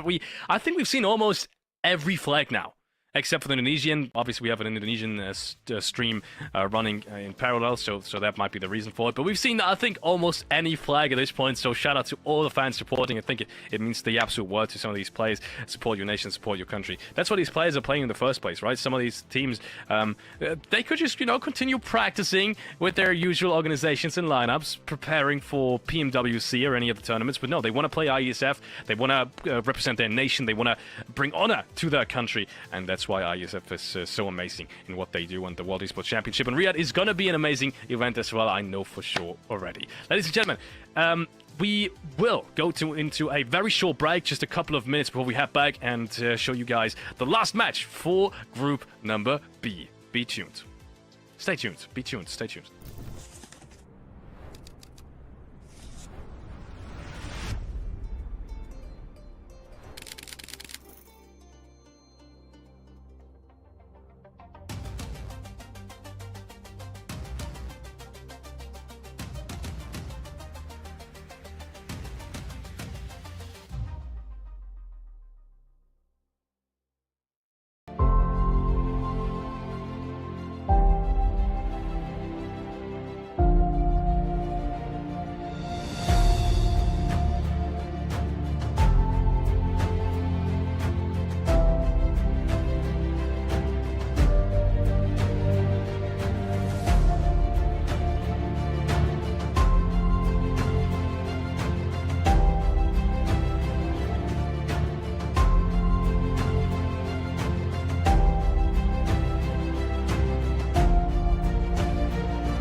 Back from the break one last time. We're here to bring you the last Miramar of the night. My name is Kobo. I'm joined by Felix. We've had an absolute blast so far. I feel like we've had extremely explosive performances by a lot of these teams, topped by Pakistan there towards the end. And then we've had a few teams just consistently keeping up the pace, right? I feel like we've had a little bit of both. We've had the ups and downs of a Pakistan, for example. We've had Malaysia, who are somehow in second place, but always being consistently good. Indonesia, of course, is there to speak of as well, Felix. What do you think about the last game? Who you think is showing up? What do teams need to do? There's the obvious answer and there's the less obvious answer. So the obvious answer is obviously Pakistan. I'm not sure what kind of switch they just pressed, but the last two games have been, to put it in your words, explosive. To say the very least, more than explosive. They've set almost records. I'm not sure we've ever had a qualification stage that was at least streamed here at the Iesf Qualifiers, where so many frags have been gathered by just one team, and an 18-team lobby especially. Yeah. An 18-team lobby, that makes it even harder. And I'm 100% sure there hasn't been a team that has gathered 20 kills in a circle as tough as this for Pakistan. So I'm excited to see them play. Also, I got to highlight Japan finally finding at least some kind of footing. I know it was kind of a ascent towards the shack, but they made the best out of it, and I know everyone knows it at this point because I've literally predicted them in round one, but I hope we're going to continue seeing strong performances from them. Yeah, I think fair play to them. They did a good job that game, but I think you've touched on something that's super interesting there is it wasn't an easy game in any part of the match for Pakistan, right? They had to fight their way in on each edge, and I said, well, they have one player in front of them here, they can try and go play that, they can go fight that, but it was never easy, it was never free, and they were able to do so much damage to the lobby. We'll see how that transitions into the last game. We'll see how that goes into match 6. Like I said, crunch time, right? Not a lot of matches left. We're almost halfway through this qualifier. It goes so fast. It goes so quick, and some of its teams will be sat wondering where the hell did all of these games go in just about half an hour. So one more chance today to set yourself up for the most important break in the tournament, the one-day break, where you can look at the leaderboard and say, well, these are our chances. This is what we have to do. And it's going to get easier the higher you are on that leaderboard, because the lower you are, it's going to be, the more you're going to be doubting yourself and the more you're going to be hesitant coming into day 2. Yeah, I couldn't agree more. I think that one-day break is going to be incredibly important for some of these teams that are on the cusp of breaking into the top 3, because you'll be reminded, it is 12 games only. We have not a break of the qualification, but we have Group A tomorrow, and that means Group B has a pause of just one day, and after that it's just 6 more matches, and if these matches are over, top 3 are going to Riyadh in the later stages of this year. So chances are running out, ladies and gentlemen. For all the teams that want to catch up, you need big games like Pakistan has done, and even 2 games as big as Pakistan might not even be enough to get you into qualification stages, as we've seen from them. So do be paying attention to match number 6 here at the Iesf Asian and Oceanic Qualifiers. Southern Plane, very, very far Southern Plane on this Miramar. With 18 teams, it's going to be tricky for most of them to make it to a load spot. We already see Sri Lanka and Taipei in Valle del Mar. We see 2 teams in Chumasera as well. That is Bangladesh and Thailand. We see a lot of teams stretching out towards the northwest here. We see multiple teams in Los Leones. This is going to be tight. This is going to be packed. Quite a few hot drops coming up here. I already see a player knocked down flush just on the map. Thailand is starting off just where they left off. As always, in a hot drop, they're not hot dropping Picardo this time. They've just hot dropping Juma instead. That's what they like to do. That's how they like to approach these. And I think they've started the hot drop with just 2 kills going towards them instantly here. Yeah. Second hot drop, second time a hot drop that we haven't really expected, I would say. Chinese Taipei against Sri Lanka. First couple of shots are being thrown the way of Sri Lanka, but not a single knock so far. I want to say, just positioning-wise, Sri Lanka with a big advantage in the positions that they have, kind of surrounded Chinese Taipei a little bit. Then again, the cross towards Sadia is possible, so if these 3 players run over, that whole position is not as valuable as it looks off right now. Jumping over, Nick and Hack second out hot job. It is Bangladesh against Thailand. Another hot job that we haven't really seen before. What is happening? How did these teams suddenly just switch up on the hot jobs and find hot jobs again? That's what I'm so worried about. And there's a shotgun coming out. There's a flush coming out. It's a little overzealous here from Sadia. He goes in a little too deep and gets instantly traded on out. He's really trying to commit for the flush, but it does cost his life here in the end. And yeah, I'm not sure where the hot drops are coming from, but it feels like Thailand's so good at these hot drops that they just want to keep approaching them this way, and they want to keep looking for them. They now finally lost a player. Now finally someone's been able to put a little bit of pressure back towards them. But so far, they've been mighty consistent and mighty proficient in the hot drops. Look at them. They're running him over now. The team play is there. There's a bit of util. There's a bit of dodging and weaving. Where's that nade? Finally coming in and out. It does a bit of damage, but they have to clean this up, and they have to be fast at it. How many casualties did they take here? Did they take just one? I think so. Yeah. That's almost worth it, but that's sort of at the cutoff, right? We've been talking about that before. Losing 1 for 4 kills is almost not worth it, I would say. Really depends on what you do with it. Well, I think as of right now, I don't think it's worth it. If they continue playing strong in the remaining minutes of this round, then maybe, you know, you get a couple of more frags, you get a couple of more points, then maybe it's worth it. But not in the top 3. Actually, I'll take it all back. Yeah, it's pretty definitively not worth it. That's the main point, is you're not competing for a top 8 out of 16 or something along the lines of that. Not even a top 5 out of 16. It's a top 3 out of 18. You really have to be far, far above average if you want to be qualifying here. So even a good trade, like a 4-1 trade, is not amazing. And you really have to be amazing if you want to be in the top 3 here after 12 games. So yeah, it shifts the limits a little bit. It shifts the valuations a little bit of what you should be happy with in this tournament.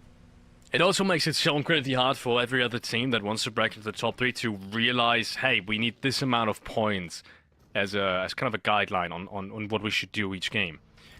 That's not really possible, because we know how top-heavy it is. There's probably going to be some teams with way more points in the top 3 than, for example, the top 4 even.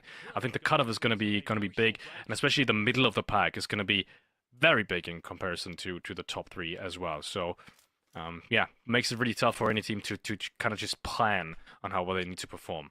So go with the flow is, I guess, what we're saying. That's also what Sri Lanka should do in this 3-on-4. We have all the 4 players of Chinese Taipei on the other side of the street, but no one's really crossing anything just yet. Taking their time with this one.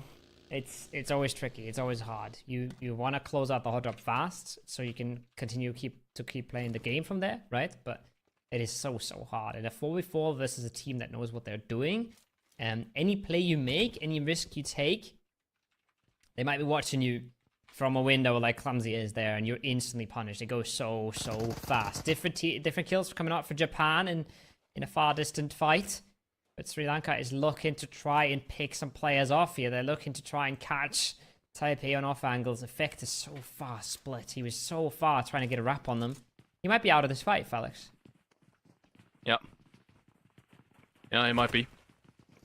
I think at this point it's almost a certainty that he is out of this fight. Clumsy's already repositioning. Maybe he can do something from the distance. Yeah, I think they're positioning so that they're open to the play on the other side to effect. But historically, that's never really worked out perfectly. Not unless you have the man advantage. He gets headshot, and that's the big difference now. Clumsy's low HP as well. They have to make this fight count and have to make these shots count. But he's even peeking, doesn't get anything just yet. I think it's both these players down now.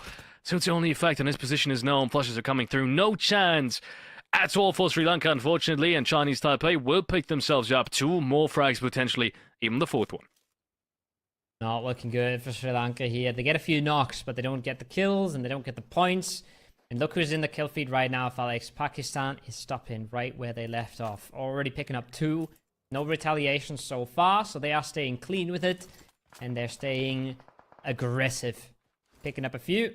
Picking up a bit of space. Looking what's happening around them. That's a big knock coming towards them. Azagi has to be a little bit careful here. They pick him back up. I'm not even sure if they'll get there in time, Felix. No, I don't think so either. Oh! Pakistan will lose a player then as a result of that. Don't think there's going to be a chance. Cambodia. We're close to it. Always choosing to go for that western rotate in. We saw them having trouble with it in the last game. This time around it looks a little bit cleaner. But the zone in and of itself is a little bit further towards the east as well. Oh no, in fact. Oh, that is so unfortunate, but I'd be lying if I would say that has never happened to me. That's just unfortunate. You are excused, in fact, but that's just not how you want to go out of this day. He got a flush and 2 knocks. He had brought it down to a 1v1. And then that happens. Oh, that is so unfortunate. It was looking so good. He was making such a stand for himself, and then a little bit unfortunate bounce on the railing. I think that was the railing along the stairs that really just brought him to his own demise there. But it happens to the best of us. Heartbreaking though, when he was so close to clutching that out.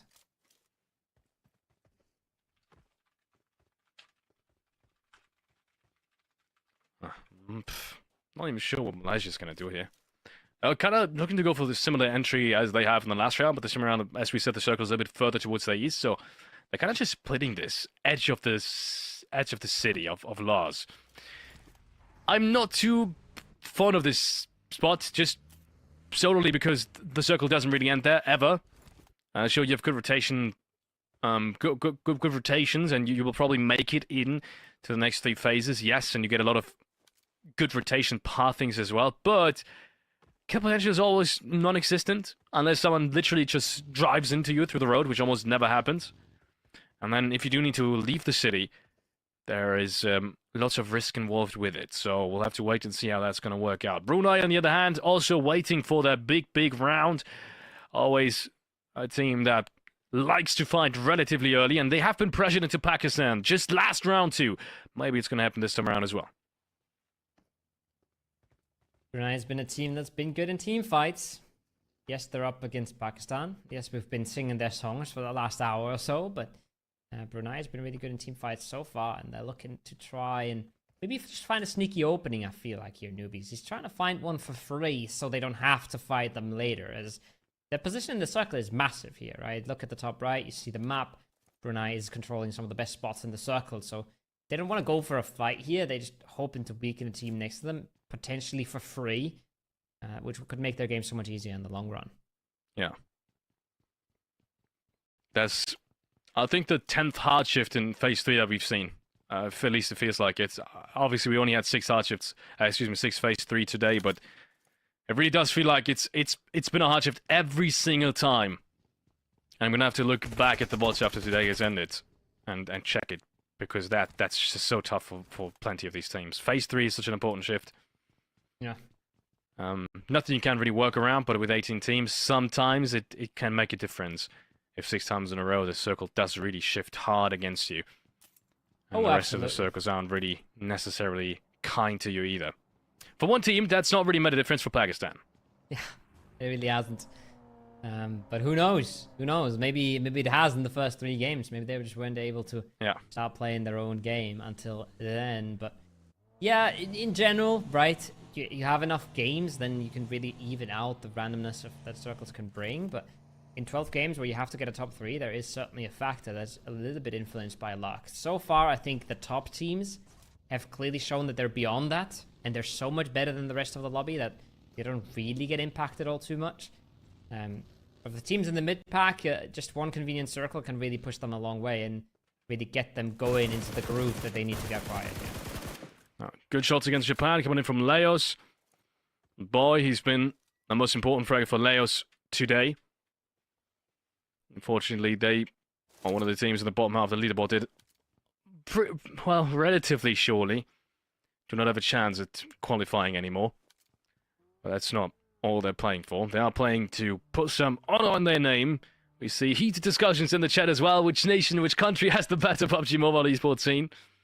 And even though Laos isn't necessarily in the discussion, this could be the start of things.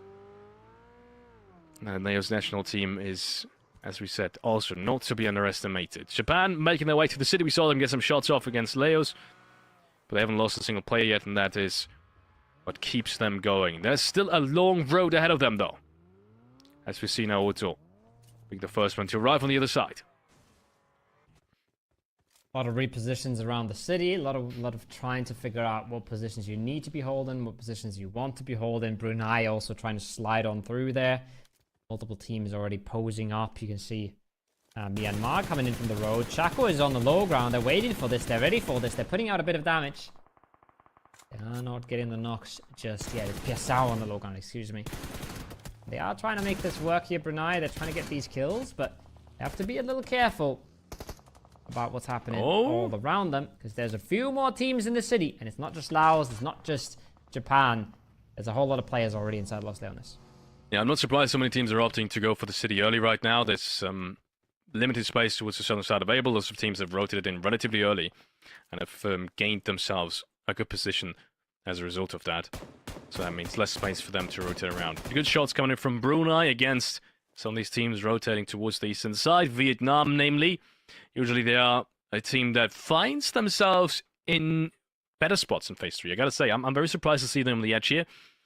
They, at least in the first 3 games, they were more tending towards, if they have prey on something, they take it. I feel like maybe that's changed just a tiny bit. But maybe we haven't got the full picture. Maybe they've also run into some bumps on the road. As you change your vehicle, maybe you had to find someone on the way there. So far, we haven't really seen them in this match. Or possibilities on why they are stuck to the edge now in Phase 3. Next zone is coming up, and if I had to, if I were a gambling man, I'd say this is going to go south. We'll see in just a few seconds. Indonesia versus Thailand on the south with Vietnam just about to knock on the door is certainly an area that we want to pay attention to. Is some of the most high-profile teams, some of the highest on the leaderboard teams meeting each other in that small corner of the zone. Especially if the zone goes away, might see some conflict around those parts, but we have 3 to 4 seconds until Phase 4 pops. Lots of teams still struggling on edges, but this one has gone northwest. This one's good for Chinese Taipei that we're watching right now. It's going to continue going towards them, and it's given them a chance to get inside here and actually take a fight fairly unfazed by where the zone will go. Yeah. Maldives, also one of the teams that we have a lot of screen time from, but just not in the late game areas. They do take their fights pretty convincingly, just never cleanly. Same goes for round number 6 of today's games. Vietnam against Indonesia. This is an absolute top fight, ladies and gentlemen. Gozu goes down as one of the first players that's being knocked down. Ponbeat, I think with 2 actually, definitely one of the flashes as well. Vietnam is trying to stay alive from this one. The players are falling left, right, and center. Shadow suddenly finds himself with Lamborghini as the last 2 players left alive. This is an absolute mess on the southeastern side as expected, but look at Thailand as well. They're going into this, and they're going into this completely untouched, uncontested. Nobody else on their side of this fight. Vietnam down to almost no HP between these 2 players. I think there was even a Malaysian third party in there at some point from range, and it's not looking good. Indonesia out again, 2 points only. Thailand has lost a member in this, and Vietnam is looking worse for wear as well. There's an absolute mess on the southeast. Like we said, if the circle goes away, these teams are going to explode on each other. Now Lamborghini has a nade primed with his name on it, half HP. Shotgun comes over the top. This is not pretty for either of these 2 teams. But they want to close this out quickly so they can move on and actually play the rest of the game here. Oh, yes, they do. Gabby is already close to it, and he gets knocked as well. The other smoke at Eugene's, and it's going to be enough. And I think Shadow, the last player left for Vietnam, has been spotted as well. They know he's in the smoke. He's going to get flushed out. No problem at all. 2-3-0 is there for the rescue for his teammate. And that is Thailand picking themselves up, I think, 4, maybe 5 frags, just based off of this fight alone. Really good stuff. But most importantly, they are taking down 2 teams that are in straight opposition to them on the overall leaderboard. Big fights, big points. They stay relatively clean in this. And they are going to continue playing the game from here. I'm not sure how far they'll get. I think we have Malaysia right above them on the top there, waiting to try and keep them out. But it's not always the easiest thing to do when you're on the uphill and you have a team pull up below you. That being said, 13 teams still alive in this circle. It's neatly packed. And we're looking for another shift that will have a massive impact here, Felix. Because wherever this goes, it's going to eliminate maybe 4 to 5 teams. And there's going to be a lot of conflict instantly breaking out after. The zone is going to close in a second, and we'll have a better idea of who's got the biggest chances of winning this. Cambodia is still very much in it, and I'm still rooting for them. You can see them down towards the small power grid area, southern part of Los Leones. Around the water tanks, pretty good compound. Just have to be careful from up top, but as long as that's covered, you have exits into everything. You've even got exit into the city, so pretty strong stuff from them coming out. Myanmar, always a team good for the fights, has dedicated that whole team to the city. They are gambling on that city ending. If it does come in, they're going to be in a really good spot as well, but lots of teams around them. Circle's coming on in. Circle's going towards the northeast. The circle's going to whatever team was spectating. It feels like the observers are just absolutely jinxing half of the lobby here. Southwest is going to get sticky. Southwest is going to get hard to maneuver through. And the northeast has a bit of breathing room. Brunei, maybe time to get that res if no nade comes in. It is pretty nadeable, that garage, though. There's a good chance. Shaco instantly wants to take a little bit more ground. He's going far. He's going deep. They've got to be careful here, Brunei. They're really splitting themselves up quite a lot, considering they are so involved in a fight right now. Yeah, it's kind of crazy, but I also like the initiative from Shaco to immediately reposition. He knew that was a position that was free. Unfortunately, now that we've seen the kill feed, it didn't quite work out, but I still think these are the kind of situations where you know you're at a disadvantage, you know these guys are coming for you, then do take the initiative. Do take maybe a random approach to some degree as well, something that the enemies won't expect, and that's what Shaco did. Didn't work out, and as a result of that, Brunei and the rest of them are being breached at the moment while we speak. 2 players already knocked down. I think it's just 1 player left alive. Not looking good in that fight, and particularly civil on the rest of the map, honestly. Slow fights, not a whole lot exploding as much as I thought as it would be. It's really just Myanmar, Brunei, and Myanmar getting the better of them for now, but Smile is completely left to his own devices here. He's gone too far too soon, and he's instantly put down in the process as Brunei finally claws one back, finally puts a stop to the wreckage that Myanmar has been putting on them. Yes, out, pretty much knocked and flushed here. But now there's third parties coming in. Now Japan is getting interested on the minimap and looking to claim some of these space and some of these kill points. Good shots. Oh, man, it gets set down from Naoto, who's been the key fragger for Japan so far. But all in all, none of these frags have really matter. None of these teams inside the city have any reason to really get too close to each other. Unless they have an isolated fight like Brunei had against Myanmar. Otherwise, they will wait for the next circle shift. Only 1 team on that southern hillside now. It is Malaysia. Has to make sure to grab all the vehicles they can, because at one point they will need to move north. And that means down from the hillside by the looks of it. At least the way the circle is shifted right now, it tends to be a city ending. I know I gambled on a southern ending, but I guess we're not going to get that.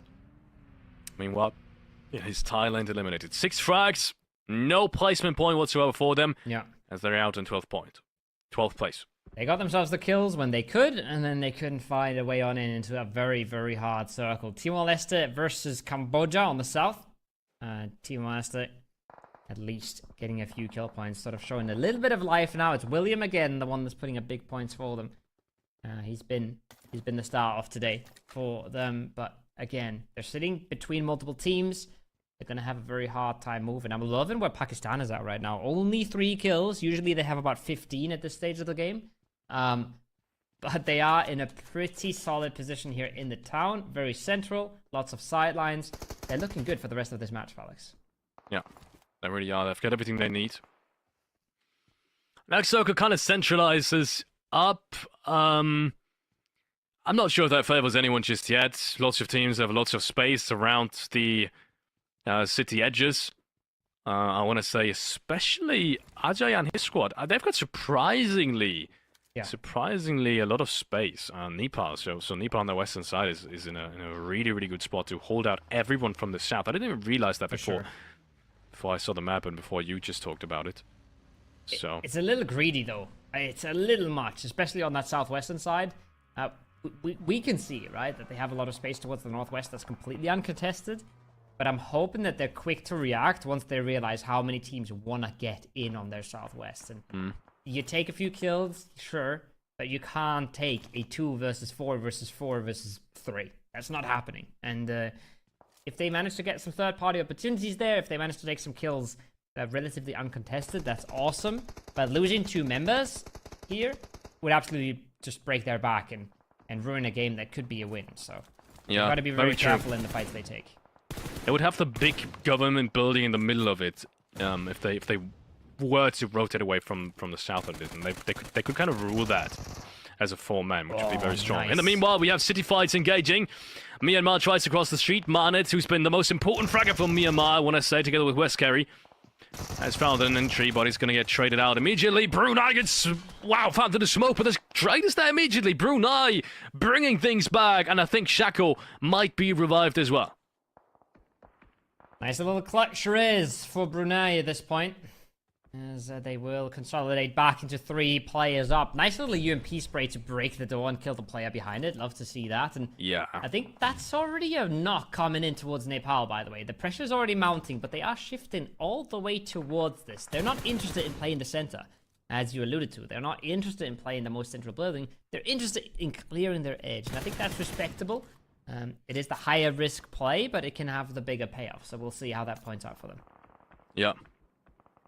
Who would have thought that Timor-Leste and Brunei in the midst of Game 6, where more than half the teams eliminated are currently in the top spot, at least in terms of points being secured. Brunei with 4, Timor-Leste with 4, and Chinese Taipei also with 4. These are 3 teams in the second part of the leaderboard. Now, do I think they will win the game? Honestly, no. From the position they're playing off of, no.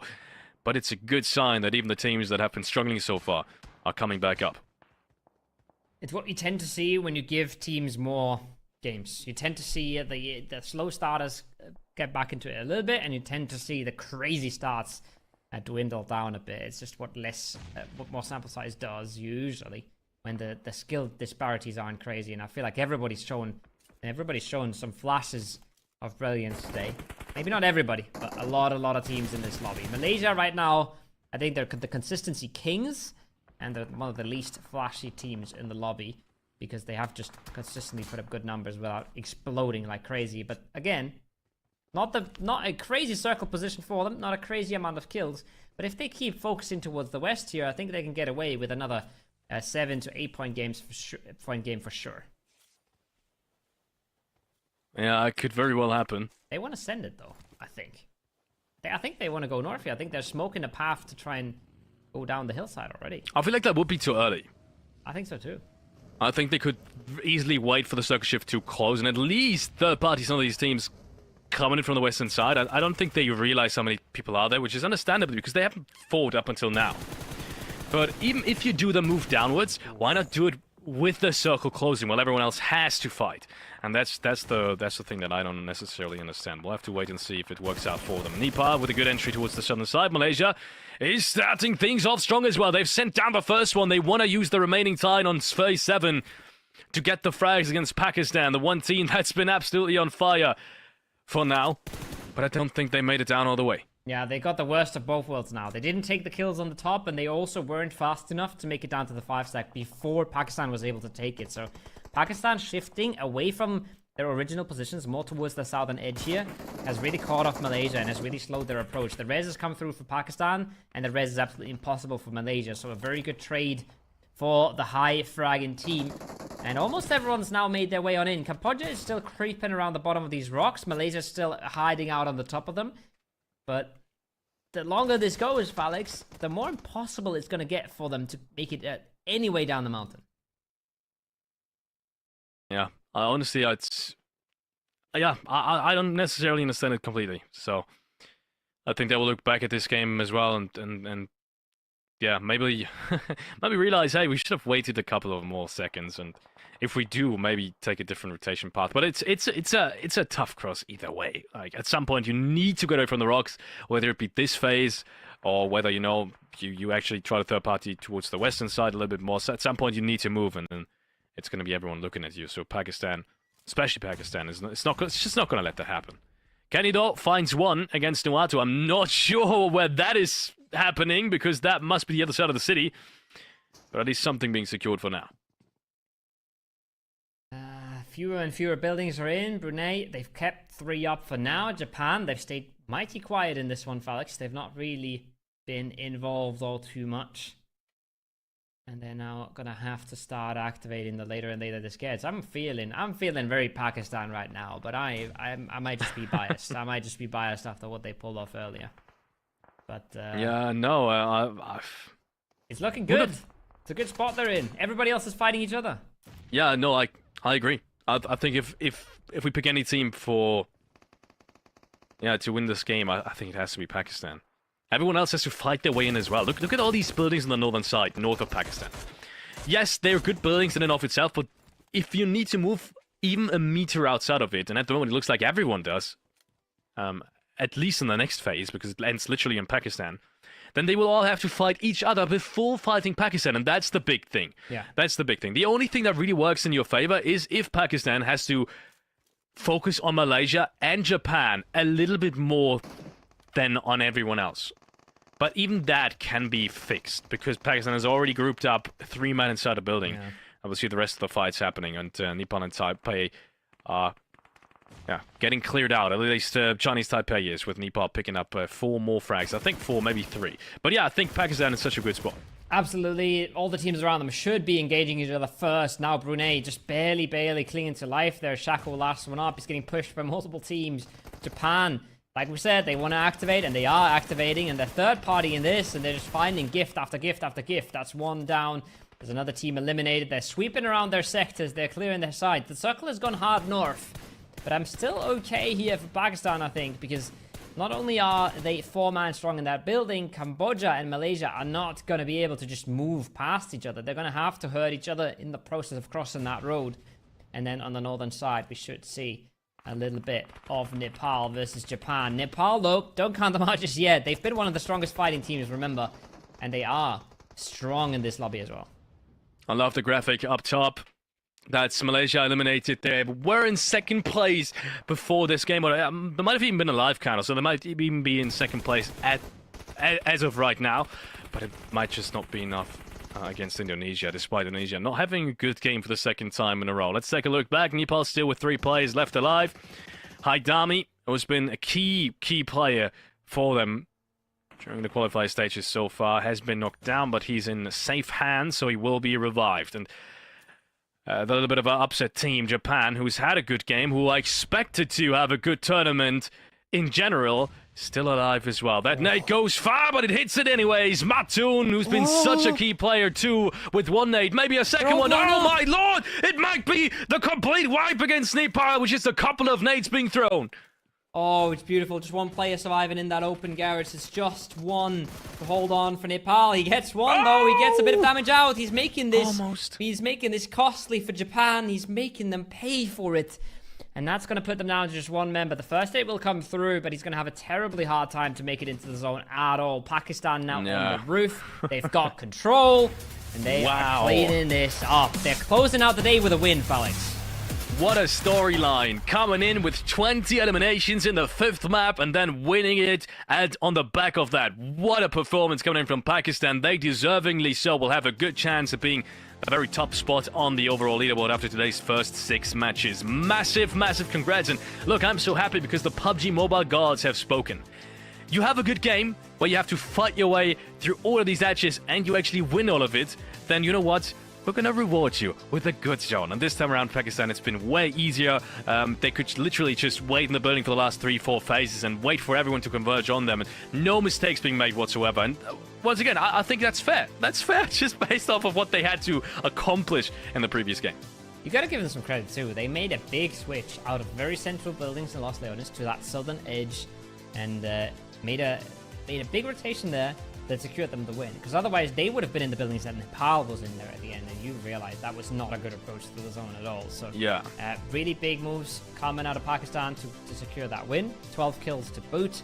Gonna once again bombard them up the standings even more. I think we have highlights ready for you guys, and we'll walk you through everything that happened this game.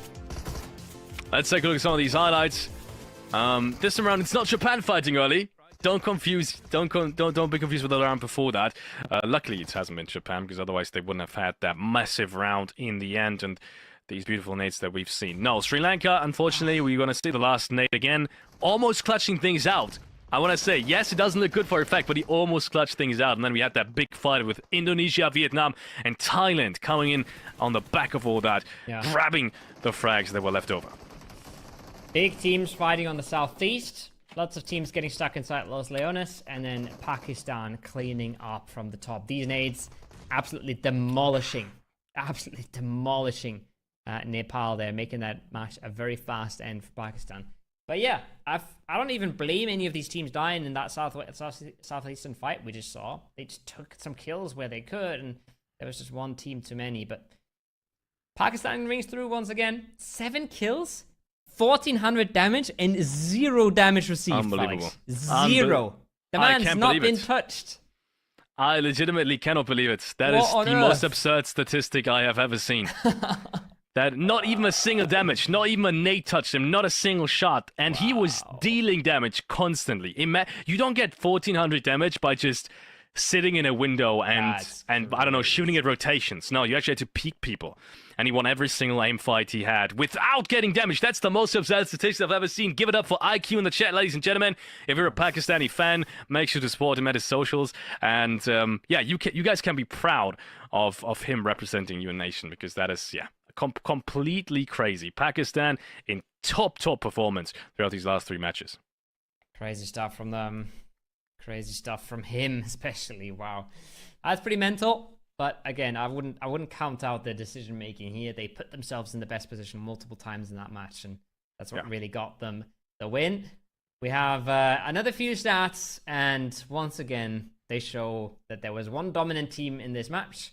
And I think chat is already tired of us fanboying Pakistan, but the second half, I guess it was 3 games Indonesia, and then it was 3 games Pakistan. I think that's pretty much the story of today. I don't have any other way to put it. Yeah, no, that's completely true. Second time around, we have 4 out of 5 players from Pakistan being in the top 5 in all of these categories, and it's not surprising. Let's take a look at some of these match standings. That's where it's really coming down to. 22 points for Pakistan, 15 for Japan. These are some so desperately needed points. Off of the double-digit game they just had, they are staying in reach somewhat, at least. We'll have to take a look at the overall standings, but that is what Japan needed after the first initial really bad games they've had. Cambodia as well, second time around. They're at least getting middle single-digit games going. Not going to be enough. Then we need maybe like 2, maybe 3, maybe 4 dinners tomorrow for them to bring it back. But then again, it's an experienced roster. It's possible. It's possible. Showing signs of life is what matters here. They are putting at least a few points on the board. They're making things more possible, as we have some teams really falling short towards the end here. I think Indonesia is the big name. They fell off terribly. Bhutan fell off quite a bit as well. So some of these teams falling a bit short towards the end, and Japan mounting a pretty solid comeback. I'm interested to see where they end up after this, but I feel like they should be in the top half now. I feel like they've done that work, but once again, IQ, crazy. Surprise. Not a surprise for anyone. I was just being sarcastic. 7 eliminations, IQ. I want to say the man of the day in general, from what we've seen, but I think that would be kind of unfair to Indonesia. I think Indonesia's performance has now been a little bit... It's not in recent memory as much anymore. I think that's why we're not thinking of it as being that crazy stuff they pulled off. Yeah. But honestly, it was 3 times second place, 3 times deservingly second place, and not so easy rounds as well. At least ties it with Pakistan's performance today. But Pakistan, in terms of fragging power, was just not touched. Yeah. Not touched, not even by Japan in match number 6. We shouldn't forget about Apollo, to be fair. He pulled off big numbers for Japan. He got 5 eliminations. He was a big part of that nade barrage at the end, but he already had 4 eliminations before all of that happened. And then I think he was left to his own devices to really try and do anything. Impossible for them to win that game, but a big performance from him and a big part in the step up that Japan was able to pull off. So shout out to him. Good bunch of damage dealt as well. Absolutely. Let's take a look at the head-to-head statistics. 12 eliminations against 9, 10 assists against 4, and 2.5k damage against 2,100. I'm super surprised to see Japan on that much damage, and I think it's going to do them very well for the next remaining games. Unfortunately, it's always good if you have a good performance, but if it's on the very last match, or even the second to last match of a day of a best of 6, that's... It's kind of unfair, because you're just getting into the spirit of having good rounds, and then it's over. You have a day break. So I kind of feel bad for Japan at this point. If that would have happened at the beginning of the day, if we would have had that last Miramar match as the first game, I think they would have significantly more points. For sure. That's what we talked about before the Sanhok started, right? We were like, this might be the mood-setting game. This might be the first challenge to the mental, and it went terribly for Japan, and so did the first half of the day. We have the final standings for you guys. We know you guys have been waiting for them. We've been waiting for them as well. We have the leaderboard, and it's Pakistan in first. 5 points ahead of second. After a terrible start to the day, they have done incredible things in the last 3, Felix. Unbelievable. 51 elimination points. Ladies and gentlemen, give it up for Pakistan. Malaysia, 63 points as well. Nepal and Indonesia with 61 each. And then there's the big cutoff that we've been talking about. Goes down from 43 to 29 points. Even a Bangladesh who was always on the brink of the big breakthrough game. So often we've seen them in the middle of the game having 3, 4 frags, but always losing a single player and then just not making it into the very late stages. I think there was not even a single top 3 placement for Bangladesh, even though they have such a talented roster. And I want to see Bangladesh bring it tomorrow. Bhutan as well, Myanmar, Japan actually moving up to 7th place also. Massive support. I want to talk about this distance again. It's 18 points difference from 5th to 4th with only 6 matches left to go. Yeah. That is a lot. That is a lot. So I'm not surprised to see all these top teams perform as well as they do.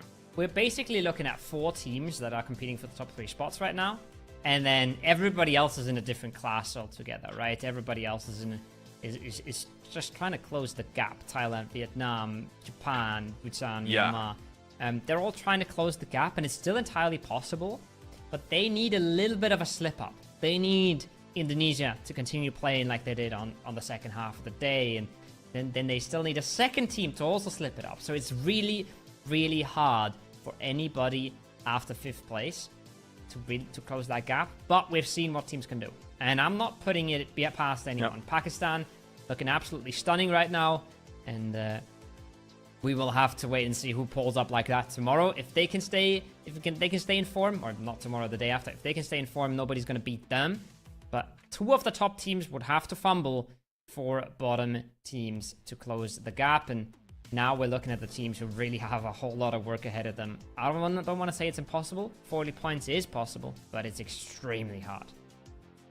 Yeah, as you said, it's going to be almost impossible. I think. What do you need realistically from 26 points? Let's just take Brunei as an example, or even Cambodia, 16 points to get to 61. That's not even one good game. That's not even one dinner. To be close, it's 2 dinners at the very minimum, and none of the top teams are able to score in the meanwhile. Now, if that happens, let's just theorize. You tie 2 dinners, none of the top teams score. You are tied, and you still have 4 matches left to go. What are the chances that you have 2 dinners and the remaining 4 games are just as good? You need almost a 100-point day. To catch that up. The top right now is 70 points in 6 games. You want to get to probably 120 in 12 games, maybe 100, maybe 110. But you need a big day, and well, we'll have to wait and see what they can pull up tomorrow. I'm not putting it past them. I think Brunei has looked really good in a lot of their team fights, but these bottom teams have just not been consistently playing good rounds together, and we'll have to see what they do the day after tomorrow. We have a bit of a break though, in the sense that we're switching back to the different lobby. We're switching back to Group A tomorrow, Felix. Absolutely, we will have 6 more matches coming up tomorrow. That is the schedule for the remaining group days for Group A. And that's the switch that you've been talking about. So Group B is having a pause tomorrow. Ladies and gentlemen, I know it's 10 teams, I want to say only, that we've seen yesterday, but it was just as exciting. Maybe a tiny bit less exciting, but almost as exciting. We've had some amazing teams, and we have the reigning PUBG Mobile Global Champions. If that isn't a cue enough to tune in tomorrow for the remaining 6 games of group number A and to see who's taking the spots, then I don't know what is. So make sure to tune in tomorrow, starting from 2 p.m. CET to until round about 6 p.m. I want to say. We'll see how the day goes. But one thing is for certain: we're gonna get 2 teams, 2 countries, 2 nations tomorrow that will make their way towards the WEC, the World Esports Championship from Iesf in November. First 2 tickets are gonna get punched tomorrow, and that's gonna be exciting stuff. So don't miss that. I think today's been awesome. Today's been exciting. Tomorrow is it's gonna finalize whoever makes it out of Group A. So that's gonna be spicy stuff. It's been a pleasure for us bringing these games to you guys. I know you guys have enjoyed. I'm not even thinking. I know. I've seen the chat and the spam is tuning on in. Yeah. I know you guys have enjoyed the games. We have enjoyed the games. And I think we'll see you guys tomorrow.